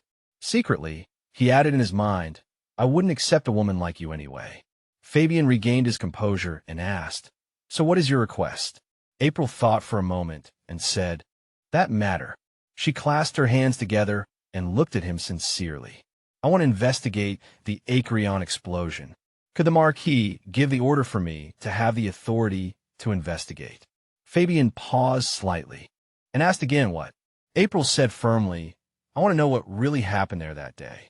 Fabian's eyes widened as he looked at her, reflecting April's bright and determined gaze. He thought in a daze, this look as if she came to Acreon just for this. Fabian softly called, April. He looked directly into her eyes and said clearly, word by word, I'm sorry, I can't grant your request. April cried out in shock, Fabian, why? Fabian adjusted his glasses and said, I wouldn't refuse without reason. He paused for a moment before continuing, because this matter involves the royal family. In the dining hall, he sat face to face with a noble-looking elderly woman at the banquet table, addressing the Empress Dowager, Your Majesty. Fabian placed his hand on his chest, bowed slightly, and said respectfully, thank you for accepting my invitation. I deeply apologize for the near disrespect I showed you earlier. Empress Dowager Natalia responded gently, it's all right. Conflicting orders are common during the inheritance of a title. She smiled kindly and praised, besides, didn't you diligently send Miss Campbell to rectify the situation? You did well. Hearing this, Fabian replied, I was very scared at the time, but the joy on his face couldn't be hidden, and his whole being brightened. April sat beside him, watching him, and thought, he has such a bright smile. Fabian said to April, "Now it's my turn to make a request, right?" She asked in surprise. Fabian pointed at April and said calmly, "Please arrange for me to pay my respects to the Empress Dowager." She cried out in dissatisfaction, "Wait a minute, you were just apologizing to me, and now you're making a request." Fabian gave a brilliant smile, his gaze lingering a bit longer with a hint of slyness. His glasses glinted in the light as he said, "Please do it soon, the sooner the better." April sat beside Fabian and thought, he refused my request, yet he wanted me to fulfill his wish. She glanced at Fabian beside her, excited like a child, and frowned, thinking, how annoying. At this moment, Duchess Ellen on the other side asked Fabian, "What do you plan to do next?" With a worried expression, she said, "There are still countless unidentified bodies buried under the rubble. The site has started to emit a foul odor, but the relatives refuse to leave because they still want to find their loved ones. Please support us so that the bodies of those fallen soldiers can return to their families." Fabian gently pushed his glasses up and replied, "I also really want to help everyone." He looked directly at the person opposite him and said, "But this issue isn't so simple because it involves our country's diplomacy with the Kingdom of Gallo. Soldiers from the Kingdom of Gallo ordered the bombing of the Acreon Hospital, correct? I heard the suspect background is quite unusual." Fabian's calm analysis of the case was due to the Luton royal family's active involvement, which led to the apprehension of the true culprit. If the Marquis of Grey's household were to rashly interfere and reopen the investigation, the royal family would perceive it as a slight to their dignity. April sat quietly, saying nothing, her head lowered as she cut the food on her plate with her knife and fork, the clinking sounds barely audible. She considered Fabian's words, silently agreeing with his sound reasoning. I can't be selfish and put Fabian in a difficult position. But is this truly the end of the matter? Is there no other way to uncover the truth behind the explosion? The thought left April feeling dejected. She closed her eyes gently. Meanwhile, the Duchess of Allen spoke, her voice stern. "I want to ask." She stood and slammed her hand on the table, the sound echoing loudly. "You know very well that's not the case." Fabian looked at her, puzzled. "Duchess Allen." The Duchess lowered her voice. "Marquis Grey, you also have a missing loved one." April, surprised by her words, looked at Fabian, who sat with his head bowed. Her heart cried out silently. The Duchess of Allen looked at Fabian with an expression of sorrow. "Dr. Grey, isn't your brother still lying beneath those ruins?" The image of her brother's tall, imposing figure flashed through Fabian's mind. The Duchess of Allen blurted out again, "Isn't your brother still lying beneath those ruins?" A light rain was falling as Fabian and April left. April sat in a corner of the carriage, her fingers touching the window glass, stealing glances at Fabian. She thought to herself. Fabian remained silent. After the meal, he sat with his arms crossed in another corner of the carriage, his head turned towards the window, lost in thought. April murmured to herself, he must not want to be reminded of his brother's death in the explosion. She suddenly leaned closer to Fabian and asked, "Is the post office still open?" He paused, turning to look at her, unsure of her intentions. Understanding dawned on him, and he replied softly, "The counter closes in 15 minutes. If you need to send a letter, you can drop in the mailbox over there." April rummaged in her bag, shaking her head slightly. "No, I have to go to the counter myself." Finally, she pulled out a letter, saying cheerfully, "Charlotte asked me for a favor. She said that if you personally mail a letter at the post office to participate in the word puzzle contest, you have a better chance of winning." Fabian frowned, asking in confusion, "Everyone uses the same stamps. How could there be a difference?" April replied, "That's what Charlotte said, so I can't help it." He seemed to have no choice but to say, "You spoil that child too much." She laughed, dismissing his comment. "Charlotte is a good child. It's fine, and she didn't ask for anything unreasonable." April held the letter to her chest, closing her eyes gently. "I want to take her words seriously, because everyone needs someone who will listen to their stories." Seeing her like this, Fabian also fell into contemplation responding softly, "Is that so?" He thought of his own solitude at home, wondering, does anyone listen to my stories? The carriage bumped along in the rain. April looked out the window. It must be because of the rain. There are more and more carriages. She asked with a hint of worry, "Can we make it to the post office before it closes?" Fabian sighed softly, looked at her, and extended his hand. "Give me the letter." April asked in surprise, "Why?" Fabian pointed to a lane. "Through that alley is the post office. It'll be faster to run." April quickly said, "Then let me go." She asked me for the favor. Fabian didn't give her a chance, quickly turning and getting out of the carriage. He said, "Are you joking?" He leaned against the carriage door, extending his hand and looking at her with a smile. A noble lady running through the capital in the rain wearing a dress. April puffed out her cheeks, looking displeased. To Fabian's astonishment, she jumped out of the carriage, letter in hand, and dashed into the rain. Fabian watched her, exasperated. "Shouting you." April turned back and shouted, "For Charlotte, we would do anything." Her expression and eyes bathed in the warm yellow glow of the lamplight, were like a small sun in the gloomy, rainy weather. Fabian could only stare blankly at her running figure. Ignoring the rain soaking him as well, he angrily muttered, "Idiot." Fabian rushed into the alley, the only sound his footsteps splashing in the puddles. Clutching the letter tightly in one hand, April used the other to shield herself from the rain. Looking around, she thought, he said the post office is through the alley. She searched around, muttering softly, "Where is it? Should I ask someone?" Suddenly, her arm was grabbed tightly and pulled sharply in one direction, as Fabian's exasperated voice rang out, "This way." He scolded her angrily, "You don't know the way, why did you run off?" April looked at Fabian in surprise and asked, "You followed me." He pulled her forward, answering without looking back, "If I stayed there waiting for you, I would have died of anxiety." April sighed and let him pull her along. Suddenly, a bright smile appeared on her face, her eyes sparkling. April smiled and said, "If Fabian, running in the rain is fun, isn't it?" He became even angrier upon hearing this. "You idiot, the counter will close in less than 3 minutes." Finally, they arrived just before the post office closed. While April mailed her letter, Fabian stood to the side, flicking the rainwater off his clothes. As they came out, April sighed and said, "Finally sent it." The rain was still falling heavily, and the two stood side by side under the eaves. Fabian muttered, "If it were snowing, we would have frozen to death." April replied with a loud laugh, "That's right, isn't it?" Then, she said almost like a soft sigh, "This winter is so long." Hearing this, he turned to look at her. Fabian looked up at the sky. Her hair was still dripping, and a few raindrops clung to her beautiful face. From his angle, she looked particularly captivating at that moment. Fabian stared at April, entranced, and heard her say, "I really hope spring comes soon."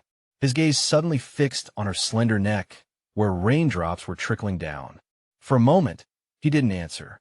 Seeing him silent, April softly called, "Fabian." Fabian startled, seeing her turn to look at him. Flustered, as if caught doing something wrong, he quickly turned his head away, putting a hand to his forehead, his cheeks flushing red. April asked in surprise, "Are you feeling unwell?" "Fabian está mal." "No." He wondered in confusion, "What's wrong with me?" He saw April approach, looking at him intently. "Your face is red." She bit her finger, exclaiming with self-reproach, "Did you catch a cold?" "I'm sorry." Watching her, Fabian suddenly felt exasperated, thinking what an idiot. He took off his coat and threw it over April's head, ignoring her bewildered expression. He spoke as if giving an order, "Put this on before the carriage arrives." Fabian crossed his arms and continued coldly, "You're the one who'll catch a cold. If you sisters take turns getting sick, do you plan to keep bothering the doctor?" He paused for a moment, his expression turning pensive. He murmured, "The doctor." Fabian hesitated, then suddenly said, "Dr. Gray was a genius." April softly asked, "Fabian's brother?" He nodded, "Yes." Recalling his brother's image, he continued, "Although he was the kind of person who only cared about himself, he was exceptionally skilled. Nobles had to beg him to save their families when someone fell ill. April responded softly, "Really?" Fabian glanced at her, thinking to himself, "Strange, I've been trying to avoid this topic, but I still ended up talking about it." Back then, there was no title to inherit, so it seemed like he wanted to make a name for himself. He was always a capable person. Pausing slightly, Fabian continued, "So what I mean is there was no conspiracy behind the explosion." He closed his eyes and spoke slowly. "If there really was a conspiracy, my brother would have known. Although I don't know why you're here, everyone was sacrificed for the sins of the Galfa army. Those who refused to give up, that's all." April listened intently, her brow slightly furrowed, her eyes wide as she looked at him. She remained silent for a long time. After a while, she hesitantly began, She took a deep breath and removed the coat from her head. "I still think there's a secret to that incident." Fabian asked uncomfortably, "Why do you?" He raised his voice angrily, demanding, "Why are you so obsessed with the explosion?" April bit her lip and suddenly blurted out the name, Prince Lachlan. Fabian froze. April didn't look at him. She said slowly, "My fiancé." She shook her head slightly and corrected herself in a low voice. "No, he was my fiancé." Fabian was so surprised he couldn't speak. April gave him a strained smile. Just then, the coachman hurried over through the rain, saying, "Marquis, I apologize for the delay." April immediately brightened, saying, "The carriage is here." "That's great, Fabian, let's go back." Suddenly, Fabian reached out and grabbed her wrist, stopping her. April turned to look at him in surprise. Fabian hesitated, then asked her, "Could it be you?" April, not understanding what he meant, gave a soft affirmation. With evident excitement, Fabian asked loudly, "Are you the blue ribbon?" April froze, hearing him mention the blue ribbon. Fabian gripped her wrist and asked loudly, "Are you the blue ribbon?" She asked in surprise, "How does Fabian know about the blue ribbon?" He remained silent, a flicker of sadness crossing his face as memories surfaced in his eyes. 2 years ago, in the military camp, Fabian slammed his shovel into the hard ground. He slammed his hands on his hips, grumbling, "Good heavens," digging a hole just to fill it back in. Is this what military life is all about? Beside him, a fellow soldier continued digging. "Don't think too much about it, Fabian." That winter, when the war broke out, Fabian had volunteered as a mid-ranking soldier. Though he'd endured the training, army life mostly consisted of punishment from superiors and senseless orders, like digging and filling holes. Fabian looked up at the sky. "I didn't join the army for this." His initial patriotic zeal was fading, replaced by a growing weariness with a military life far different from what he'd imagined. He lowered his head and continued digging, muttering, "At this rate, the war will be over before we're done." Just then, a soldier came running, shouting, "Hey, have you guys heard?" He excitedly announced, "Prince Lachlan is going to be stationed at our camp for a while." The area erupted in commotion. Before the news could fully sink in, Fabian searched his memory. "Prince Lachlan, that isn't he the second prince of the Luton Kingdom, Dominic's twin brother? I haven't heard much about him compared to his brother." The soldiers buzzed with speculation. "He'll definitely make a grand appearance at dinner, right? Maybe the prince will bring Weiwaning newly published novels, chocolates, or encouraging letters from the noble ladies of the capital." Fabian tuned them out.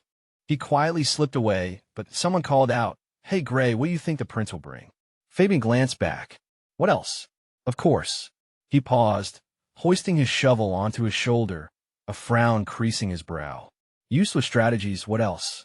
Fabian put on a knowing air, holding forth, "If the prince comes, those big shots will definitely put on a show for the sake of appearances. They'll go all out. And the result? We lowly soldiers will have to polish everything to a shine, from the cutlery to the lamps on the ground."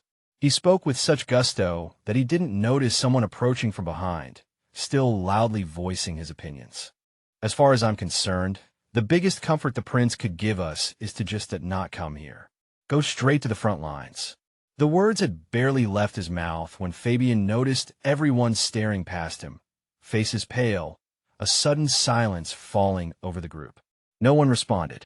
He frowned slightly, a flicker of unease in his gut. Turning, He saw Lachlan standing right behind him, his bright golden hair gleaming, dressed in an imposing military uniform. Breaking out in a cold sweat, he whispered Prince Lachlan. Lachlan removed his hat in greeting, not angry, but instead flashing a bright smile. You've all worked hard. Fortunately, Prince Lachlan didn't seem to mind Fabian's words. Removing his cloak and dressed in a simple white shirt, he poured tea into a cup and addressed Fabian. It's an honor to hear such candid opinions about the royal family. Lachlan spoke calmly. It's perfectly normal for some among the populace to be dissatisfied with the royal family. The higher one sits, the more important it is to hear such unvarnished truths.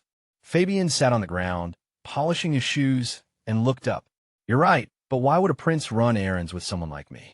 Lachlan tilted his head, smiling, and handed the freshly poured cup to Fabian. Because Gray is the first person I've heard speak so frankly. Fabian accepted the hot tea, murmuring, "Thank you, Your Highness," while thinking, is this poisoned? Lachlan continued, "This tea is made with my fiancée's favorite tea leaves, brewed just the way she likes it." He rested his chin on his hand, smiling. "It's quite delicious." He looked at Fabian expectantly, urging him, "Try it." Fabian nodded, slowly bringing the cup to his lips and taking a sip. Lachlan sat beside him, eagerly awaiting his reaction. Once Fabian finished, Lachlan immediately asked, "Well, how is it?" Without hesitation, Fabian blurted, "Terrible." He wiped his mouth, looking at the cup as if it held poison, thinking, this is madness. How can anyone like this awful tea? It's lukewarm and tasteless. Fabian gave a nervous laugh, looking up at Lachlan. To be honest, the tea your fiancé likes is a bit. He couldn't finish the sentence. Lachlan's expression, which had been as bright as the spring sun just moments before, had darkened considerably. Through gritted teeth, Lachlan said, "The tea." His gaze, sharp with a hint of menace, fixed on Fabian. "What about my fiancé's tea?" Fabian quickly backpedaled, exclaiming, "It's incomparably delicious." He thought frantically he was just praising my frankness, but seeing Lachlan's terrifying expression, he could only continue to praise the tea. "Delicious, delicious. I think it's a masterpiece with a lingering fragrance." Fabian waved his hands enthusiastically. "And such a gentle flavor." Finally, he concluded, "Your fiancé truly has exquisite taste." Only then did Lachlan's expression soften slightly. In that instant, a brilliant smile bloomed on his face. Prince Lachlan rushed over excitedly, grabbing Fabian's hand and exclaiming, "Amazing, isn't it? You honestly like this tea, too." Caught off guard, Fabian nearly stumbled backward. He could only manage a hasty nod, thinking to himself that this guy must be out of his mind. Lachlan asked, "Gray, would you like another cup?" Though apprehensive, Fabian could only agree. "Yes, please." Inwardly, he cursed, a look of utter helplessness on his face. He took a pained sip of the tea, thinking, I don't know her face or name, but I'm already starting to dislike the prince's fiancée. Even so, after a few days of observation, Fabian noticed that Prince Lachlan seemed to enjoy his blunt attitude and was, conversely, uncomfortable around those who were overly respectful. Late one night, Lachlan sat in his tent and said to Fabian, "Is it because I'm used to living in Dominic's shadow?" Fabian, who was lighting a lamp, turned to look at him. Lachlan continued, "I even feel like I can't become the kind of person who's so outstanding that others wouldn't dare look up to me." Hearing these words, Fabian fell into deep thought. He found it strange. Despite the vast difference in our status, for some reason, I feel like I understand this young man's feelings. He softly replied, "Is that so?" When Fabian looked again, Lachlan was no longer the same. He clutched the blue ribbon tightly, bringing it to his face, and caressed it affectionately. He sighed, "I miss her so much." Fabian watched him, adding silently to himself, aside from his feelings for his fiancée. Lachlan lowered his head and kissed the ribbon, murmuring, "You don't know how many times this ribbon has protected me. It's impossible not to love it." Fabian thought, this is too much. Unable to watch any longer, he quickly made an excuse to leave. I'm gonna get some fresh air." Before he could leave, he heard Lachlan call out, "Wait, Gray." Fabian turned back, puzzled. Wait for what? I'm in no mood to see you acting so strangely, Your Highness. He turned to find Lachlan's face pale, his hand gripping his sword, ready for battle. Fabian froze, fearing he'd said something wrong. He could only watch in stunned silence as Lachlan charged towards him, sword drawn. Fabian cried out and fell back as Lachlan approached, but the prince didn't attack him. Instead, he swung his sword at a cloaked figure behind Fabian. With swift, powerful movements, Lachlan knocked the assailant's sword away and quickly subdued him. Fabian turned, dumbfounded, staring at the man on the ground. What's going on? He asked, as Lachlan continued to brandish his sword. Fabian looked around and saw several figures in black cloaks, armed with swords. A shiver ran down his spine. Assassins! Assassins! He heard one of them shout, "Die, Prince Luton." Fabian saw another assassin approaching Lachlan from behind, ready to strike. Panic seized him. "Lachlan!" he yelled. The assassin closed in, swinging his sword down. The blade struck Lachlan's back, sending blood spraying. Lachlan cried out in pain. Lachlan turned to face his attacker. Fabian rushed to his side, shouting, "Lachlan! Lachlan!" Lachlan looked down and whispered, "That's good." He reached up and touched the blue ribbon still tied to his upper arm. "The ribbon's all right." A gentle smile spread across his face. "As expected, the ribbon protected me." "Huh." By now, the other soldiers in the camp had noticed the commotion. Someone shouted, "Enemy attack." The soldiers drew their swords and rushed to fight the assassins. When the danger had passed, the camp commander bowed his head and apologized to Lachlan. "Prince Lachlan, I have no words to express my regret for failing to detect the enemy intrusion. Are you injured?" Lachlan's hand remained on the ribbon. He replied, "I'm perfectly fine." But only Fabian saw the blood still flowing from the wound on Lachlan's back. Fabian stepped forward, about to speak, but Lachlan turned to look at him. Lachlan shook his head slightly and held up a finger to silence Fabian. The scene was etched deeply in Fabian's memory, even now. He murmured, "Fortunately, the wound on my back isn't deep." Sitting in the carriage across from April, Fabian said softly, "I tended to his wound in secret, as he didn't want anyone else to know." She lowered her head slightly and replied, "I see." The carriage moved slowly through the rain. The horses' hooves clattered against the road. Fabian removed his glasses and wiped the raindrops from the lenses with a handkerchief. "I never imagined you were the ribbon's fiancé," he said. April smiled gently and nodded. Recalling the moment, she said softly, "Before he left for the war, the prince tied it on himself. He promised to keep it with him always." Fabian muttered under his breath, "Keep it with him always." He recalled the besotted, affectionate way Lachlan had touched the ribbon and thought, best not to mention those details. Looking at April, Fabian thought to himself, "Now I understand why April is so determined, and why she set foot on this land at this time." She looked out the window, a hint of sadness lingering between her brows. Fabian slowly began, "My opinion on the bombing hasn't changed. There's absolutely nothing unusual about it." He didn't look at her, continuing, "You just can't accept reality, so you're looking for other explanations. I believe that only through diplomatic means can we console the victims and their families." April listened absent-mindedly, humming softly. Fabian paused, then added, "So, I won't allow you to rashly reopen the investigation without any leads."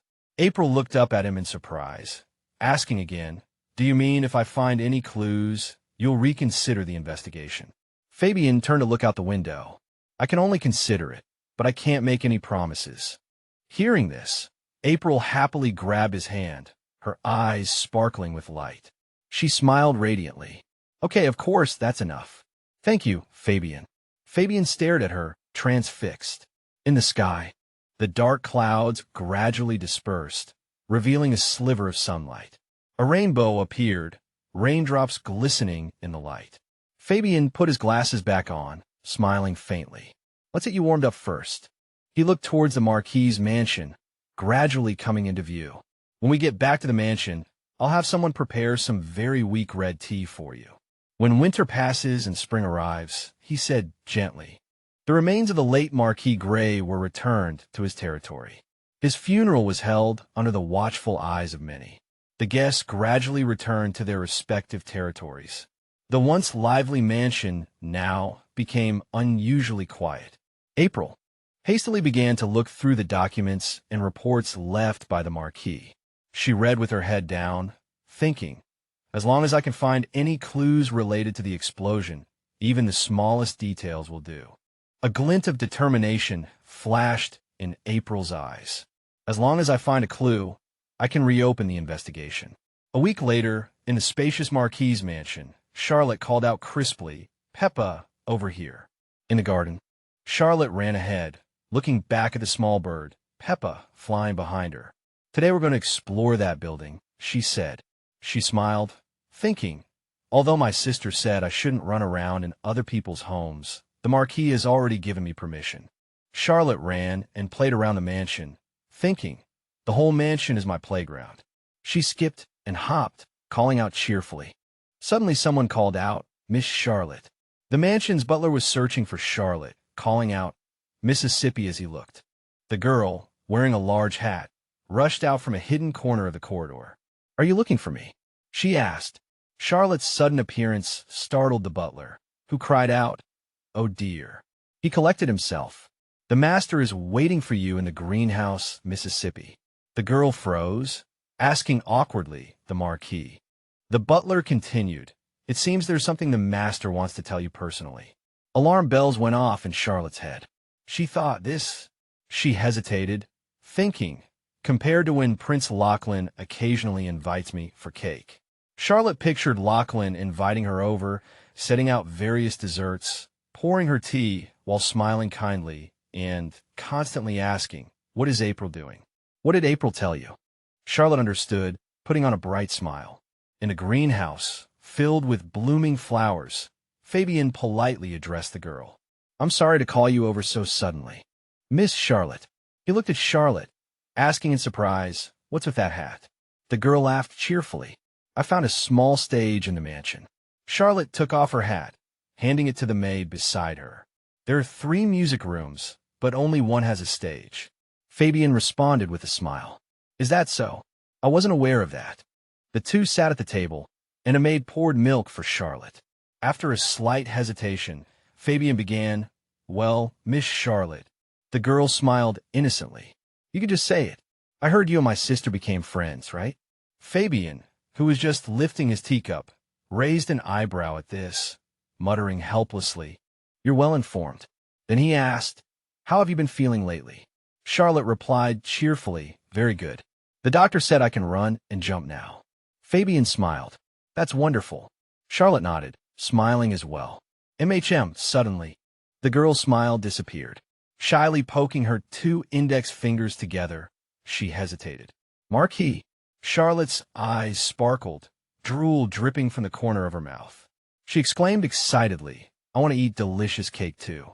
Meanwhile, before she could finish, Fabian said, "Well, even if you hadn't said anything, I was thinking that perhaps now is the time for you to start learning." Hearing this, all of Charlotte's expectations were instantly dashed. The girl asked again, her voice laced with suspicion. Fabian covered his mouth with his hand, cleared his throat, and smoothly replied, "I've been worried. Of course, you're at an age where your enthusiasm for learning is high. I can hire an excellent tutor for you, and the Manor Library also has reference books." Charlotte's face crumpled, tears welling in her eyes. She began fearfully. Fabian cut her off cheerfully. "You don't have to refuse. Learning is a child's right." Charlotte screwed up her face, shaking her head vigorously. "Children also have the right not to learn," she cried. Memories of being forced to study flooded her mind. Too much, she thought resentfully. "I thought living here wouldn't be as hard as in the capital." "Study," she fumed. "Study what?" Growing angrier, she slammed her small fist on the table. A thud echoed in the room. Under April's astonished gaze, Charlotte yelled, "I hate the Marquis," and stomped out. "Charlotte," April called out in surprise, but the girl didn't look back, continuing to run. April stared after her, then turned to Fabian. "What's wrong with Charlotte?" He stood there, scratching his head in bewilderment. I thought she'd be happy. He looked down at the table where a letter lay. Oh no, Fabian exclaimed, pointing at the letter. The results of the word puzzle we entered came back, but I haven't given it to her yet. The letter arrived already. April asked. The results came back sooner than I thought. Fabian glanced at her, displeasure evident on his face. He sighed and said sarcastically, so soon. You've been burying your head in documents so much you've lost track of time, haven't you? April looked away awkwardly. It's not that bad, she defended. Do you remember that we're just neighbors separated by a wall? Fabian asked. I'm sorry, she quickly responded. Was the light leaking through the crack under the door? A maid pulled up a chair for April to sit down. I must have disturbed your rest, April apologized. I'll be more careful next time. Fabian frowned, displeased, and hummed in response. The rustling of pages continues late into every night, he thought to himself. Suddenly, a wave of awkwardness washed over him. He cleared his throat and looked away. It's not a big deal, really. It's just, I noticed, he thought. Anyway, he said, you haven't found any clues yet, have you? April replied softly, no. Personally, I think you should give up, Fabian said. She looked at him sadly. Fabian, she murmured. He reached into his pocket and pulled something out. Besides, he continued, there's not much time left.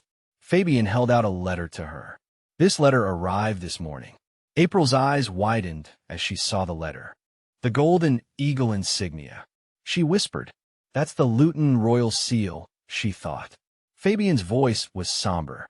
The main point of the letter is that the authority to punish the enemy knight who ordered the bombing of Escorting has been returned to our country from the kingdom of Gal. He paused, then slowly uttered 4 words. The death penalty execution. Fabian continued, considering public sentiment. The execution will be carried out at the Escorting hospital. April's heart jolted at the scene of the crime. She thought. He looked at her, his face expressionless. It will be carried out in 10 days. Once the criminal is executed, this matter will be completely closed. Fabian stopped there, but April finished the sentence in her mind, and there will be no chance to reinvestigate. The thought spurred her to action. This isn't the time to be sitting around, she said, turning to leave. If we don't find a clue soon. Fabian stopped her. Wait, hear me out. He placed the letter on the table. There's someone specifically in charge of escorting the criminal, personally appointed by the royal family. His name is... A realization dawned on April, her eyes widening in surprise. In the royal palace, Delafontaine sat on his throne and solemnly announced a name, Dominic Magnus Legion. Lachlan stood below, head bowed respectfully. Delafontaine looked seriously at his second son, his brow slightly furrowed. Lachlan did not raise his head. When April heard Fabian say the name, she stopped in her tracks. A familiar figure surfaced in her mind. Prince Lachlan, she thought, her throat tightening. April turned back to the letter, a question forming in her mind. Coming to Escorting, her thoughts slowly pieced together the crucial information. The execution would take place at Escorting Hospital, and the person in charge of escorting the criminal was Dominic Magnus Legion. The image of that face flashed in her mind. Prince Lachlan, she thought. April stared at the letter, the thought echoing in her mind. Coming to Escorting. In the stillness of the night, starlight gently bathed the earth. April's long hair cascaded down her back.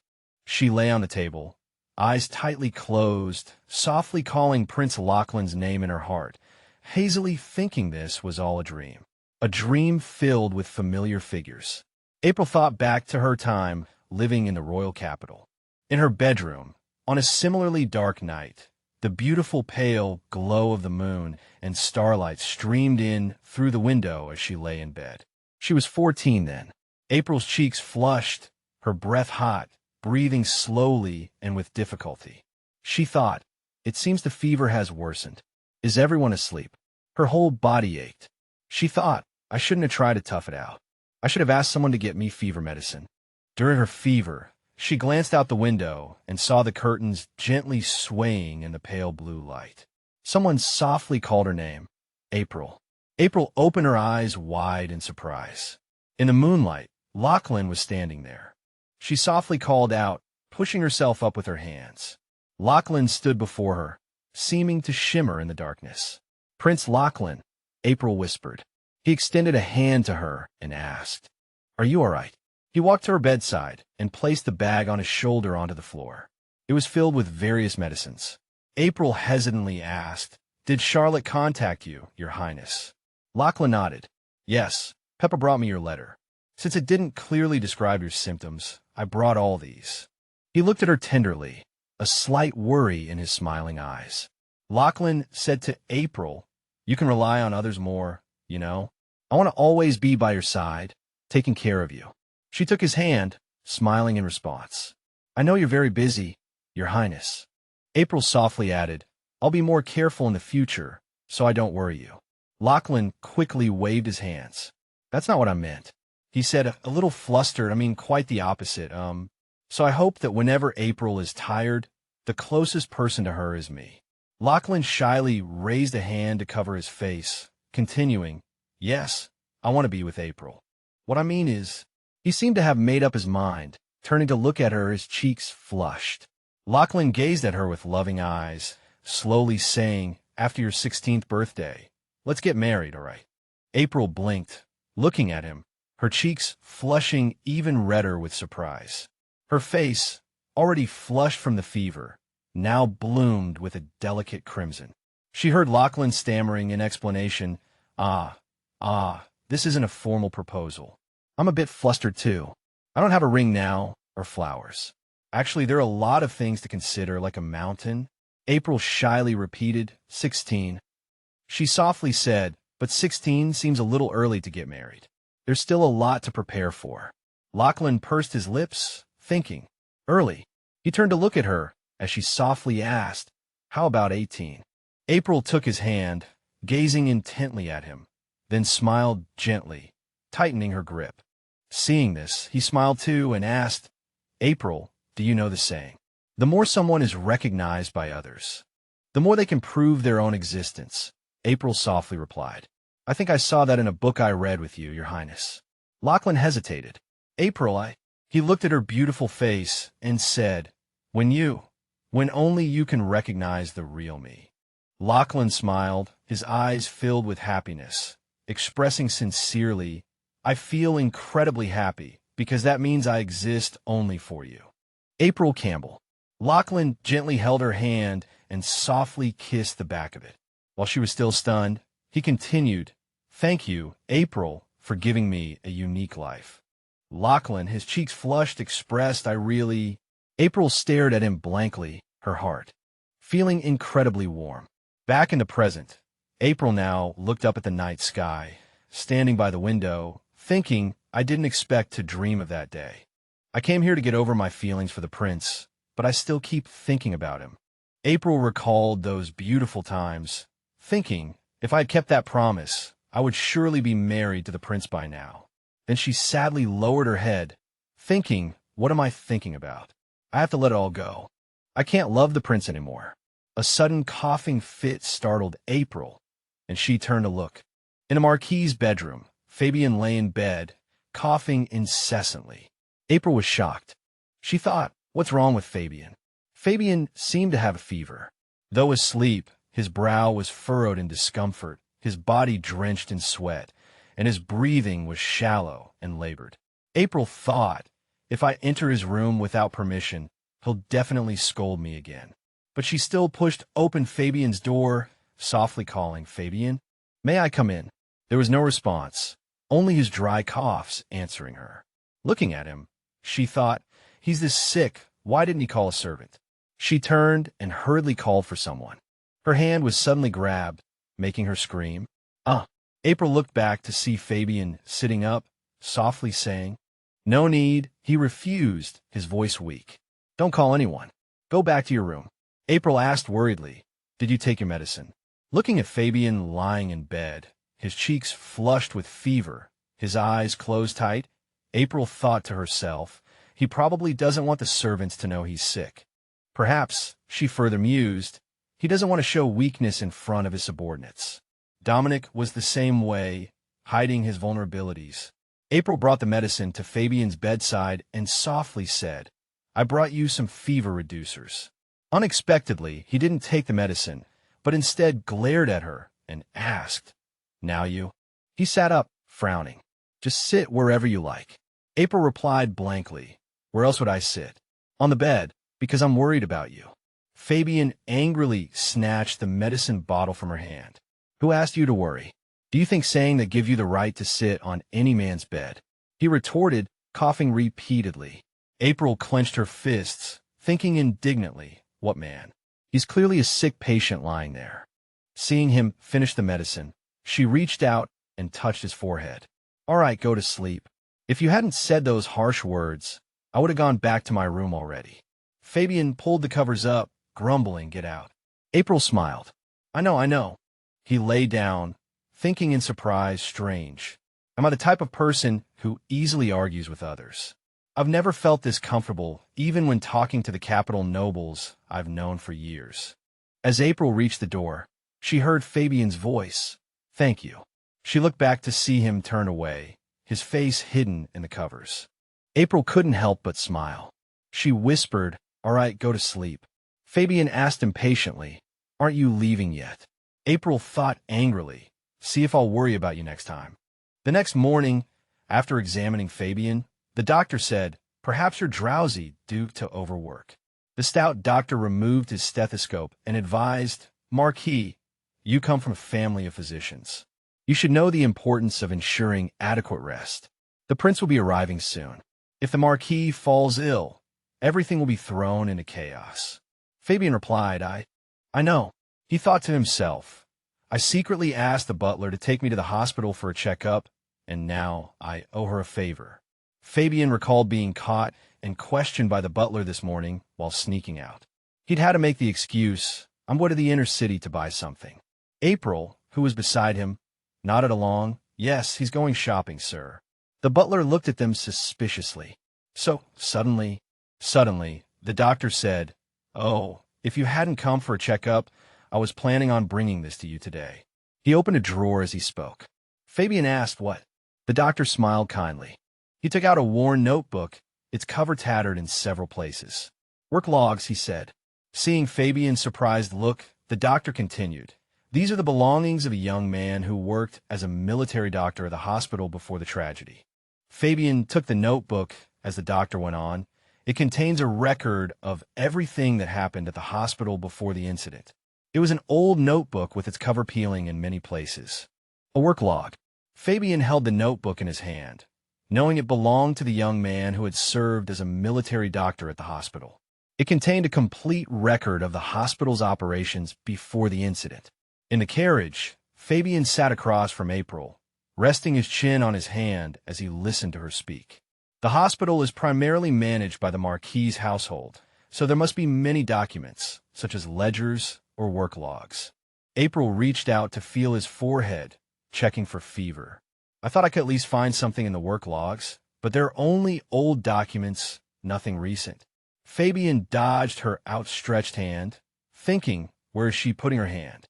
Aloud, he said, "They must be buried in the hospital ruins." Back in his room, he had thought the same thing. "Yes, if I can find these, I might be able to find clues about the accident." Fabian asked the person across from him, "Are all the explosion survivors currently in this hospital?" The doctor quickly replied, "Yes, most of them are receiving treatment here." Warm sunlight streamed through the windows of the hospital ward. The doctor led him to visit many patients, some with severe burns, others missing limbs. It was a truly tragic accident.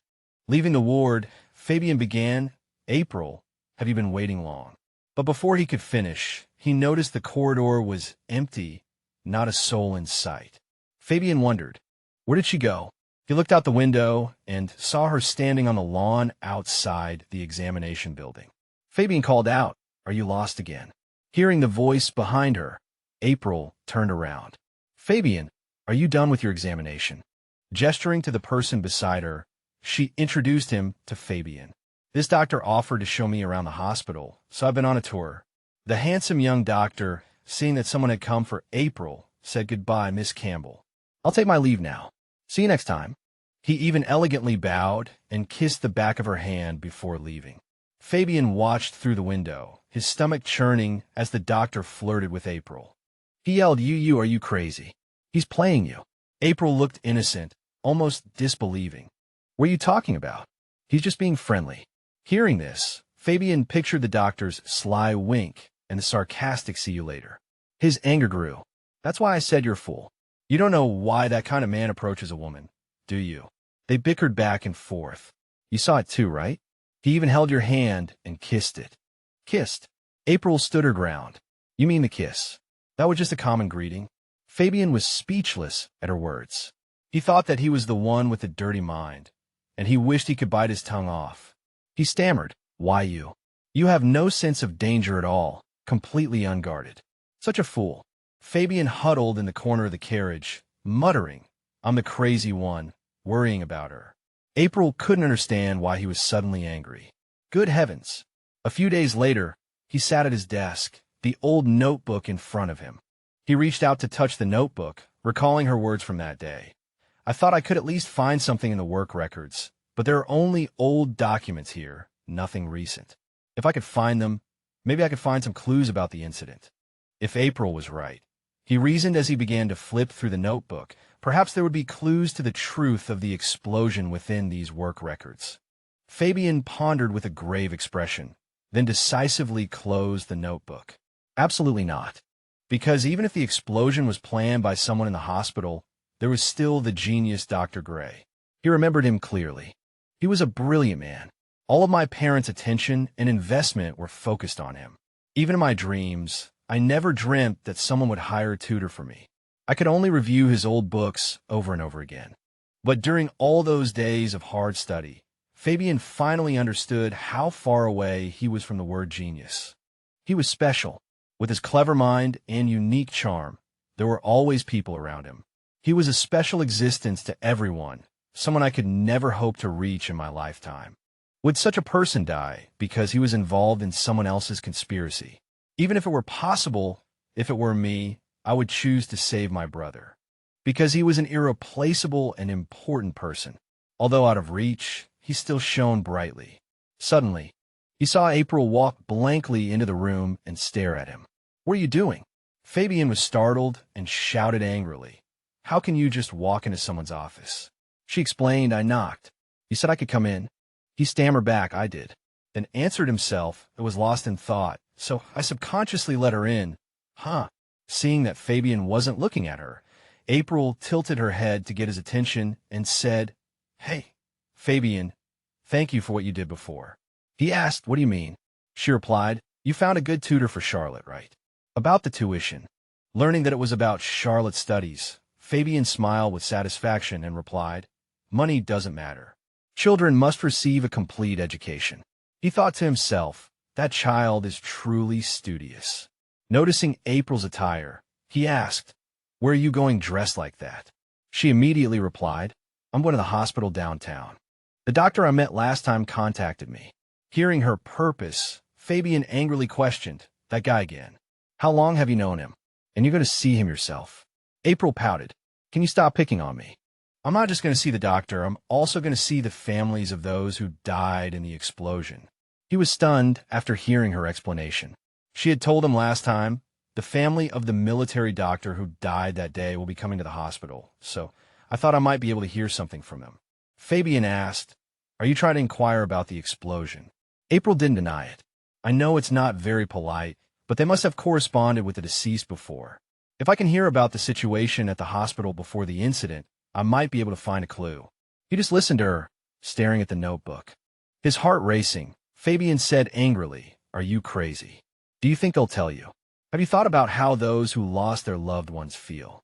April replied, "Of course." He looked away sadly. "I understand, because I'm the same as them. I also lost my only family member in this incident. The person who had been by my side since I was 10 years old, the person I thought would always be with me, disappeared one morning." Fabian pictured his gentle smile. Warm memories of their time together flooded his mind. April had never imagined that Fabian would go through this. She opened her mouth, but didn't know how to comfort him. He sat at the table and finally looked at April. So you won't admit anything either. I'm no different from them. She silently picked up her suitcase and turned towards the door. April stumbled over something and let out a soft cry, pressing her lips tightly together. She fought back her emotions, and, as they subsided, her gaze gradually hardened. Fabian watched her leave, unable to stop her. Outside the villa, the sky was gloomy. April dragged her suitcase back to the hall, thinking dejectedly, it's too late. Fortunately, April still managed to meet the families of the victims of the explosion. She heard a girl, sadness in her eyes, say, "I heard that before the explosion, the atmosphere in the hospital was very tense. They were severely understaffed, and the noble officers were angrily demanding private rooms." Listening to her, April felt even more heartbroken. Although the story was painful, it felt like the truth was still far away. She collapsed onto the bed, burying her face in the pillow, thinking Fabian was right. Perhaps there really was something more to the explosion than met the eye. April thought of her prince, her heart heavy. Is it just because I don't want to accept the truth? Was their promise broken because of this explosion? The thought was agonizing. April clutched the sheets tightly. Even so, I can't just sit here and do nothing. She sat up and turned on the lamp, illuminating the dark room. It's fine even if they call me stubborn, she thought. She stood up and walked out of the room, silently telling herself, no matter what anyone says, I can't give up. I will continue to investigate until my longing for the prince is exhausted. Suddenly, she saw Fabian's work log on his desk. April picked it up and began to read through it carefully. The more she read of his recorded observations, the more surprised she became. Meanwhile, Fabian leaned against the wall with his arms crossed, silently watching her. The scene shifted to the border wall between the kingdom of Luton and the kingdom of Gallo.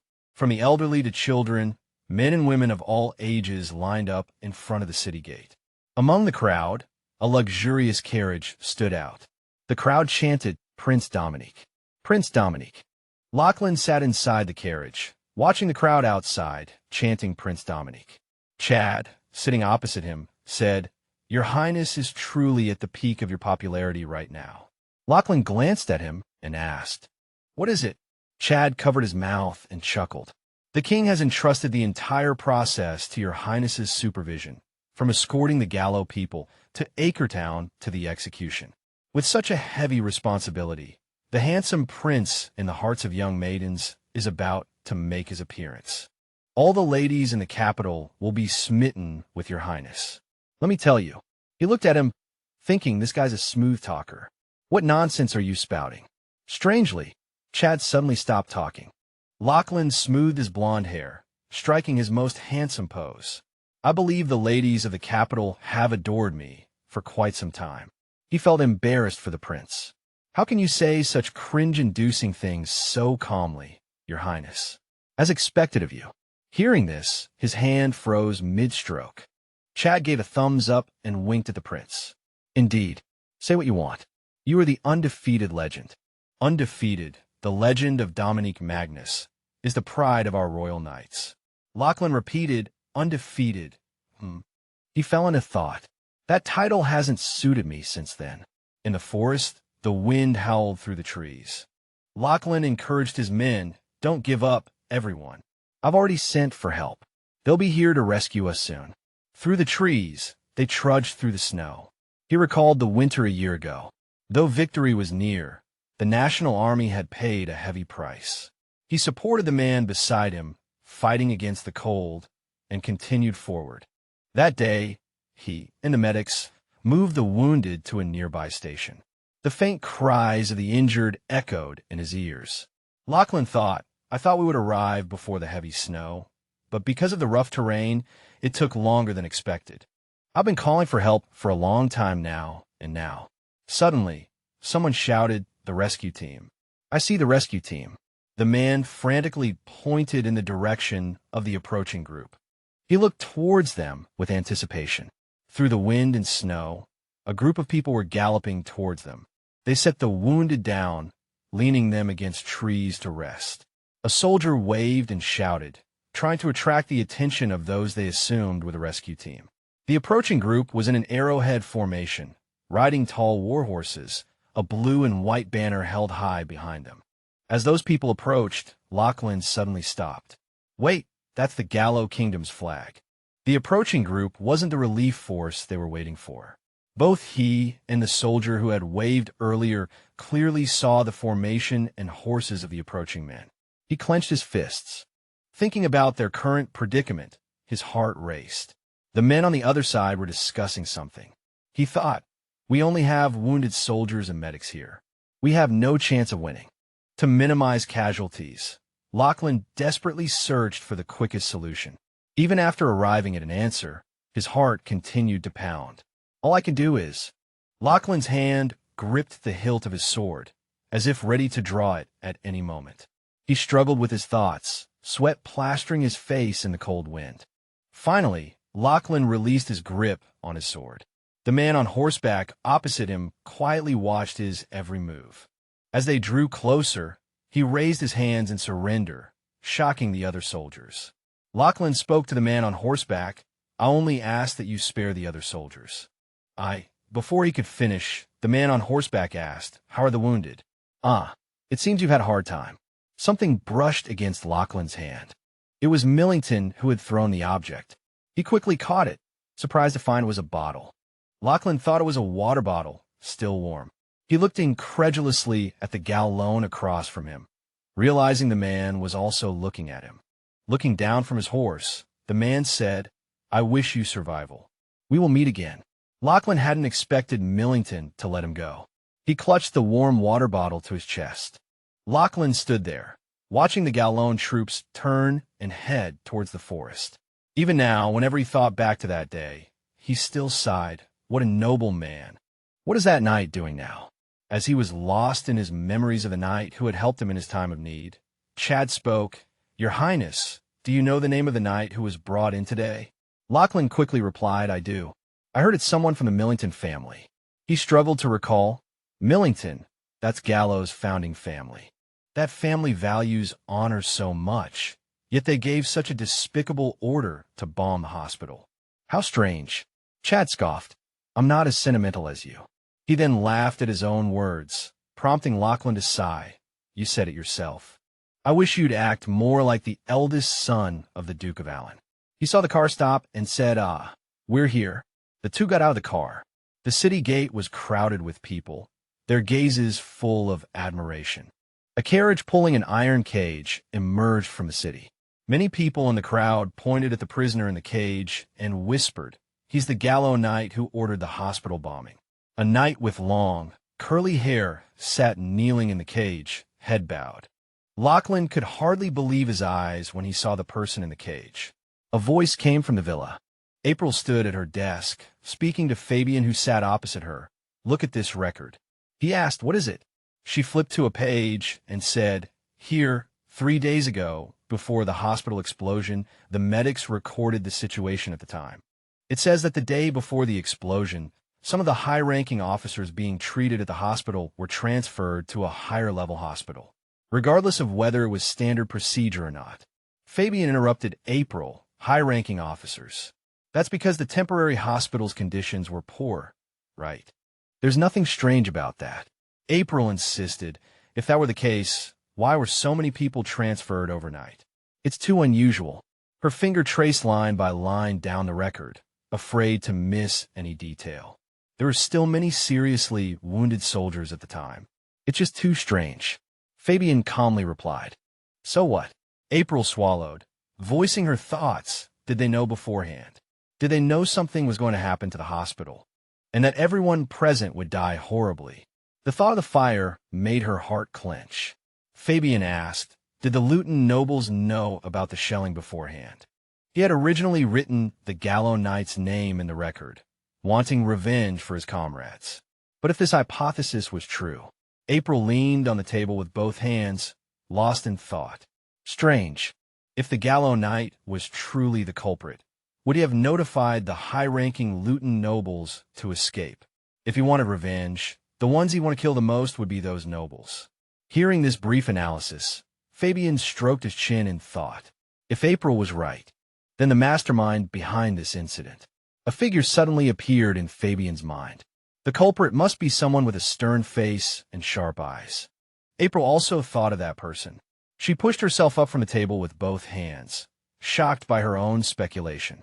She looked at Fabian and said, "Fabian, you're thinking about the Gallow Knight who's about to be executed, aren't you? Isn't he innocent?" Millington sat in the cage, his face full of anguish, listening to everyone's discussion. The image of the knight, nobly saying, "May you live. We will meet again," surfaced in his mind. In stark contrast to the battered and tormented Millington, Lachlan froze when he saw the knight. A voice echoed in his mind, "Impossible." April said, "That Gallow Knight who's about to be executed, isn't he innocent?" Although phrased as a question, her expression was certain. She looked at Fabian. He picked up his notebook and looked at it carefully. He said to April, "You have hope in your heart. That's why you're discussing this with me, right?" Across from him, his colleague responded blankly, swallowed hard, and then spoke up with mustered courage. "We must let Dominic know the truth, because he wants to know more than anyone." Hearing April's purpose, Fabian pushed up his glasses and replied, "Is that so? If you wanted to relay it, I refuse." He tossed the notebook towards her, and April quickly caught it. He said, "You go tell His Highness Dominic yourself." Hearing this, April pointed at herself and stammered, "And me." Fabian took off his glasses and looked at her, smiling. "His Highness will trust your words more than mine. He will arrive in 3 days. I will create an opportunity for you to speak with him privately then."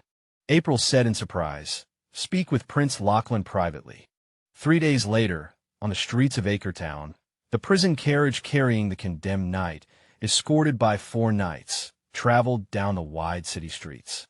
People on both sides began to watch and murmur. As the carriage passed, the crowd frantically threw stones at it, many shouting curses, "Die, demon. Give me back my child."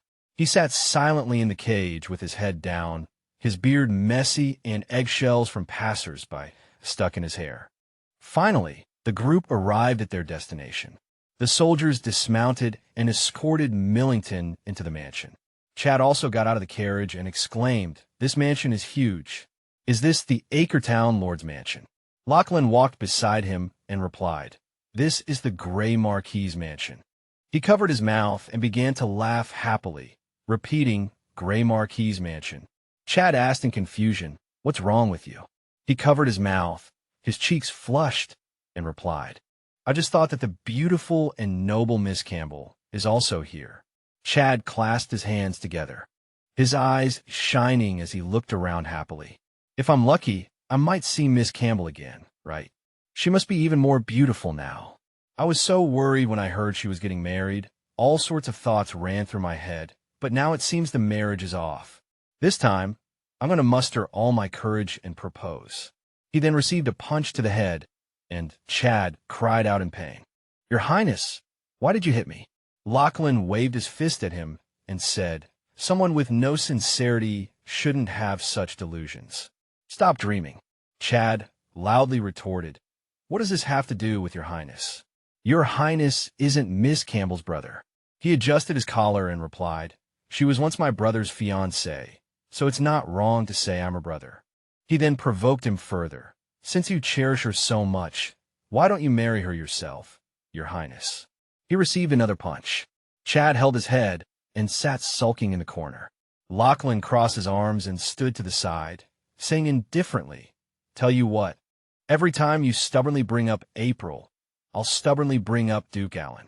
Chad immediately sobered up after hearing this and shouted angrily, "Good heavens, Your Highness, are you a demon?" But Lachlan ignored him, noticing that someone seemed to be approaching.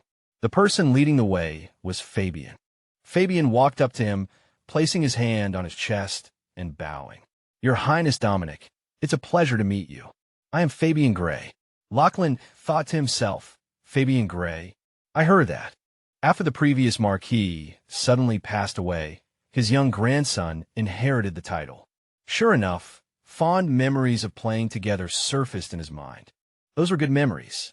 Lachlan thought happily, "It's you, Gray." But he still restrained his emotions. Lachlan placed his hand on Gray's shoulder and returned the greeting, "Marquis Gray." According to custom, We should have met at the banquet celebrating your inheritance of the title. Hearing this, Fabian said frankly, I apologize. Because it was so sudden, I haven't been able to enter the palace for my investiture yet. Lachlan reassured him, it's all right. It's not your fault. It's just that the Marquis and I are frequently in contact, and I didn't expect our first meeting to be in such a foul-smelling place. I apologize. Lachlan turned to Chad behind him and said, Chad, go bathe Millington and clean the prisoner transport carriage. Chad asked and surprised me. There's no need for me to do that, is there? Lachlan gave a dangerous smile. Oh, or should I do it myself? Chad trudged toward the carriage. Fabian spoke up to lighten the mood. If your highness permits, I will instruct the servants to do it. Lachlan, unable to bear the thought of Fabian doing such a task, said, everything related to the criminal and the transport carriage is my responsibility. He glanced at. Lachlan looked at the attendant standing behind Fabian. I don't see April. Where is she? That beautiful and charming lady. Lachlan thought, if it were Dominic at a time like this, he would definitely press the matter without hesitation. So, it wouldn't hurt to ask suddenly. Is April doing all right now? Does she have someone to give her strength when she's tired? Innes's mind was filled with thoughts, but he didn't voice them. He simply said to Fabian, it's nothing, because he felt it was pointless to ask. Besides, although Gray spoke rudely, he was a man with a strong sense of justice. If April encountered any difficulties, Gray would definitely help her. Lachlan silently called out in his heart, April, are you all right now? Night fell, and the entire mansion was brightly lit. Behind the window were the figures of Fabian and the prince having dinner. He thought it's time. Outside the mansion, April was running quickly. Fabian had made an agreement with her earlier. After dinner, I will create an opportunity for you and His Highness to speak privately. If you intend to meet that gallows night yourself, it must be done before then. April thought as she ran, I must hear both sides of the story. Carrying a plate of food, she stepped onto the stone steps and walked towards the prison in the night. April said to the guard, I'm here to deliver food to the criminal gallows. The guard told her to leave the food there. April replied, it's the Marquis's order. He told me to supervise until he finishes eating. She looked at the ragged prisoner in the cell and thought, is that him? The guard scratched his head and finally agreed. He walked into the cell, grabbed the chain on the prisoner's wrist, and yanked hard. Hey, get up. April watched him and continued to threaten, hurry up, or this poor maid can't go home. April sat opposite, watching Millington eat. His eyes were dull as he put the food into his mouth bite by bite. She sat opposite him and whispered, Sir. Then she quietly took a note from her sleeve. It read, I believe Millington is innocent. Millington stopped when he saw the contents of the note. April didn't speak and quietly took out a second note from her sleeve. She pointed to the words on the note. I want to help you. Her gaze was fixed on him. Millington clenched his jaw, fighting back his emotions, lowered his head, and shook it desperately. April sat opposite him, worried and confused. Refusing why? She whispered, Millington, if you continue like this, she will be wrongly executed. Please tell me the truth. But he still shook his head firmly. Millington opened his mouth in pain. His tongue had been cut out. Seeing this, she couldn't help but be startled. Perhaps their reactions alerted the soldier, who walked into the cell and shouted, What did you give him? Did you? Before April could recover from the shock, the soldier grabbed her hand forcefully. He was a spy for Gallo. What did you give him? April thought, I've been exposed. But on the surface, she calmly replied, I just gave him food. He roared angrily. Nonsense. You think I'm stupid. Then he shoved her hard. April screamed, thinking, I'm going to hit the wall. But a hand firmly grasped her shoulder. Lachlan leaned down and softly asked, What's wrong? Before April could react, she glanced at the person holding her. He said to the soldier, Didn't I tell you to stop causing trouble? What's going on here? When she saw clearly who was holding her, she recognized the prince in surprise. The man stammered, Your Highness, she gave the criminal some kind of letter. He asked what? The man quickly replied, I don't know what it was. At this moment, April didn't pay attention to what he was saying, only noticing the hand still around her shoulder. The man pointed at April and accused, but I'm sure she's up to something. She must be a spy for Gallo. Lachlan said coldly, don't accuse a lady without evidence, or your finger is pointing at me. I will investigate this matter personally. Seeing that the prince was protecting her, the soldier could only sullenly agree. Yes, your highness. She extended her hand. April opened her mouth to call him Bon, but stopped, wondering if it was appropriate. Thanks to Prince Lachlan, she had escaped, but he seemed incredibly angry. He hadn't said a word since they left the dungeon. She pondered silently. April was about to address him as your highness when Lachlan suddenly turned and gripped her hand so tightly she cried out in pain. He demanded to know why she was there, and what was the meaning of her attire. Fabian Gray, he asked, sadness in his eyes. She didn't understand. Lachlan closed his eyes and shouted that it was Fabian who had made her wear the mage's uniform and forced her to work. That man, I trusted him so much. He bombarded her with questions, leaving April stunned. Lachlan's face turned red with rage. I won't let him get away with this. No, I'm going to kick down his door right now. He started to drag her away, but April quickly shouted, it's a misunderstanding. Your Highness, I needed this uniform for a ruse, so I borrowed it from the Marquis. I planned to approach Millington without arousing suspicion. He calmed down slightly. Really? She tugged on his sleeve. Truly, Marquis Gray would never make me a maid. He stared at her, embarrassed by his outburst. Lachlan felt like he was going mad. You really are surprising, he muttered under his breath. April watched him, her cheeks flushed. He was Prince Lachlan. Seeing his shy expression, her eyes lit up. Once the awkwardness subsided, he spoke. Your conversation with Millington in the cell. Just as April expected, she looked with surprise at what Lachlan held in his hand. That paper should have been left in the cell, she said. Lachlan explained, Millington gave it to me as soon as he was taken into custody. April asked, so that means... Before she could finish, he affirmed, yes, I also know he wasn't responsible that day. When I took Millington from Gallo, I heard from someone claiming to be his subordinate that he was never even stationed near Acreton. April asked urgently, then why was he named the culprit? Lachlan replied, Millington was framed. The evidence that he ordered the hospital bombing was fabricated. He was killed by Gallo's forces before he could even defend himself. So many thoughts raced through her mind. The Millington family are founding heroes of the Gallo kingdom. He couldn't explain. I don't know the details. Lady Millington is currently being held by the King of Gallo. She'll be released once Millington is executed. That's why he accepted the death sentence. April said worriedly, we can't just stand by. We have to save Millington and his wife. I want to, but I can't find any solid leads to help them. Any clues about the mastermind behind the bombing? Hearing the word clues, she immediately thought of the work log. Your Highness, speaking of clues, she began hurriedly, recounting the details she'd seen in the logbook to Lachlan. He responded, is that so? The lieutenants fled the hospital the day before the explosion. Do you know the names of those officers? April remembered the names from the logbook. I do. Marquis Linden, Earl Carlisle, and Earl Belmont. He stroked his chin thoughtfully. Those families are all close to Duke Allen.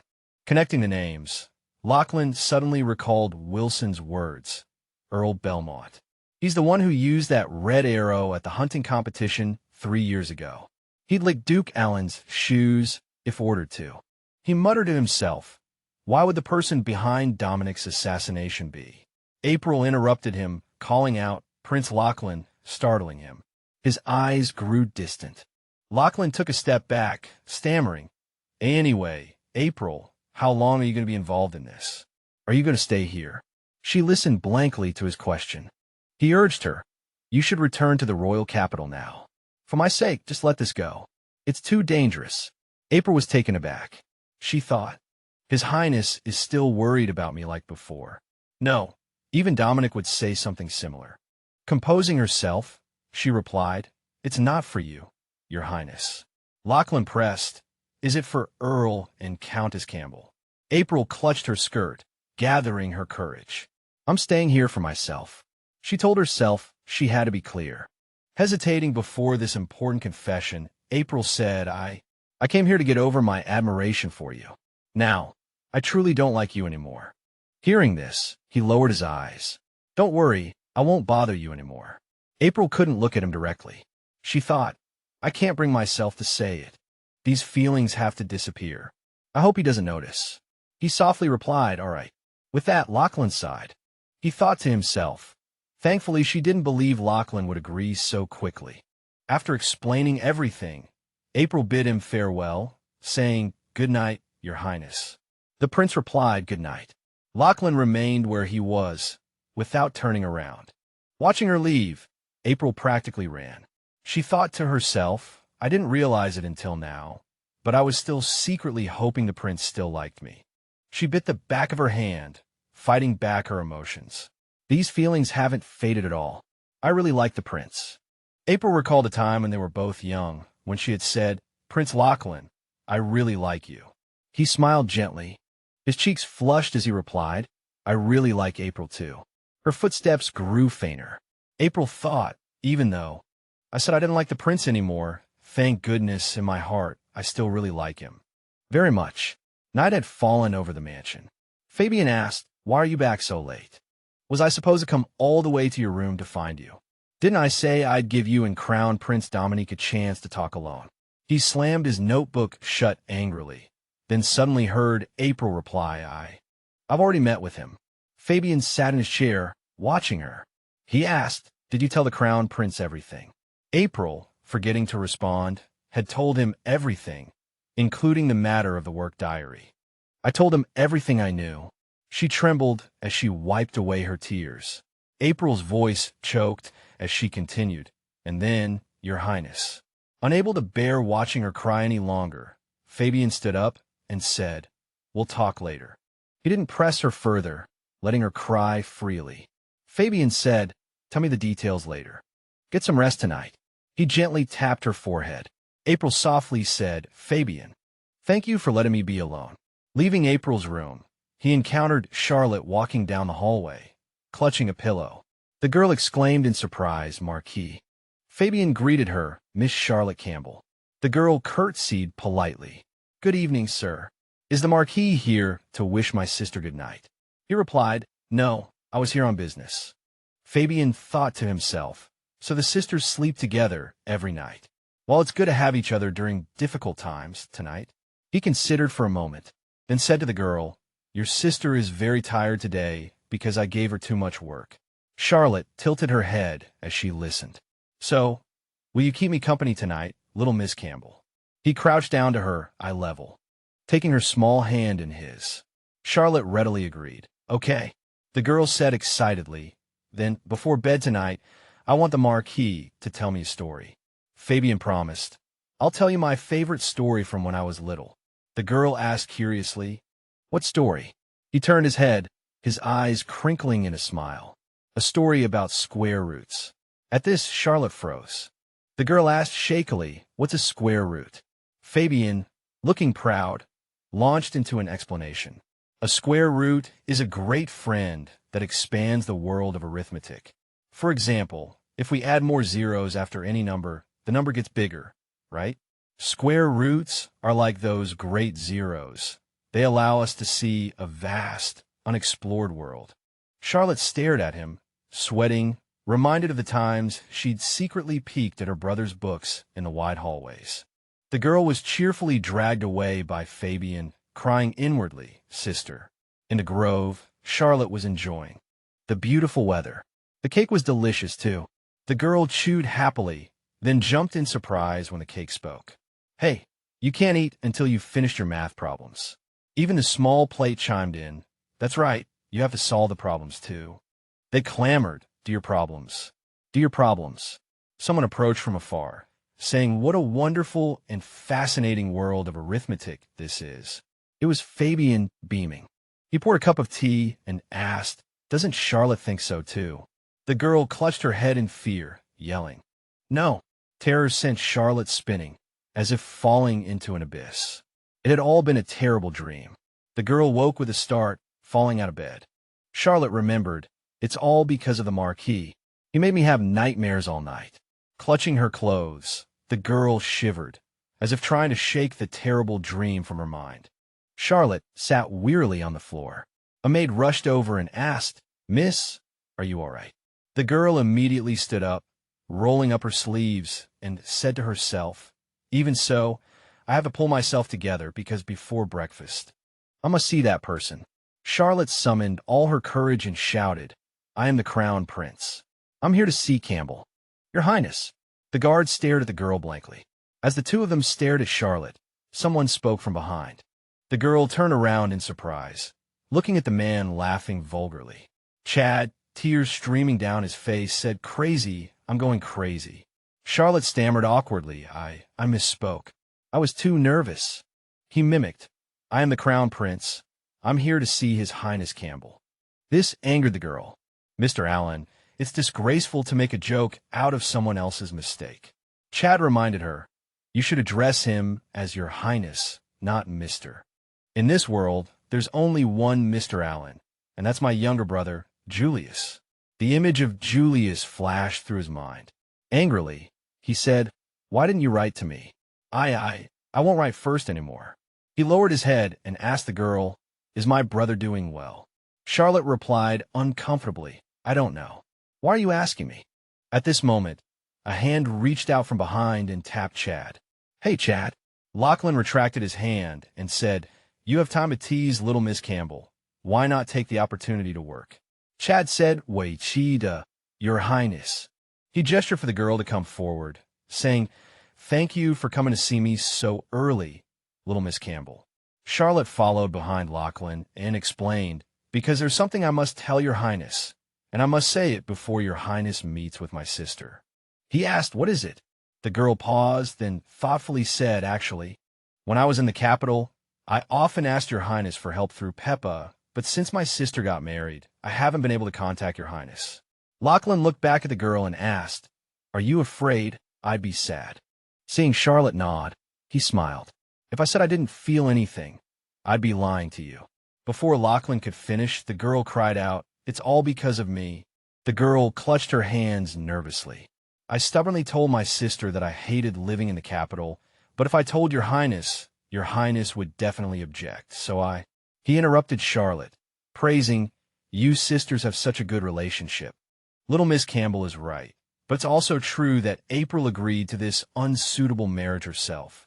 As Lachlan's brother, and also as April's friend, I genuinely worry about you both. Tears welled up in the girl's eyes and slid down her cheeks, moved by his words. Charlotte grabbed Lachlan's hand and pleaded, "Your Highness, please don't blame my sister. If you say something hurtful, my sister will be very sad." Lachlan asked, "Is it because I and Lachlan are too alike?" He remembered her saying she didn't like princes anymore. Lachlan smiled. "The pain will fade with time, little Miss Campbell." "April now." The girl interrupted, "No, Your Highness, I know my sister best." "My sister?" The girl looked directly into Lachlan's eyes, her expression calm. "Still loves Prince Lachlan very much." Charlotte gripped Lachlan's hand. "Still loves Prince Lachlan very much." The girl looked at him with loving eyes. Lachlan was taken aback by Charlotte's confession. Charlotte shyly lifted her skirt and turned to leave. "I apologize for saying such impertinent things to Your Highness. I'll take my leave now." The girl hurried away, leaving Lachlan standing there, lost in thought. He recalled April saying she didn't like princes anymore, but Charlotte had just told him, "My sister still loves the prince very much." Lachlan placed his hand on his chest, a melancholic expression on his face. April. Sunlight streamed through the window, bathing the room in warmth. April walked to the desk with a bright expression and asked, "Fabian, did you sleep well last night?" He simply replied coldly, "Yes." Fabian, with a melancholic look in his eyes, sensed something was amiss and became thoughtful. Fabian recalled last night's memories. She had seemed extremely sad. April cheerfully asked again, "What's wrong?" Fabian continued to read the newspaper, then replied, "Nothing. It's just a little impolite to enter a gentleman's room with your hair so messy." April quickly turned her face to tidy her hair. "Ah, it's so messy." She turned back to hear Fabian say, "It seems you slept well last night." Despite asking, Fabian remained aloof, a true gentleman. April blushed and shyly replied yes. Fabian asked, April, did Dominic reply to the telegram yet? April answered, we only told him about Earl Belmont last night. Fabian asked, so that's why Dominic worked hard late into the night, writing a letter, summarizing the situation, and preparing documents until dawn, because he had to report to the king as soon as possible to stop Millington's execution. April asked doubtfully, will His Majesty listen to the request for a stay of execution? Fabian replied, you know this better than I do. You were once the prince's wife. You must have met the king. April rested her chin on her hand, troubled. Indeed, but how should I put it? His Majesty. She was referring to Dominic. That is a man whose thoughts are unfathomable. April sighed. As a leader, he's absolutely perfect. Dominic exuded a natural leadership that earned April's sincere admiration. His handsomeness was beyond words, a single smile capable of captivating countless hearts. He was truly a heartthrob. A flicker of worry crossed April's mind, but she said, I'm a little afraid of the king. Fabian summarized, in short, the execution has been postponed. That's good news. April added, if His Majesty orders it, we can reinvestigate the bombing. Fabian crossed his arms, a worried expression on his face. I'm not so sure. Perhaps Lord Millington was innocent, and King Gallo framed him and killed his entire family. A tragic memory surfaced in Fabian's mind. If the king intends to reveal that truth, the sparks of war might ignite once more. He thought that perhaps the true mastermind was a high-ranking military nobleman. Fabian reiterated, regardless of the truth. He looked at April's bewildered expression and asked, do you still want to find out the truth about the bombing, no matter what? April's expression was firm. Yes, she said, the true culprit behind the bombing. April listed the culprit's crimes. He completely changed my life and caused so much suffering for so many. I have to find him. She placed her hand on her chest and make him pay for his crimes. Fabian sighed, thinking, that's the look of someone facing danger head-on. April asked him, but, Fabian, are you all right? Fabian responded me. April said, your brother. She brought up the sensitive topic. Once the bombing is reinvestigated. Fabian hesitated, then a thought suddenly struck him. He was a special person. He couldn't have died at the hands of another. He thought sadly, if the truth about the bombing comes to light, everything I've always believed about my brother will crumble. I'm afraid I won't be able to fully accept that reality. However, Fabian then recalled the immense pain April had endured during the explosion. He ran a hand through his hair. Actually, I'm fine now. Maybe this is a good thing. April's eyes widened. Really? Fabian looked at her tenderly. Really? He thought, I came to Acredon only wanting to reunite with him, even if just a little, but unknowingly, that obsession has faded. He looked at April standing before him, and I've been watching this girl bravely moving forward. April asked, puzzled, why have you been staring at me? Fabian replied, nothing, just checking if you fix your messy hair. April teased, Fabian, you're so mean. Just then, Peppa flew in and knocked over the inkwell on Fabian's desk. Ink spilled all over the newspaper, startling both Fabian and April. Fabian was a little angry. The newspaper? That damned bird again. Seeing this, Peppa flew out the window, and April hurriedly helped him wipe the ink off the newspaper. Their eyes suddenly met, gazing deeply at each other. April blushed, an embarrassed smile forming as she tried to break the tension.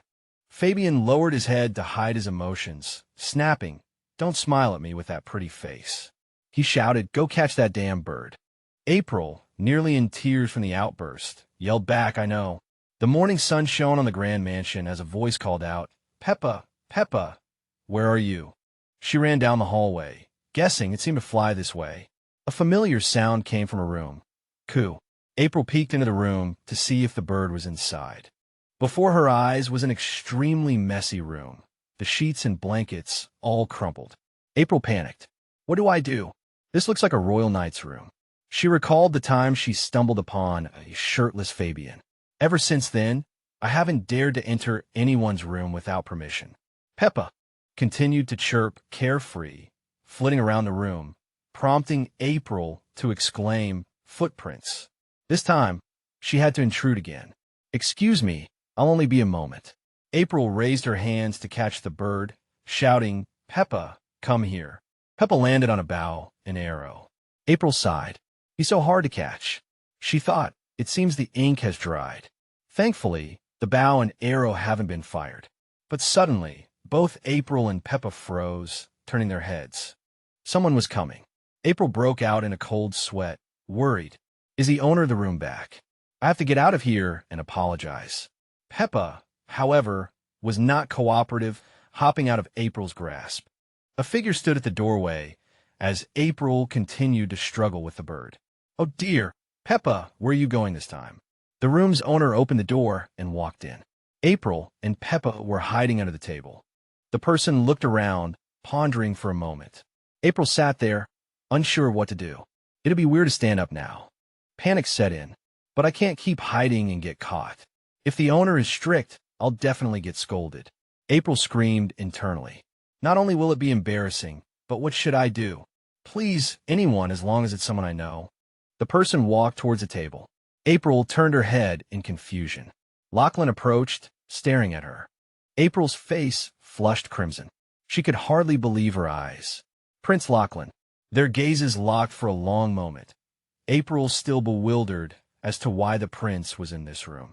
She thought to herself, well, if I were going to get caught, I suppose I prefer to be found by someone I know, but why the prince of all people?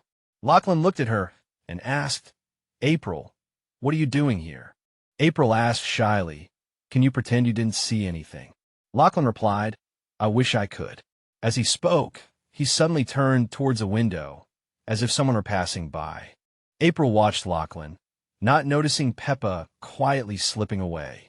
Lachlan ducked under the table, startling her. "Your Highness," he whispered close to April's ear, making her blush even deeper. "Shoo," he said, "the knights have sharp ears." Lachlan, hunched over, lowered his voice. "They're here because they sensed a suspicious presence in my room. If we make any noise, the knights will find us sooner or later." April spoke up, "But your Highness doesn't need to hide with me." Lachlan gave a wry smile. "Even if I am the crown prince, it would be embarrassing if word got out that I barged into someone's room." April sat obediently under the table, her eyes wide as she looked at Lachlan. Prince Dominic wouldn't be embarrassed by something like this. Lachlan replied, "That's true." Lachlan continued, "However, regardless, Dominic and you wouldn't meet." April fell silent, choosing not to say more. This made Lachlan exclaim in surprise, "Have you already met?" April whispered, "Yes, I met him once before. His Majesty allowed me to visit the prince's bedroom." Lachlan listened to April's account, feeling dejected. "The prince wasn't there at the time," she recalled shyly. "I was only 13 and a little curious." Lachlan turned his face away. "I see." Suddenly, something occurred to him. He remembered saying, "It must be quite an experience, entering a boy's room for the first time." Lachlan now understood. "So, because I said a little too much back then, you realized I was Lachlan?" He listened to April's explanation. "Actually, I was already certain back then," she said, "but it wasn't because of that. I always had a feeling you were the prince." Hearing this, Lachlan's face also reddened, and beads of sweat formed on his forehead. "You always—" Lachlan recalled the moments they had shared. "Knew it was me." They sat together under the table, both blushing with embarrassment. April seized the opportunity to ask Lachlan, "By the way, I heard you sent a telegram to His Majesty." Lachlan replied coldly, "Yes." He continued, "We'll probably receive a reply just before the execution." April asked again, "Do you think His Majesty will postpone it?" Lachlan revealed his plan. "Whether my father agrees or not, I intend to personally order a postponement. I can't execute an innocent man." April worried for him, "But with your Highness's status, if you do that." Lachlan waved his hand dismissively. "It's all right. If it were Dominic, he would make the same decision. However, there's one problem." Lachlan had his own concerns. That is Lord Millington himself. His beloved wife is being held hostage. He can't possibly defend himself. April empathized. Lord Millington is truly a devoted and righteous man. Lachlan listened to April's understanding of Millington. "I also hope his wife will be rescued soon." April sat dazedly, a trace of sadness in her eyes. Lachlan thought to himself, am I a fool? Why am I upset just because April praised another man? He couldn't help but say, in my opinion, Lord Millington is more than just devoted. I can sense that he truly loves his wife. April asked again, in the kingdom of Gallo, most nobles have arranged marriages, right? Lachlan suddenly leaned his shoulder against April's. Even if parents arrange everything, sometimes two people truly fall in love. The gesture made him blush, and he turned to look at April.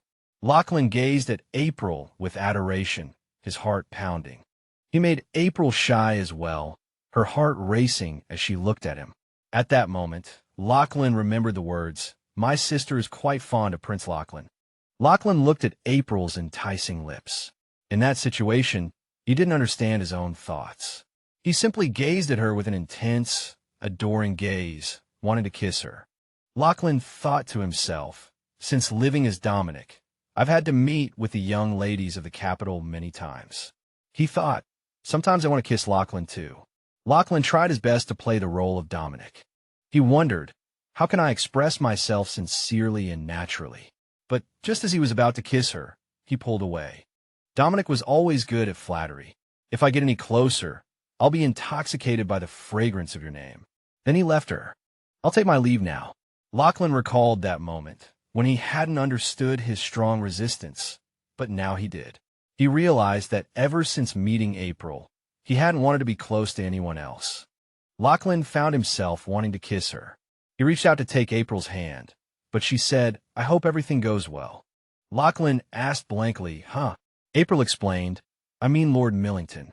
I hope he and his wife can be rescued, so that those who love each other can be happy together. Lachlan withdrew his hand, clasping his own hands together. I hope so too, he said, thinking, even though we can't be together.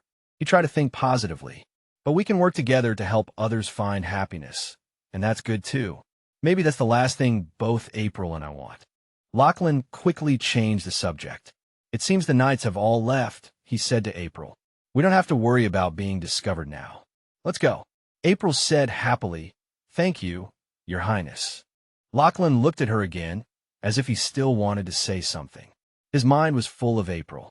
There are many things I haven't been able to tell you, like why I've been living as Dominic, Lachlan confessed to April.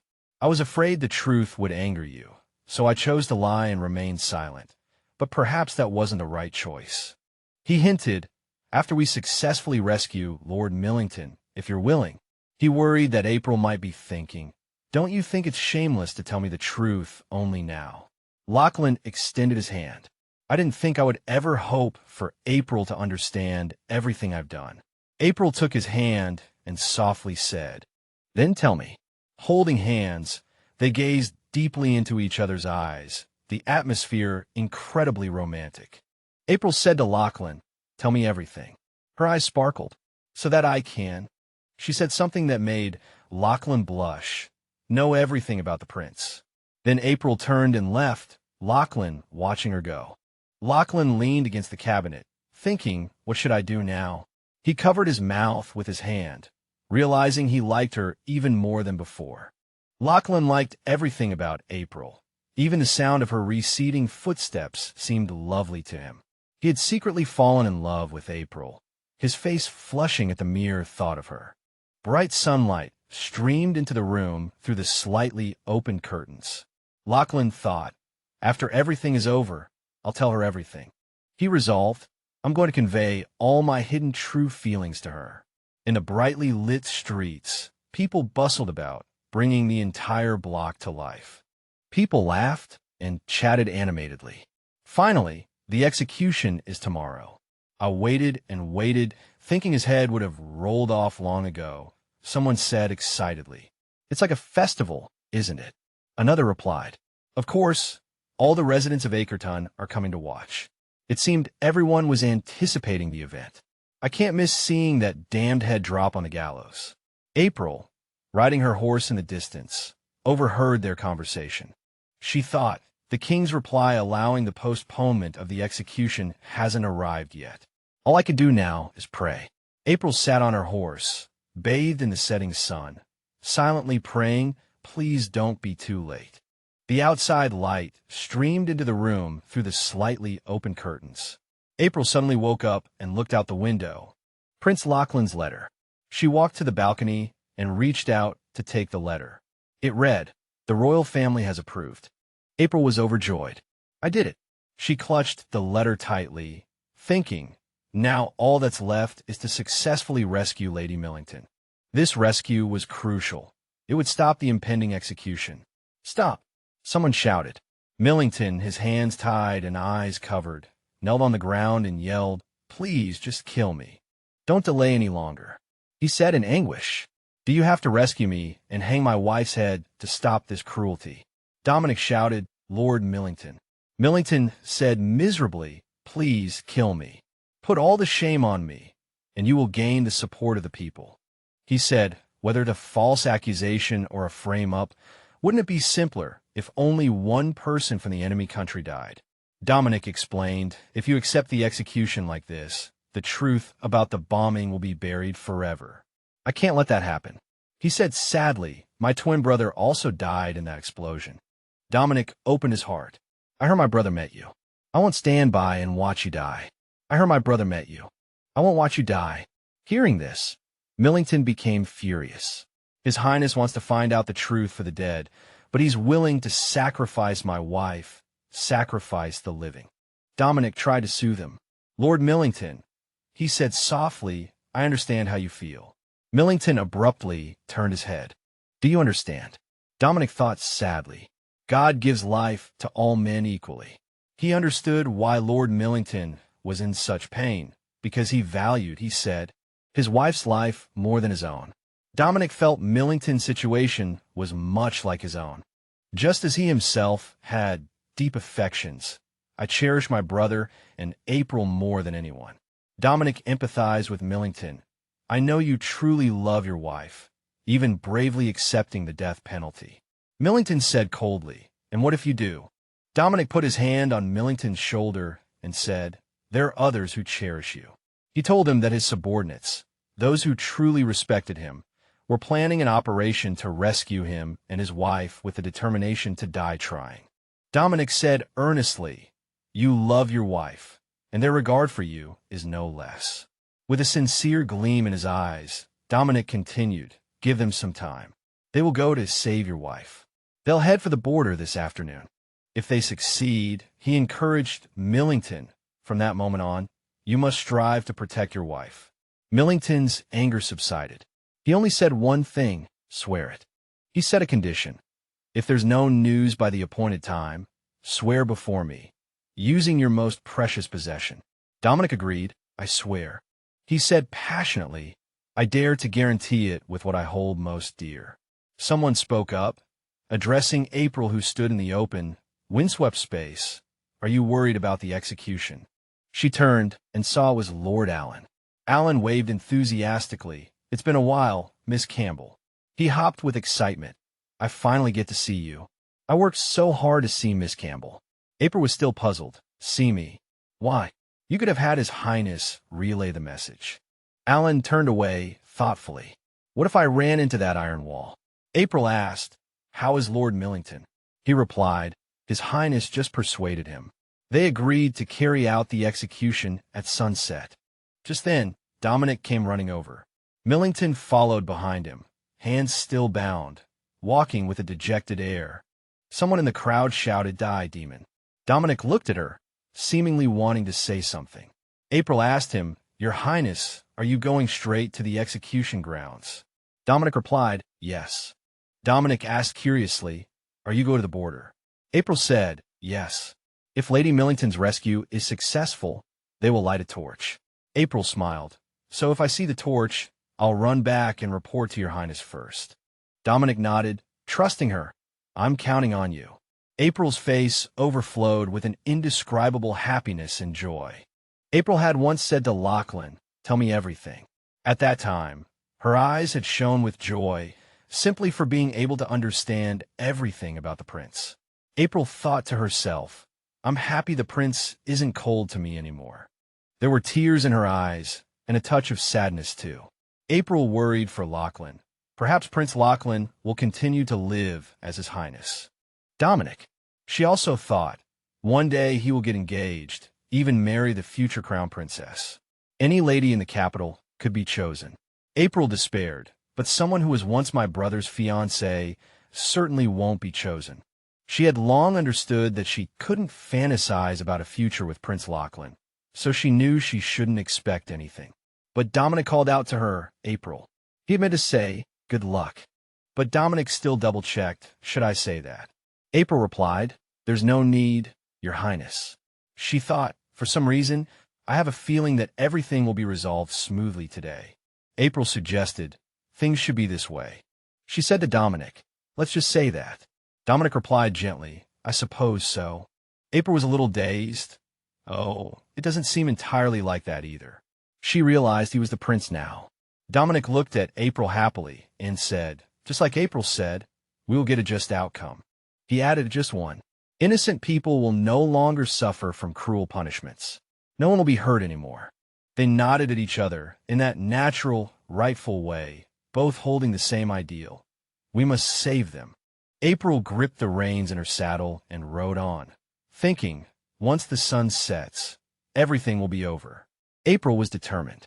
News of Lady Millington's successful rescue had to arrive before the execution. Suddenly, April stopped, startled. She hesitated. The booming drums announced that the execution was about to begin. The crowd gathered to watch, full of morbid curiosity, as this was a major event for them. Dominic turned and saw people shouting, Die, demon. Pay for your crimes. Millington trembled at the crowd's words, trying to beg for a chance at life. He clenched his bound hands. The ropes were ready, prepared to hang him. Tears welled up in Dominic's eyes. He admired Lord Millington's composure, even with the noose around his neck. Dominic struggled internally. Lord Millington was the knight who had looked the other way when faced with their troops that day. With his skills, he could have escaped long ago. The setting sun dipped behind the mountains, and darkness crept in. Dominic thought, this is a man who doesn't care about his own life, only for the love of his wife. He prayed silently, please don't be too late. I don't want to. Dominic's sweat dripped, unwilling to kill this righteous knight with his own hands. The night began to slump, the sun still clinging to the horizon. As Millington's execution drew near, a clear look of worry crossed Dominic's face. It's time. Dozens of cold eyes looked up from below, waiting for Millington's execution. Dominic felt their pressure. This made him even more nervous. He gave the order for the execution, swallowing hard. He's innocent, he thought, torn between his duty and his conscience. Suddenly, Millington shouted, You fools of Luton. He commanded everyone to listen closely, firmly claiming responsibility for the act. Dominic was stunned. Millington roared his defiance. I killed your countrymen, and you deserved it. The crowd chanted back, Long live the kingdom of Gallo. The people below yearned to curse him, hurling insults, You vile man. United against him, Millington became the target of their collective rage. He remembered his agreement with Dominic. Swear on what you hold most dear. He looked at Dominic as if to say, It's time to fulfill your promise. Dominic bit his lip in anguish, Lord Millington. He felt the crowd would eventually lose control and rush to kill him. Dominic raised his hand, making his decision. He shouted clearly, Execute. Millington was hoisted into the air by the rope. He cried out in pain, but tried to endure. Dominic watched, his heart filled with worry. Suddenly, someone shouted, Your Highness.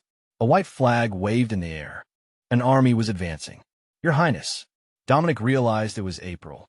She rushed to Dominic, delivering urgent news. I saw the smoke from the torches. There's been a battle. Lady Millington. April exclaimed. Lady Millington has been rescued. April looked overjoyed, and Dominic couldn't help but feel surprised. The rope holding Millington was immediately cut. Dominic called out to him urgently. Lord Millington. He delivered the news. Your wife has been saved, and so your execution. However, Millington, battered and bruised, grew weak. He suddenly vomited a large amount of blood, a sign that he could no longer hold on. Dominic panicked at the sight. He coughed up more and more blood. Dominic rushed to his side, Lord Millington. But just then, Millington collapsed. April and the others murmured amongst themselves. Dominic held Millington, unable to understand what was happening. What's happening? Millington gasped, his mind flashing back to happy moments with his wife. I love you. With these words, Millington lost consciousness. Silence fell over the scene. Before that, April had been filled with worry. What's happening? Those present whispered, bleeding. Prince Dominic slit his throat himself. They rejoiced, clapping and cheering as if celebrating a victory. The crowd roared, "Long live Prince Dominic." But April couldn't understand. Seeing Millington dying, she was deeply confused. Why? Meanwhile, the crowd ate and drank before Millington's body. This wine is good. They said, that damn Galosian is finally dead. They chatted happily. I'm finally at ease. The crowd cheered. Long live Prince Dominic. April was filled with grief and regret. Lord Millington. She recalled the image of Millington dying in Dominic's arms, vomiting blood. April also wondered, why was Lord Millington killed? Fabian cried out indignantly, Your Highness is being unreasonable. He asked Dominic, Are you leaving for the royal capital tonight? Fabian tried to persuade him. Someone murdered Lord Millington. Shouldn't Your Highness investigate? Dominic's explanation saddened Fabian. I want to, but Miss Campbell has pinned all her hopes on this, so I must leave immediately. He remembered Lord Millington before the execution, his face pale, his hands trembling. Dominic said that at the time, it seemed natural to him, since Millington had already resolved to die. But looking back, he felt that someone who could incite a crowd had no reason to show fear in front of others. Dominic was still uneasy. Millington had vomited blood and died without any new wounds. Fabian guessed that His Highness meant he was poisoned. Dominic wanted to find out the truth. I have no proof, so I intend to take his body back to the royal capital for investigation. Fabian suggested, if that's the case, wouldn't an investigation in Escorting suffice, rather than going all the way to the royal capital? Dominic immediately objected, no, that won't do. This was a big question that couldn't be answered at the moment. Who poisoned Lord Millington? Dominic said, before the execution, I kept a close watch on the people around Lord Millington. He logically deduced, the only people who could have gotten close to him were our own. A thought suddenly flashed through Fabian's mind. Could the culprit who poisoned Lord Millington be among His Highness Dominic's subordinates? Just then, April walked into the room. She was desperate to know the truth. What happened? Why Lord Millington? April's expression gradually grew serious. Dominic looked at her, seemingly in despair, unsure how to answer. Dominic's face was stained with blood. April exclaimed in surprise, Your Highness. Dominic raised his hand to cover the bloodstains, but April had already seen them. That blood! He couldn't say anything more. April suggested, Marquis Gray, please allow us to speak privately. Fabian complied. Yes, Your Highness. April reached out and touched Dominic's face, a scene Fabian witnessed. Dominic hurriedly explained, April, this isn't my blood. He said, It seems someone poisoned Lord Millington. April was astonished. Why? Dominic speculated. The culprit must have wanted to cover something up, and to do that successfully, Lord Millington had to die. April said softly, Unforgivable. She suddenly became enraged. Not only did they take the lives of innocents, but they also framed and murdered Lord Millington. April cried out, I will never forgive them. Even when Dominic told her to stop, April remained firm. I must find the culprit by investigating everyone who came into contact with Lord Millington. Dominic grabbed her hand to stop her. Don't. April was stunned by his interruption. What do you mean? Don't. Dominic revealed even more shocking news. Wilson is dead. April froze, her face full of confusion. What? She asked again, Are you talking about Lord Wilson, who served Your Highness? Dominic replied, Yes. While Wilson's death was deemed an accident, perhaps he, like Lord Millington, was assassinated. He tightened his grip on April's hand. Perhaps this is a warning from the person who knows my identity is Lachlan. Dominic gently held her small hand and whispered, April. He urged her, Don't get involved in this anymore. Dominic felt like someone was manipulating him from behind the scenes. He felt like countless strings were pulling him. April comforted Dominic. The person who tried to kill your highness must be the same one. I won't listen to you. It's too dangerous for you to be alone, Prince. She offered, I'll help you. But Dominic didn't want that. Please, he pleaded. April, I beg you. Dominic looked at April with a meaningful gaze, as if pleading with her. April was perplexed, unable to understand his true feelings. Why would the prince look at her like that? The image of Dominic with blood on his face flashed through her mind. He gently lowered his head and kissed April's hand, closing his eyes and tightening his grip, as if entrusting all his unspoken feelings. Touched by the kiss, April placed her hand on her chest, seemingly deeply moved by the gesture. She choked out, Prince. Then he knelt and kissed April's hand again. In that moment, bathed in the brightest light, Dominic clearly expressed his feelings. Until now, there hasn't been a moment when I wasn't watching over you, April. Her heart raced. The prince had made his feelings clear through his actions. She realized his feelings remained unchanged. April thought, he really has been thinking about me. Just the thought of it made April's heart swell. She softly questioned, if that's so, why didn't you choose me that day? April recalled Dominic's words that day.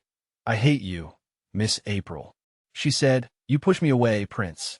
April had also hesitated, which is why she made her own decision. I will do what I deem necessary. April declared firmly, from now on, I will decide my own future.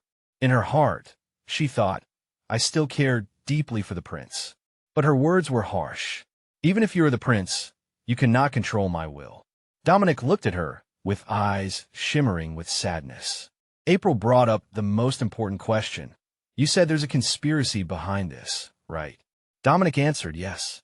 She questioned, but you want to face it alone. Overwhelmed with worry for Dominic, tears welled up in April's eyes. Was the prince truly going to shoulder all the danger alone? She still wanted to be by his side. You can share the burden with me. Why do you have to push me so far away? Dominic repeated his previous words, someone who acknowledges my existence. April instantly recognized the phrase. The prince had said it before. Dominic confided that Lachlan was no longer in this world when he left. He gently took April's hand. Now, only you remain. He spoke with concern. If anything happens to you, Lachlan Ashit will truly vanish from this world. He concluded, so, please, help me continue to exist. Dominic pleaded, please stay somewhere safe. Their eyes met, locking in a deep gaze. Prince Dominic bared his heart. I'm sorry for saying such selfish things. It's all right even if you no longer love me. He filled the air with a poignant romance. Even if you push me to the edges of a blurred memory, it doesn't matter. So please, you must live. Dominic and April clasped each other's hands tightly, as if making a promise. Suddenly, April spoke words that startled him. I love you, Prince Lachlan. She held his hand firmly, unwilling to let go. Dominic looked utterly surprised. April continued, I've been practicing those words, wanting to confess to you when you return from the battlefield. April poured out the words she had kept hidden for so long. When I heard news of your death, I was filled with regret, thinking I'd never have the chance to tell you how I felt. A radiant joy illuminated her face. I love you, Your Highness. April echoed his words from moments before, verbatim. Tonight, even if you no longer love me, even if you push me to the edges of a blurred memory, it doesn't matter. She had one heartfelt wish. So please don't die. They clasped hands one last time before Dominic departed. April spoke. This time, please don't lose your life. Half a month had passed since Lord Millington's execution. Gentle sunlight dappled the winding cobblestone streets as people hurried along, immersed in the peaceful rhythm of life. At the request of the families, the nation erected a memorial at the site of the tragedy. King Delavancho dispatched numerous people to clear the rubble and help search for Lachlan's remains. The king also prepared a sacred relic, once enshrined in the temple. Legend had it that the relic would react to the blood of the Luton royal family. Therefore, as long as royal blood was dropped onto it, it would glow. However, despite these efforts, not even a single belonging was found, let alone Lachlan's body. A voice called out from the stables. "It's been a while, Miss Campbell." Startled, April, who was stroking a horse, looked towards the source of the sound. Seeing the woman at the entrance greet her, she called out, "Duchess Ellen."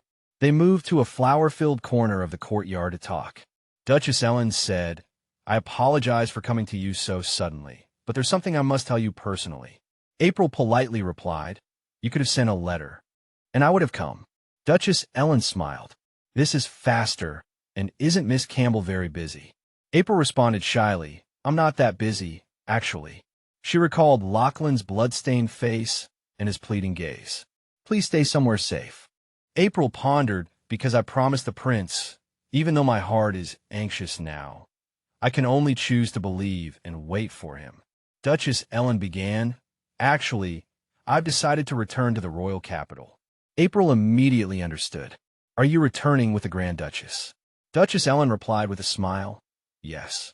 The number of people sent by the kingdom has suddenly increased, and I don't think I'll be able to stay here much longer." Duchess Ellen handed April a letter. The Grand Duchess wrote a letter to Marquis Gray. "Please deliver it to him." April accepted the letter. "Of course. I wish you and the Grand Duchess a safe journey." She looked at Duchess Ellen warmly. Duchess Ellen hesitated. "Miss Campbell, although we ultimately couldn't find any trace of Prince Lachlan in this land, a corner of my heart feels at peace." April asked, puzzled at peace. Her voice lowered, her gaze thoughtful as she looked towards the families who had lost loved ones. "I suddenly realized that at first, everyone came here earnestly searching for their family's belongings. But in reality, every time they found something, they became afraid." Duchess Ellen recalled their tearful faces. "What if this belongs to my family?" She explained, "Because that would mean they had to accept the fact that their loved ones were truly gone. Finding nothing is easier. They can still hold on to the hope that perhaps their loved ones are still alive somewhere in this world." April seemed to fall silent at her words. Duchess Ellen looked up at the clear blue sky. "Hopefully, the absence of Prince Lachlan's trace on this land means that he truly is still alive somewhere." April thought, a glimmer of hope flickering in her own eyes. She smiled inwardly as Mrs. Allen stumbled over her words. "Oh, I'm so sorry. I shouldn't have said such things to someone who has lost their fiancé." She turned to leave, waving goodbye over her shoulder. "If my Julius writes to Miss Charlotte, I hope you'll forgive him. We'll see you again in the capital." April waved back, saying nothing. She recalled everyone's words. Perhaps he was still alive somewhere in this world. Then, an announcement declared that no trace of Prince Dominic had been found at the scene. A cool breeze rustled through her hair. April tucked a stray strand behind her ear and looked up at the hopeful sky. She believed he was truly still alive, somewhere. Wasn't it a beautiful morning in the garden? Hundreds of flowers were in full bloom. Charlotte hummed cheerfully as she played chess. Suddenly, a voice broke through the peaceful air.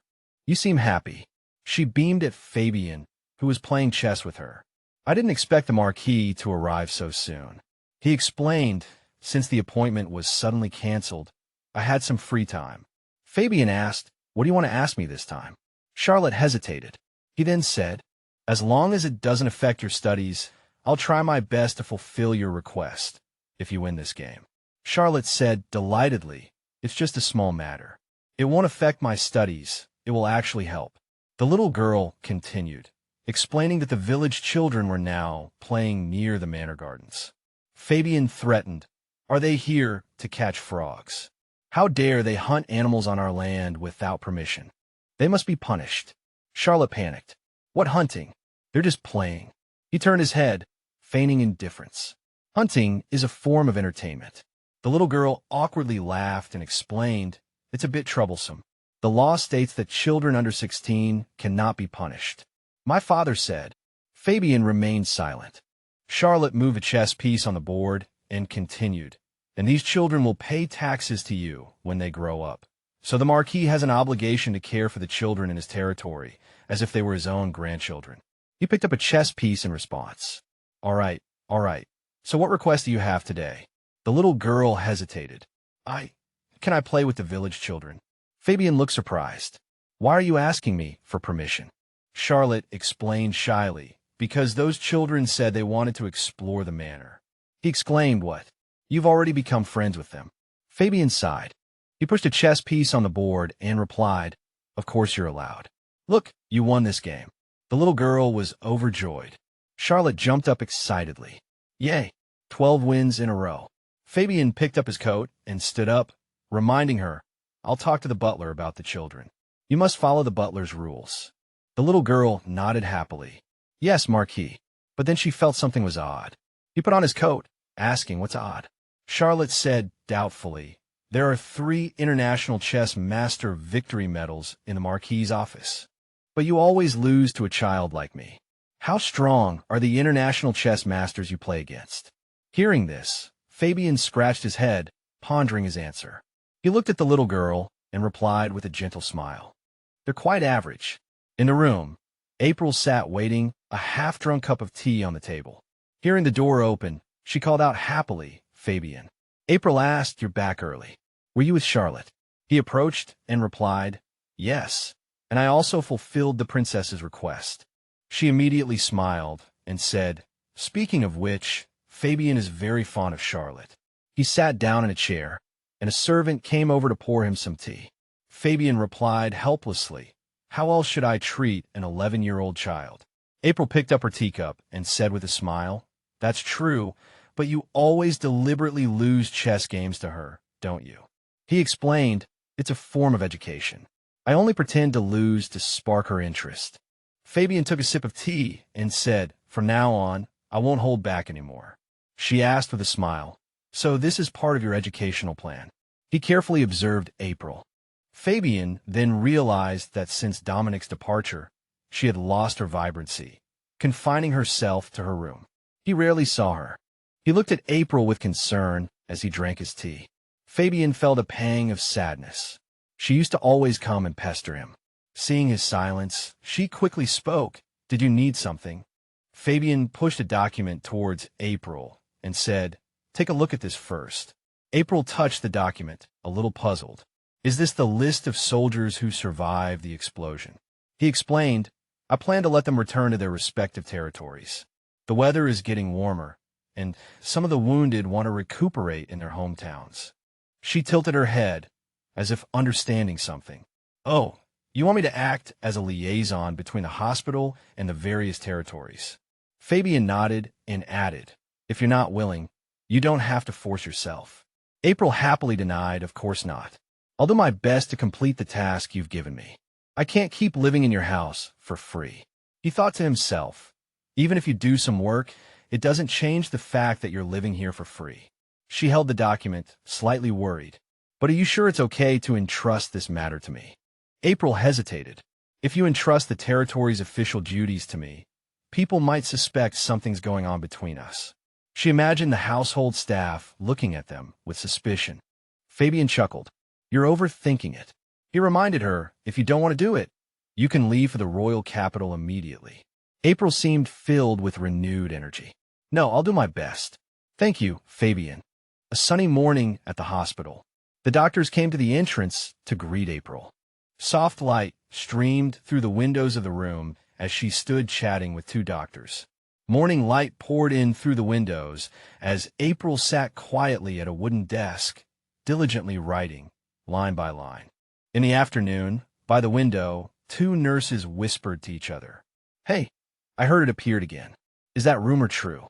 The other nurse spoke in a hushed tone. "The night shift colleagues said they saw it with their own eyes. There's a pure white ghost in Ward 4. Morning arrived once again, the light from outside shining directly onto her desk as she diligently worked. April carefully wrote on the paper, "Please visit our territory in 2 weeks. The patients and I will be waiting for you." She stretched and sighed softly. "After all this effort, I've finally finished." April smiled with satisfaction. The task of bringing the patients home, she had worked tirelessly, undaunted by the difficulties. April took the opportunity to speed up the processing of the documents. She thought, "I promised Fabian I would do my best, and this task is also very meaningful." April forced a smile, but her exhaustion was evident. Her body felt like it was falling apart, especially her hands. But it's even more tiring than I imagined, she thought. Suddenly, a voice spoke. Have all the patients who are going home today left? April looked at the man who had entered and called out happily, "Ah, director." He looked around the room and sighed. The ward is so empty now. She replied, "Yes, more than half of the patients have gone home." The two stood quietly by the window. Looking out the window together, the director said thoughtfully, "I wonder if it's because of this the air feels cleaner too. It seems like the families of those at the explosion site have also left one by one. Everyone has their own lives to live."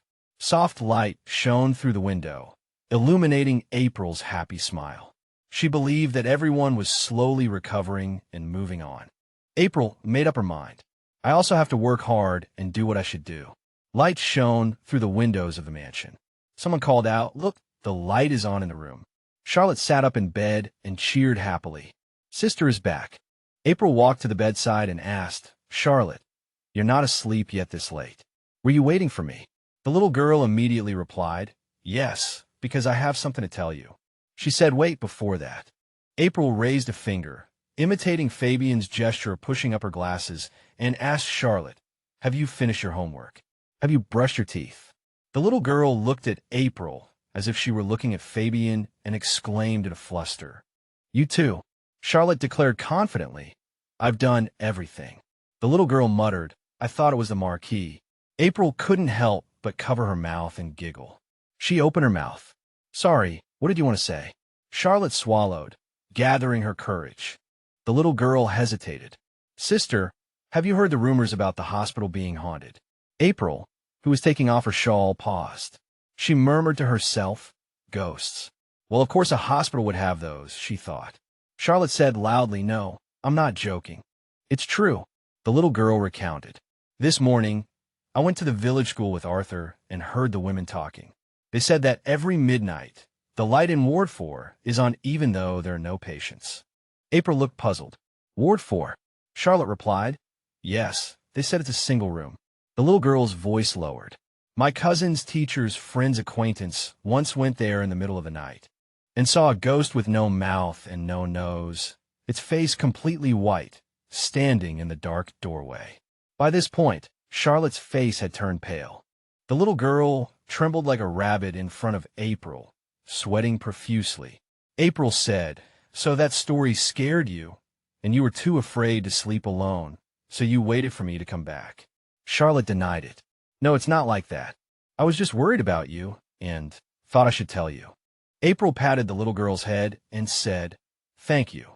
Charlotte, still uneasy under the covers, continued, "But sister, those women also said." The image of Millington's painful execution flashed through April's mind as the little girl's trembling voice continued.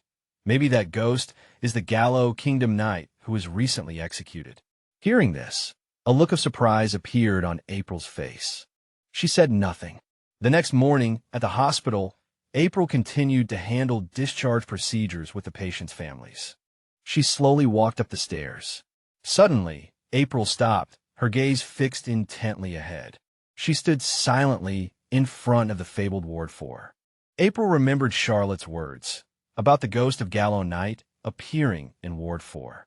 She thought, although I don't know if ghosts really exist in this world, if Lord Millington is here, I want to talk to him.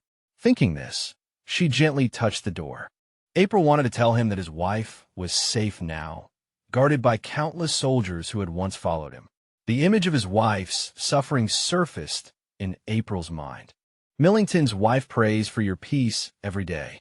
Just then, someone called out, "Miss Campbell." April responded and walked towards the person, silently relaying the message. "If you don't know this yet and are still wandering this land, you can rest assured." The clock on the wall ticked, pointing to 11 o'clock at night. Only then did April put down her pen and sigh wearily. She slumped over the desk and said, "Finally finished." At the same time, someone called out, "April, Miss Campbell." A hospital colleague walked in and asked, "Working so late, you work hard." April turned and smiled. "Thank you. Are you working overtime tonight, too?" He replied, "Yes, the other colleagues left early. It's just that we haven't heard from the territory until now. I wanted to send the patients home as soon as possible, so I stayed late." Seeing her pick up her suitcase, the colleague said, It's dangerous on the road at night. Do you want me to call a carriage for you? April refused. No, the moon is beautiful tonight. I plan to ride my horse back. Saying this, she carried her suitcase and walked along the corridor towards the main gate. April stopped and looked at the scene before her. In the silence of late night, the dim yellow oil lamps cast their light on the cold stone walls, and she stood alone in the long, empty corridor. April was a little worried. They said that every midnight, if there were no patients, the lights would come on. I went to ward for this morning, and nothing happened then. She thought, but I have to confirm it myself, and then confidently tell Charlotte that there's nothing there. Thinking this, April stepped upstairs and walked towards Ward 4. She had already reached the door and stared at it. April put down her suitcase, crossed her arms, and mustered her courage. She hesitated, her hand unconsciously pressing against her left chest, as if trying to grasp her beating heart. Suddenly, a sound came from the room, startling April. She slowly pushed the door open and peered inside. April breathed steadily, thinking, will it be all right with this suddenness? She closed the door and muttered to herself, I've been thinking about scary things, and my mood is like there really is a ghost. It's okay. As long as I don't scare myself, nothing will happen. Let's go home. April gently turned and left. Just then, a sound made her turn around abruptly in terror. A bandaged foot was walking towards her. A person wrapped in bandages, only their eyes visible, stood by the window, staring terrifyingly at April. She remembered with horror the legend that a white-faced ghost would appear in Ward 4. April stared blankly at the bandaged person, her eyes wide, her whole body frozen. At that moment, April was filled with confusion and suspicion. Could this really be the ghost of Ward 4? The bandaged person's eyes revealed a terrifying murderous intent, staring straight at her. In the mansion at night, Fabian sat at his desk with a stack of documents in front of him. He picked up a letter and read, Your Lordship, I express my deepest gratitude to you. Thanks to you, the soldiers of our territory have returned home safely. I also heard that thanks to Miss April Campbell's careful preparation of the necessary items, and everything being meticulously arranged according to the doctor's instructions, there were no problems along the way. The medical supplies she prepared were very comprehensive. The letter ended with, Please allow me to extend my greetings to Miss Campbell. Fabian smiled proudly. It was indeed the right decision to entrust this matter to her. Recently, letters of gratitude from the patient's territories had been pouring in. The letters were full of gratitude for April Campbell and praise for Marquis Gray for entrusting the work to her. He thought, after meeting the Grand Duchess last time, I owe her another favor, don't I? Fabian smiled inwardly. Fabian immediately took a firm stance. No, since she lives here, she naturally has to pay for her meals. He instructed the servant, deliver this gift and letter to Miss Campbell. The servant quickly replied, Sir, Miss is still at the hospital and hasn't returned yet. Fabian seemed to understand and praised. I see. She is truly diligent. The clock on the wall had already passed 12 o'clock. He was a little worried. Miss comes home later than everyone else. I'm a little worried. He then said, You worry too much. Fabian reasoned, how could she fall off a horse while sleeping? She was clumsy, regardless. The image of her struggling with a crutch flashed through his mind, followed by the embarrassed, I'm sorry, Fabian, I fell off my horse. Troubled, he stood up. The servant spoke if you're worried. Fabian hurried towards the door, replying, If she really fell off a horse and became a freeloader, I'll send her straight back to the capital. That would actually be quite good. He opened the door, unexpectedly finding Charlotte standing there, calling out Marquis. Seeing what she held in her hands and her tearful face, Fabian said, Charlotte. Looking at the barefoot little girl, Fabian picked Charlotte up, asking, Are you practicing catching a cold? Clutching something tightly in her hands, the little girl opened her mouth. Marquis held in his arms. Charlotte pleaded, Play chess with me. Sitting in a chair in the room, the little girl still refused to let go of the chess box. Fabian asked, What's wrong? Charlotte replied, It's just, I want to play chess with the Marquis.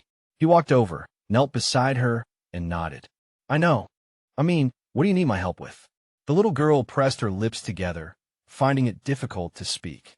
Charlotte finally said, "Because my sister isn't back yet." Fabian reassured her, "Your sister is still at the hospital. You don't need to worry."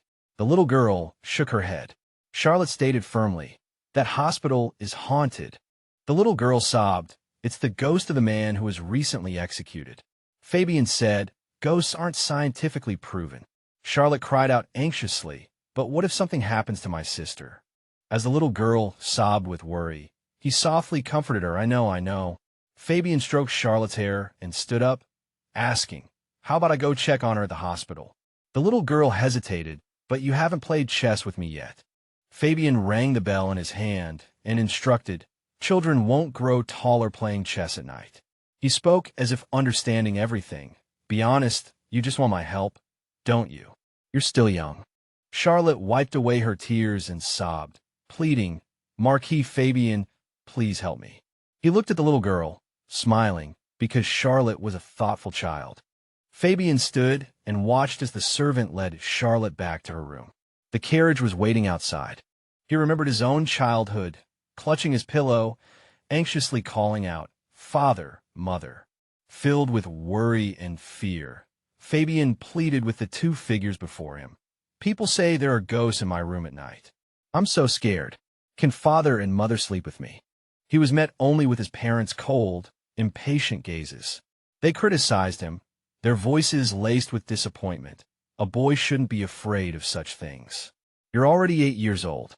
Your brother never cried about these things." And so, they left Fabian alone in the large room. He thought, "I'm truly terrified of unseen things, like ghosts.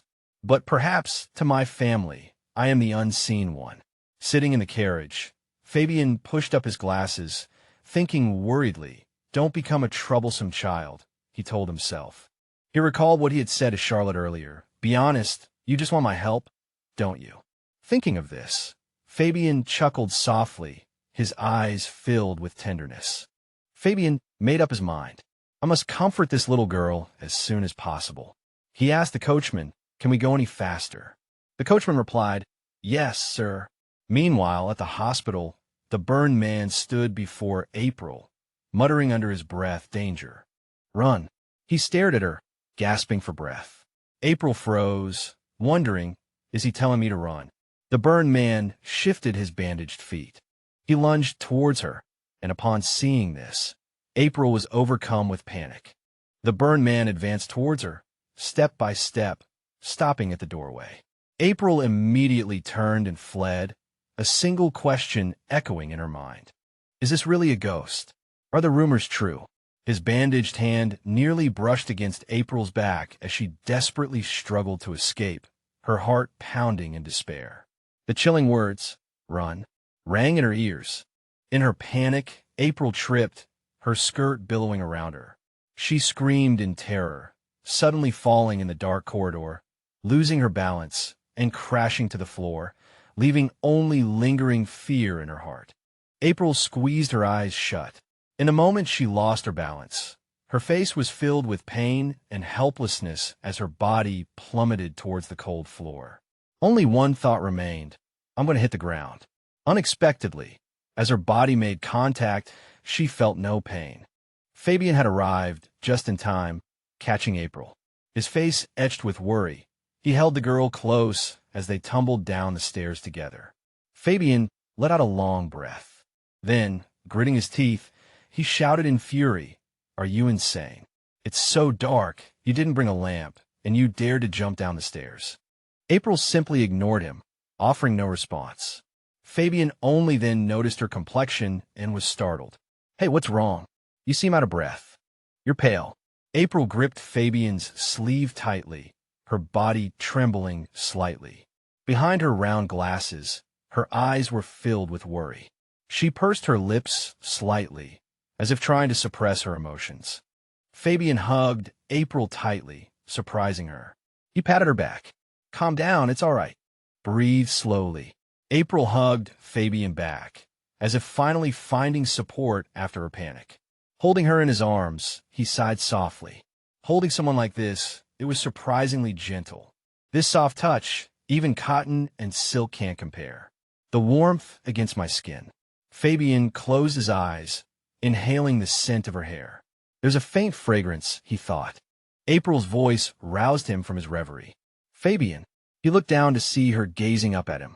Fabian stared at her, wide-eyed, as if intoxicated. The woman before him made him freeze, then suddenly cry out, pulling her away. Just then, April swayed, as if about to fall. Fabian quickly pulled her back into his arms. Bracing himself with his elbow and knee, he cursed under his breath. This is crazy. He asked, are you all right? Do you not realize we're on the stairs? You just jumped down like that. April's face was covered in dust. I'm sorry. He extended his hand. Forget it. Can you stand? She took his hand and stood up. I'm fine, thank you. He said worriedly, you're not numb from fright, are you? Try walking a few steps to see if it's too painful. Here, let me. The image of himself carrying April on his back flashed through Fabian's mind. He cleared his throat awkwardly. Why did you jump down in the first place? Like I'd seen a ghost. At the word, April's face paled instantly. She looked up at the window she had jumped from, murmuring, ghost. April looked in that direction, puzzled. I don't think so. That person was definitely alive. He helped her down the stairs, wondering to himself. Who was it? April recalled. He was completely wrapped in white bandages, just like in the rumors.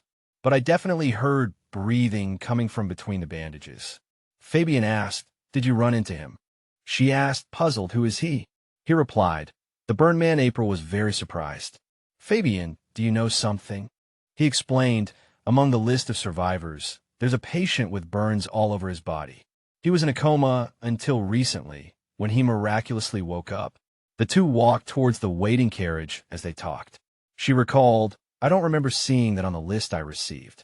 Fabian replied, that's because the list you received was of patients who could return home.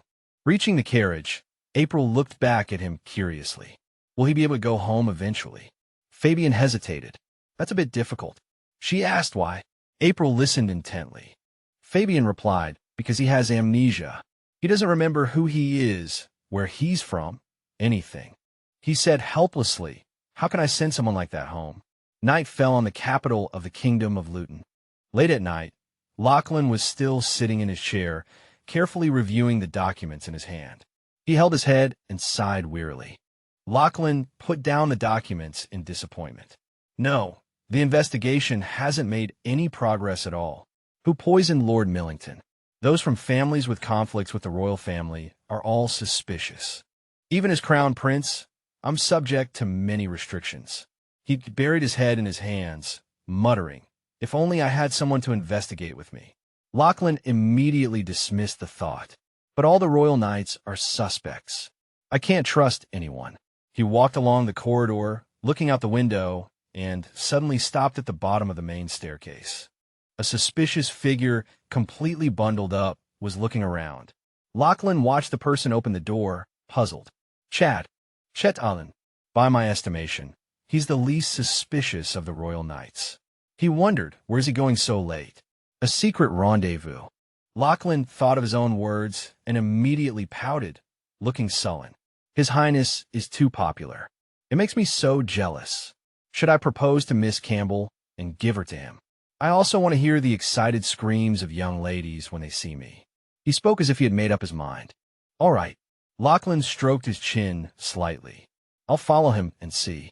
With that thought, he quickly bundled himself up and followed closely behind Chad. Lachlan followed him all the way, sighing. I feel like a spy. Chad stopped in front of a building, and Lachlan guessed a weapons shop. A man came out to open the door, and he was startled.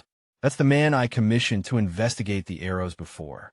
Lachlan stood outside the window, listening to the two people talking inside. He wondered if Chad had come here to investigate something, but seeing Chad laughing so heartily inside, he felt disappointed. What was this? It was such a letdown. Lachlan looked at the young man with complete trust, then suddenly startled. He recalled practicing archery on the training grounds as a child. No matter how he shot, he could never hit the bullseye. Lachlan gritted his teeth and drew his bow, but the arrow still strayed from the target, plunging straight into the ground. He cried out in frustration, damn it. Chad walked over and said, You're too agitated. That's why you missed. Lachlan turned to him. Chad smiled gently and said, "Don't be so glum." Prince Lachlan. Lachlan recalled being chosen as Dominic's escort knight 5 years ago. When he was 18, though some believed he'd relied on the support of the Duke of Allen's house. The image of himself and Duke Allen flashed through his mind, but in reality, he hadn't received the Duke's favor. Some even said that after his mother's death, he lived for years practically imprisoned. Young Chad, also cut off from the outside world, was the only one who recognized his swordsmanship talent. While Chad was practicing his swordsmanship, someone came to see him. It was King Dravansho, recommending him to join the Royal Knights. He gazed at young Chad, who returned Dravansho's gaze with clear eyes. The story continued. Thanks to the king's attention, Chad truly integrated with everyone for the first time. Now an indispensable member of the Knights, Chad always stayed close to the Lachlan brothers. Back then, they both looked at Chad with respect, and Chad was particularly gentle. Lachlan felt warmth in his heart thinking of Chad, the person closest to both him and his brother. Chad said, "Don't be glum. Forgive Prince Dominic." Prince Dominic didn't mean any harm. Lachlan picked up his bow, ignoring him, and said irritably, "I'm not glum." Lachlan shot an arrow. It still missed the target. Chad chuckled. Arrows are usually honest. Lachlan puffed out his cheeks, not wanting to listen. Chad continued. Miss Campbell is worried, saying Prince Lachlan doesn't know how to express his anger. He patted Lachlan's head, teasing, "You always get angry like this. It's so cute, isn't it?" Lachlan couldn't stop Chad and shouted, "Alan, stop it." He complained with it. Brother Dominic went too far. That was the day April 1st attended the royal ball. Lachlan had just arrived that day and was looking down as he walked forward. He was shocked and said angrily to Chad, "He forced April to dance with him while I was away." He looked at Lachlan, who was trembling with anger, momentarily speechless. Chad asked, "Hasn't he already apologized to you 30 times? Dominic pleaded, "I'm sorry. I won't dare to do it again. Please forgive your fallen brother." Lachlan pouted. Chad continued, "Now I feel sorry for Prince Dominic." Chad looked at him quizzically as he lowered his head. Lachlan said, "I'm not just angry at Dominic." Lachlan looked as if he was about to cry. He said pathetically, "It's like I'm being too greedy. It's April's freedom to dance with whomever she wants. If I keep interfering, will she think I'm a jealous man?" Tears slipped from the corners of Lachlan's eyes, and he quickly wiped them away. Chad stroked his chin thoughtfully. He suggested, "How about this? You ask Miss Campbell to promise you that the first dance will be reserved for the prince." Lachlan said worriedly, "Will April be unhappy if I do that?" Chad asked, "Hey, Miss Campbell will definitely be happy." Indeed, because it would also be a promise from the prince to the young lady. Miss Campbell's first dance reserved for her fiancé. What girl wouldn't be happy to hear her fiancé say that? Thinking of her blushing from shyness and joy, Chad asked with concern, "Is the problem solved now?" He smiled at Lachlan, waiting for his answer. Lachlan scratched his head shyly. Seeing him like this, Chad was happy for him. Chad patted Lachlan's head and picked up the bow, reminding him, "All right, let's continue practicing archery." He turned to Lachlan and said, "I'll demonstrate first. Watch carefully." Back in the present, Chad coldly raised his bow, staring at the man in front of him. The arrow pierced straight through his heart. Lachlan's eyes widened outside the window, unable to believe what he was seeing. He walked over to the fallen man. Chad pulled out the arrow and said, "I'm sorry. I wanted to shoot more accurately." He stabbed again with the arrow in his hand. Lachlan froze, staring at Chad in disbelief. He took a deep breath and muttered under his breath, "A shrewd businessman can also be a problem." The red arrows originated from Belmont territory. Chad pulled the papers across the table and ordered, "Knowing this is enough. Why be curious about the client's identity?" A murderous glint flashed in his eyes. Chad threw the documents into the roaring flames. He donned his cloak once more and turned to leave. Chad walked out of the room, completely unaware of Lachlan's presence. Lachlan leaned against the wall, his entire body trembling. Lachlan stepped through the open door, his eyes vacant, unable to believe what he was seeing. The man Chad had shot still lay motionless on the floor. Lachlan looked at the arrow and recognized it as a red arrow. He remembered the kind man who had been close to both brothers. Lachlan recalled his gentle, dependable smile. Now, only a cold, murderous Chad remained. He covered his face in anguish, questioning why, my lord. Under the night sky, a crescent moon hung amidst a scattering of stars. A magnificent white castle stood silently amidst blooming rose bushes, imbued with an air of mystery and romance, as if some secret lay buried within its ancient stone walls. Icy water cascaded down, permeating everything. In the silence, only the murmuring of the water could be heard, as if trying to wash everything away. A figure stumbled, recently struck, staggering toward a mirror, muttering and laughing almost hysterically. Looking up at his reflection, Lachlan's hair was soaked, heavy droplets sliding down his broad shoulders. He stared at himself with almost soulless eyes, thinking, even after washing for so long, I can still smell the blood. The image of Chad coldly drawing his bow and shooting the merchant who had been targeted for investigating him remained vivid in his mind. He thought of the red arrow Chad had fired, and then of Dominic, his unfortunate brother who had also been struck down by a red arrow. He thought, yes, the same arrow the mastermind used. Dominic. Lachlan couldn't believe what had happened. Chad, his close brother. He asked himself in agony, Chad, why? He pressed his lips together, letting his wet hair fall around his face, his eyes staring blankly at some unseen point, mirroring the heavy falling water droplets, as if containing 1,000 sorrows. Lachlan closed his eyes and lowered his head, letting his hair spread out under the cold water. Perhaps he wanted to wash away everything he didn't want to believe, but his thoughts wouldn't stop. Assassinating royalty was a grave crime in Luton, punishable only if the perpetrator wasn't of royal blood. Even as the eldest son of the Duke's house, Chad wouldn't escape execution. If everything came to light, Chad would be hanged and brutally tortured. Lachlan continued to ponder. Belmont territory was under Duke Alan's jurisdiction, which made it suspicious. Could all of this be revenge for his cold-hearted father, Duke Alan? He lifted his head, as if breaking free from the shackles of his thoughts, and looked directly at his reflection in the mirror. For that reason, he asked, his eyes filled with resentment. Even Brother Dominic. The three of them had once been as close as brothers, laughing and playing under the same roof. But now, only the name Brother Dominic remained in his mind. Memories flooded back, fueling Lachlan's anger. He clenched his fists, gritting his teeth and whispering, Brother. His hands trembled, his fists clenched so tightly that they bled. The words he spoke became increasingly bitter, his figure dwarfed by the truth. At this moment, he could only suppress all his painful thoughts. Even though it was hard to believe, somewhere deep down, he still held on to hope. The night sky always had stars, just like the sliver of hope in everyone's heart. Lachlan also clung tightly to his own star, hoping that Dominic was still alive, somewhere in the world. He yearned for the day Dominic would reach out to him and rekindle that star within his heart. Lost in his fantasy, he found support and comfort from Dominic, lost in reverie, hoping for his return one day.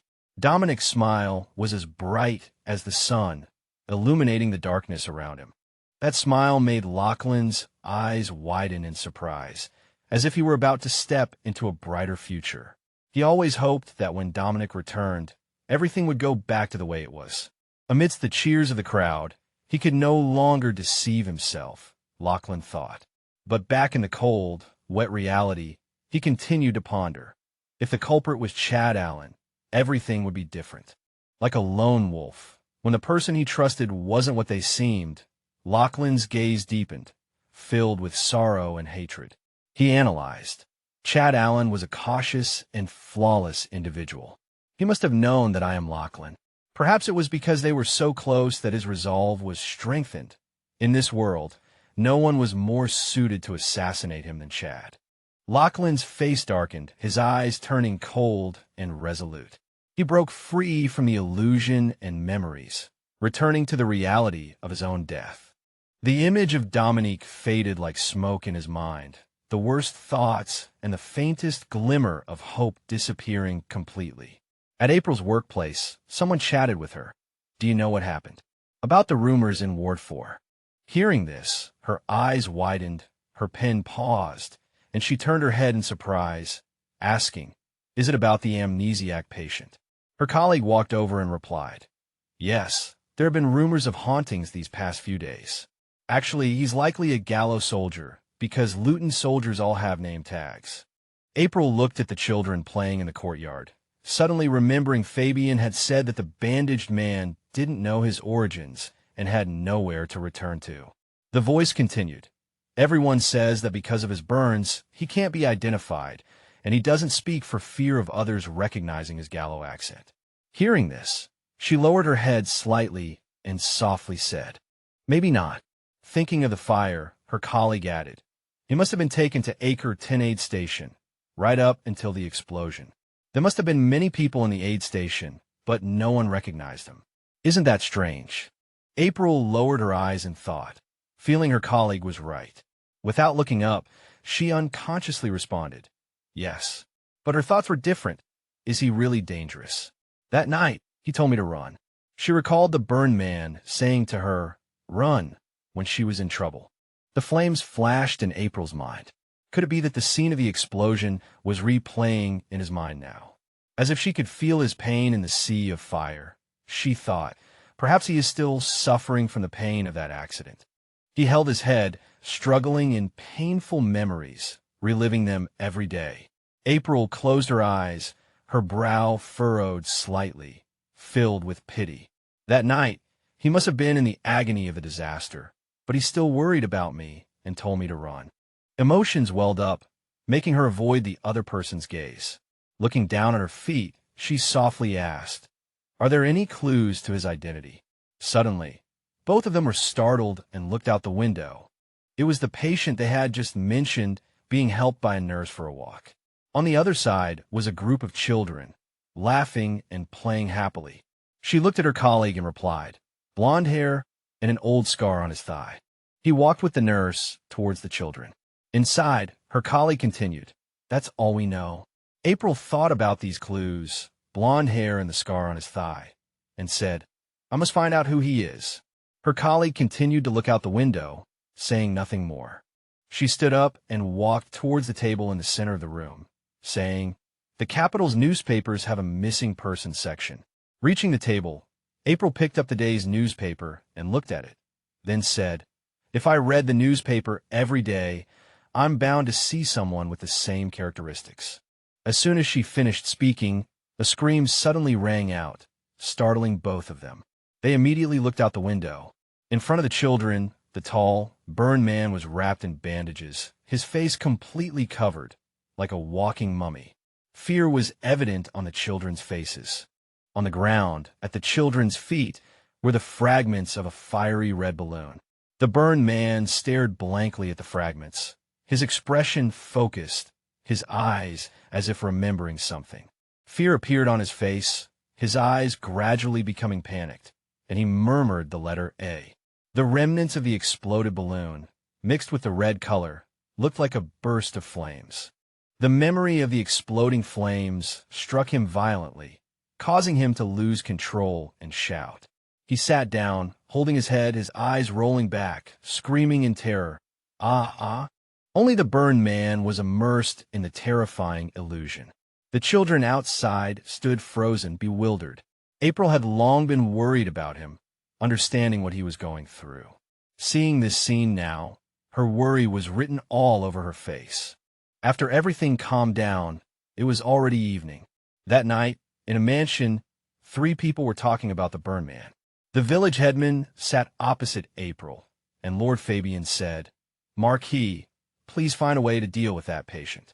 If he continues to stay in the village, I really don't know what will happen next." She quickly stood up and said, "Village headman, please forgive me for interrupting, but he is a survivor of the explosion." The village headman angrily said, "Even if he is a survivor, he is a gallows soldier."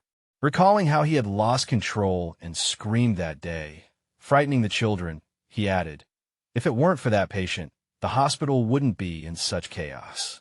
As the children ran away in fear, the village chief continued, recalling April's injured sister. I also heard that your sister hurt her knee. The words pricked at April's worries like a needle. Thinking of her sister, she hesitated, a flicker of uncertainty in her eyes. About that, Fabian appeared calmer. He straightened, arms crossed, and asked coolly, "So what do you want me to do?" Meeting Fabian's imposing presence, the village chief looked up at him and anxiously pleaded, "Please help me drive that gallows soldier out of the village." Fabian spoke in a serious tone, analyzing the situation. The claim that he's from Gallo is just a rumor. It's also possible he's a wounded soldier who fought to protect this country. April, remembering the newspaper, added nervously, "If you've seen the capital's memoirs, you'd know many people are searching for their missing relatives every day. Perhaps that man's family." She paused, glancing at the deputy village chief. His expression had softened, his eyes filled with a mixture of sadness and helplessness.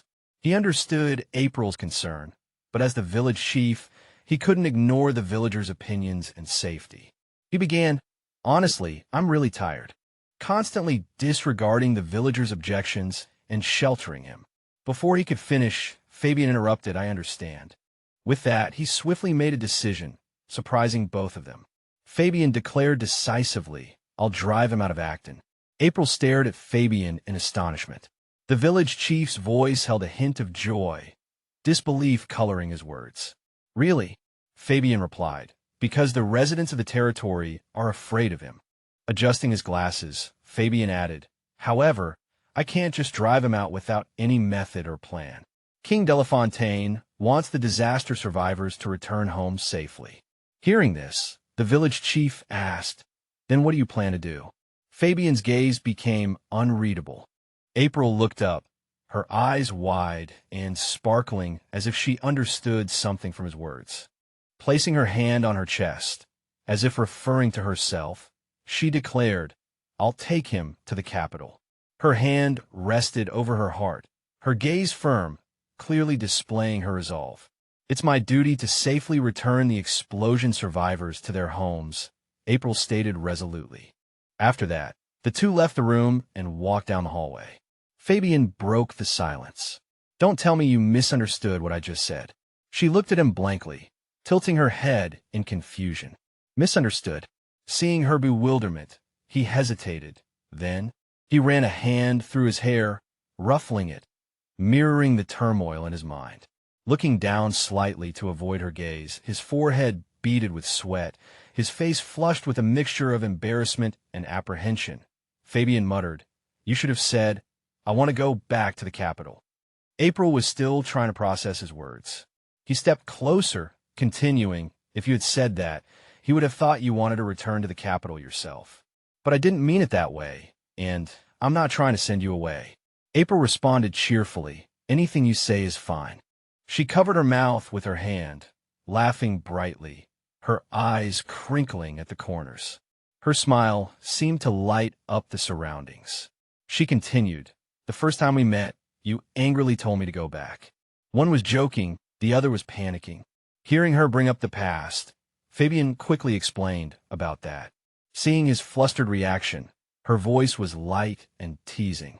"I'm just kidding. I didn't misunderstand anything." Then, with sincerity, she said, "On the contrary, I'm truly grateful to you, Fabian." Recalling the times he had helped her during her struggles, April thought, "Because you extended a hand to me when I was at my lowest." She extended her hand towards him, tilting her head with a gentle smile. Her tone became even more heartfelt. "Thank you so much for letting me stay at this mansion." Fabian's expression finally relaxed. He listened quietly as she continued, "We probably won't see each other for a while, so please take care of yourself." Suddenly, he turned and adjusted his glasses, his expression turning serious. Fabian flicked her hand away. Her outstretched hand suddenly felt a pang of disappointment, unsure if she had done something wrong. Then he said, "Since you're so grateful, you should repay me properly." April stared at him in surprise, her eyes wide. "Huh?" Fabian shook his head, speaking casually. You think a handshake is enough. She clenched her fists as if pouting. You didn't have to say it like that. April stepped closer, confronting him. I just wanted to thank you, Fabian. Seeing her apparent misunderstanding, he raised a hand to stop her, speaking calmly. Let me finish. His tone softened as he recalled all the time she'd spent there. Thanks to your help, the task of escorting the patient home went smoothly. Fabian stroked his chin. You even volunteered to bring the burned man back to the capital. As he spoke, he reached into his pocket, searching for something, his words continuing. However, when she saw what he pulled out, surprise widened her eyes, and a small gasp escaped her lips. Fabian proudly held up a letter, smiling. It was delayed for various reasons, but this letter finally arrived. An invitation from the Luton royal family. She marveled inwardly. April stared, still seemingly bewildered. Don't look at me like that, Fabian said. I'm a new marquis now. A grand ceremony will be held in the main hall. The king will sit on his throne, and those receiving new titles must present themselves to be personally acknowledged by him.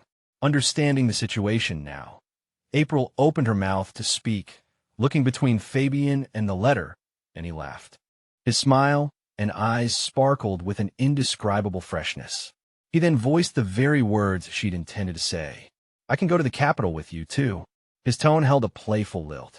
So, if you want to repay me, you'll have to think of another way. This time, instead of surprise, a happy laugh bubbled up from her.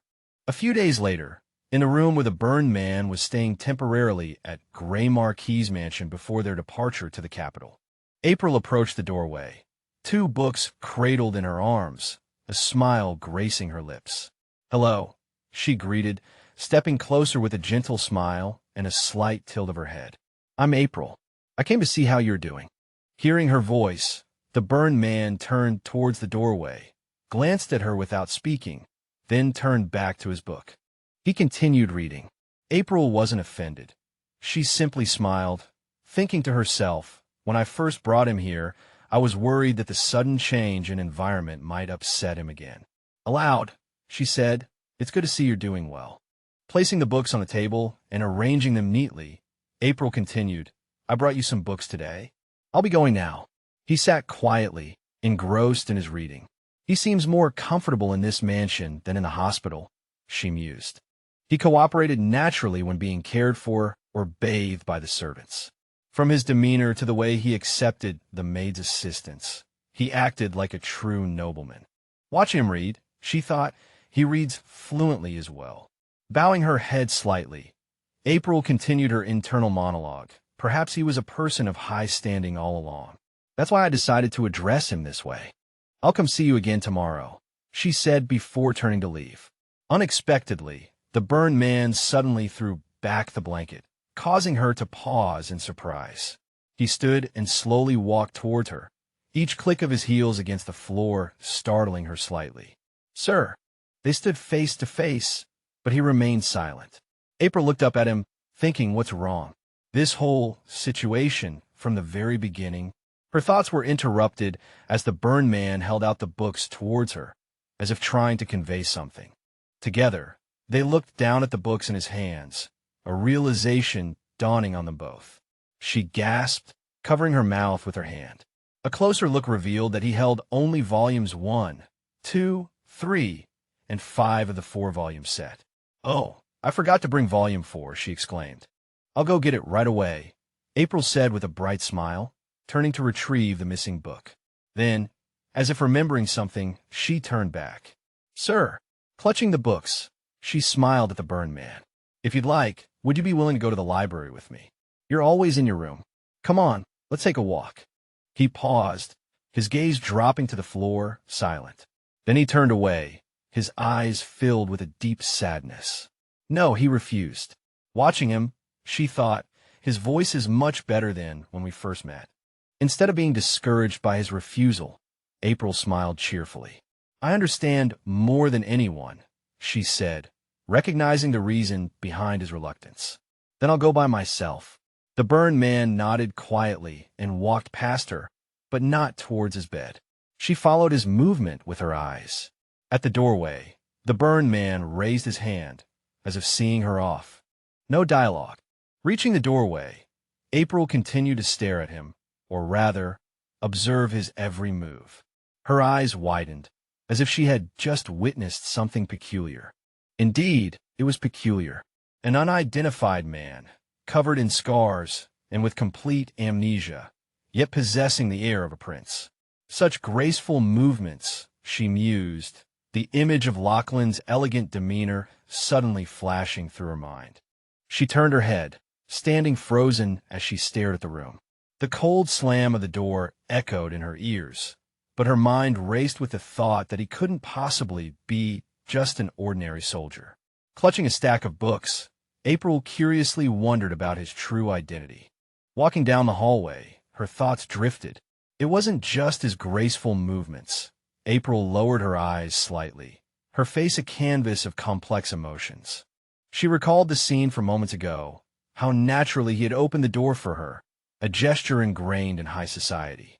Thinking of aristocratic customs, she speculated about his background, perhaps a royal knight or a nobleman from the capital.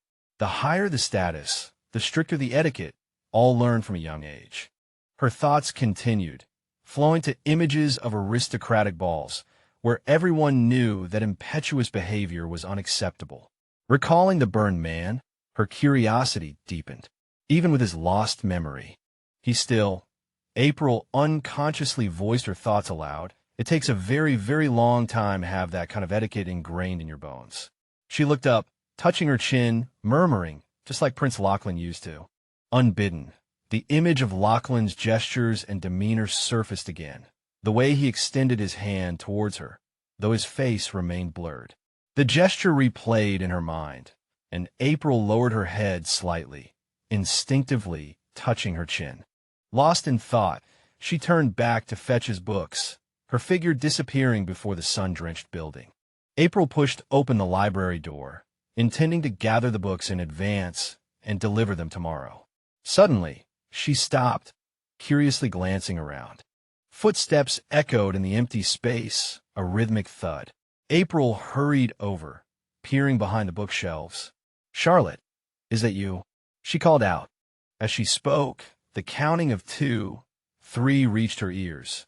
Her gaze followed the sound, landing on a pair of feet moving rhythmically across the floor, as if dancing. It was Fabian, seemingly practicing a dance. His head tilted slightly to the side, a book in his hand, he moved with graceful, measured steps, as if with a partner, murmuring 1, 2, 3, 1. She wondered how many times he had practiced today. She stood there, mouth agape, surprised by the unexpected turn of events. April recognized the design on the book cover, a dance instruction manual. So those were the movements, she realized with a start. Fabian, still engrossed in practicing, didn't notice her until a loud thud echoed through the room. April had accidentally fallen. She looked up to see him turning towards her. Fabian blushed, asking shyly, "Did you see all that?" She nodded, and he flinched, stammering in embarrassment. "Well, that's for—" His gaze shifted to the letter. "His Highness is holding a banquet." An image of a magnificent banquet hall filled Fabian's mind. The thought of dancing with others prompted him to explain, "It's a celebratory banquet for my appointment as Marquis of Grey. I'm the guest of honor, so I can't not dance, can I?" He explained his reasoning clearly, emphasizing the need for preparation. April understood, replying, I understand." Still recovering from her surprise, she heard Fabian continue, "If it weren't for this, I wouldn't be learning this stuff." He covered his mouth with his hand, muttering through gritted teeth, "I hate physical activity the most." He looked like a child caught hiding a treasured toy. April suddenly burst into laughter. His flustered, shy, and bewildered expression was endearing. "I understand how you feel, Fabian," she said. He glanced sideways at her, and with the thought of the ball, April cheerfully shared, "I'm not really one for banquets either." He responded gently, "Really?" She looked down, a hint of wistfulness in her eyes, but a gentle smile played on her lips. She recalled her childhood attempts at practicing dance, and how terribly she had danced when Lachlan had led her onto the floor. Her stiff movements had caused suppressed laughter amongst the onlookers. Still smiling, She approached Fabian, her amusement adding to his embarrassment. "Isn't that funny?" he asked. Instead of explaining, she extended her hand. "Practice makes perfect. You won't get used to it without practice." As if suddenly noticed by someone he admired, he froze, his gaze fixed on her hand. She smiled, sharing her experience as she observed his bewildered expression. "With enough practice, you'll get the hang of it," April assured him. He stood there, listening intently, as she added, "Prince Lachlan helped me practice a few times, too." Sweet memories of dancing with Lachlan flooded April's mind. Innocently, she spoke and danced happily, unknowingly continuing on. Fabian retorted, "So you want to become Prince Lachlan for me?" She patiently extended her hand again, saying, "You told me to repay you not long ago, come on." "Take my hand," he called out, his cheeks flushed. April remained calm. "How can we dance without holding hands?" she asked cheerfully. "I'm sure the books say so too, right?" She didn't know that Fabian was so shy his face was crimson, staring down at his own hands, wondering just how indulgent this act was. The image of everyone holding hands and dancing flashed through his mind, and he couldn't help but wonder why the nobles of the capital enjoyed such an embarrassing activity. Were they all strange? But perhaps April was an exception. In his eyes, the way she extended her hand was gentle and beautiful, like a perpetually shining goddess. The sight of her in that moment made his eyes brighten, as if he was about to be moved. No longer resistant, and without further questions, he reached out his hand towards hers. But his face was still filled with tension. His hand reached out, then retreated, trembling slightly, afraid to look up at her. He turned away, his right hand tightly gripping his left, his whole body tense. April softly reassured him, "You don't have to be so nervous." She extended her hand again before his worried face, speaking gently, "Try it. You'll find it's not as difficult as you think. First, let's hold hands." This time, Fabian didn't pull back. He lifted his hand and placed it in hers. They drew closer, hands clasped tightly, one nervous, the other calmly instructing. Palms touched, gazes met, their faces close enough that Fabian shyly pursed his lips. April smiled tenderly, her eyes soft as she looked at him, as if encouraging him to try. His gaze fell on the top of her head, each step gradually falling into place. Fabian suddenly remembered comforting her, embracing her. His heart skipped a beat, then pounded in his chest. Recalling the warmth of that embrace, he thought to himself, that warmth directly touching his skin, a soft touch that neither cotton nor silk could compare to. Inhaling the scent of her hair, he closed his eyes, continuing to think in that faint fragrance. April spoke, "Fabian, are you all right?" Her question snapped him back to reality, but he abruptly pulled his hand away, surprising her. His face was as red as a tomato, tinged with annoyance. He turned and ran to the window without a word, leaving her behind. But April wasn't angry. Standing behind his tall figure, she softly called Fabian. Not wanting her to see through him, he waved his hand dismissively, saying, "It's too hot. It's summer, isn't it? Why is it so hot?" April, finding his words reasonable, replied, "Is it?" Fabian took the opportunity to retreat. "I'm too hot to practice. Let's do it another time," he muttered, avoiding her, leaving her standing there. April wondered if he was angry because he wasn't doing the steps well. She simply thought he was a perfectionist, unaware that he was actually blushing and his heart was racing because of her, which was why he was avoiding her. She was amused by his cute behavior again, then reminded him, "If you still want to practice, just let me know." She turned towards the door, saying, "I can practice with you anytime." Fabian still had his back to her, his voice raised indifferently, "I know. Just go." Slightly annoyed, she spun around, a hint of irritation on her face, her voice raised in seriousness. "You're so polite." Fabian didn't reply, leaning against the windowsill. Silence fell over the room again.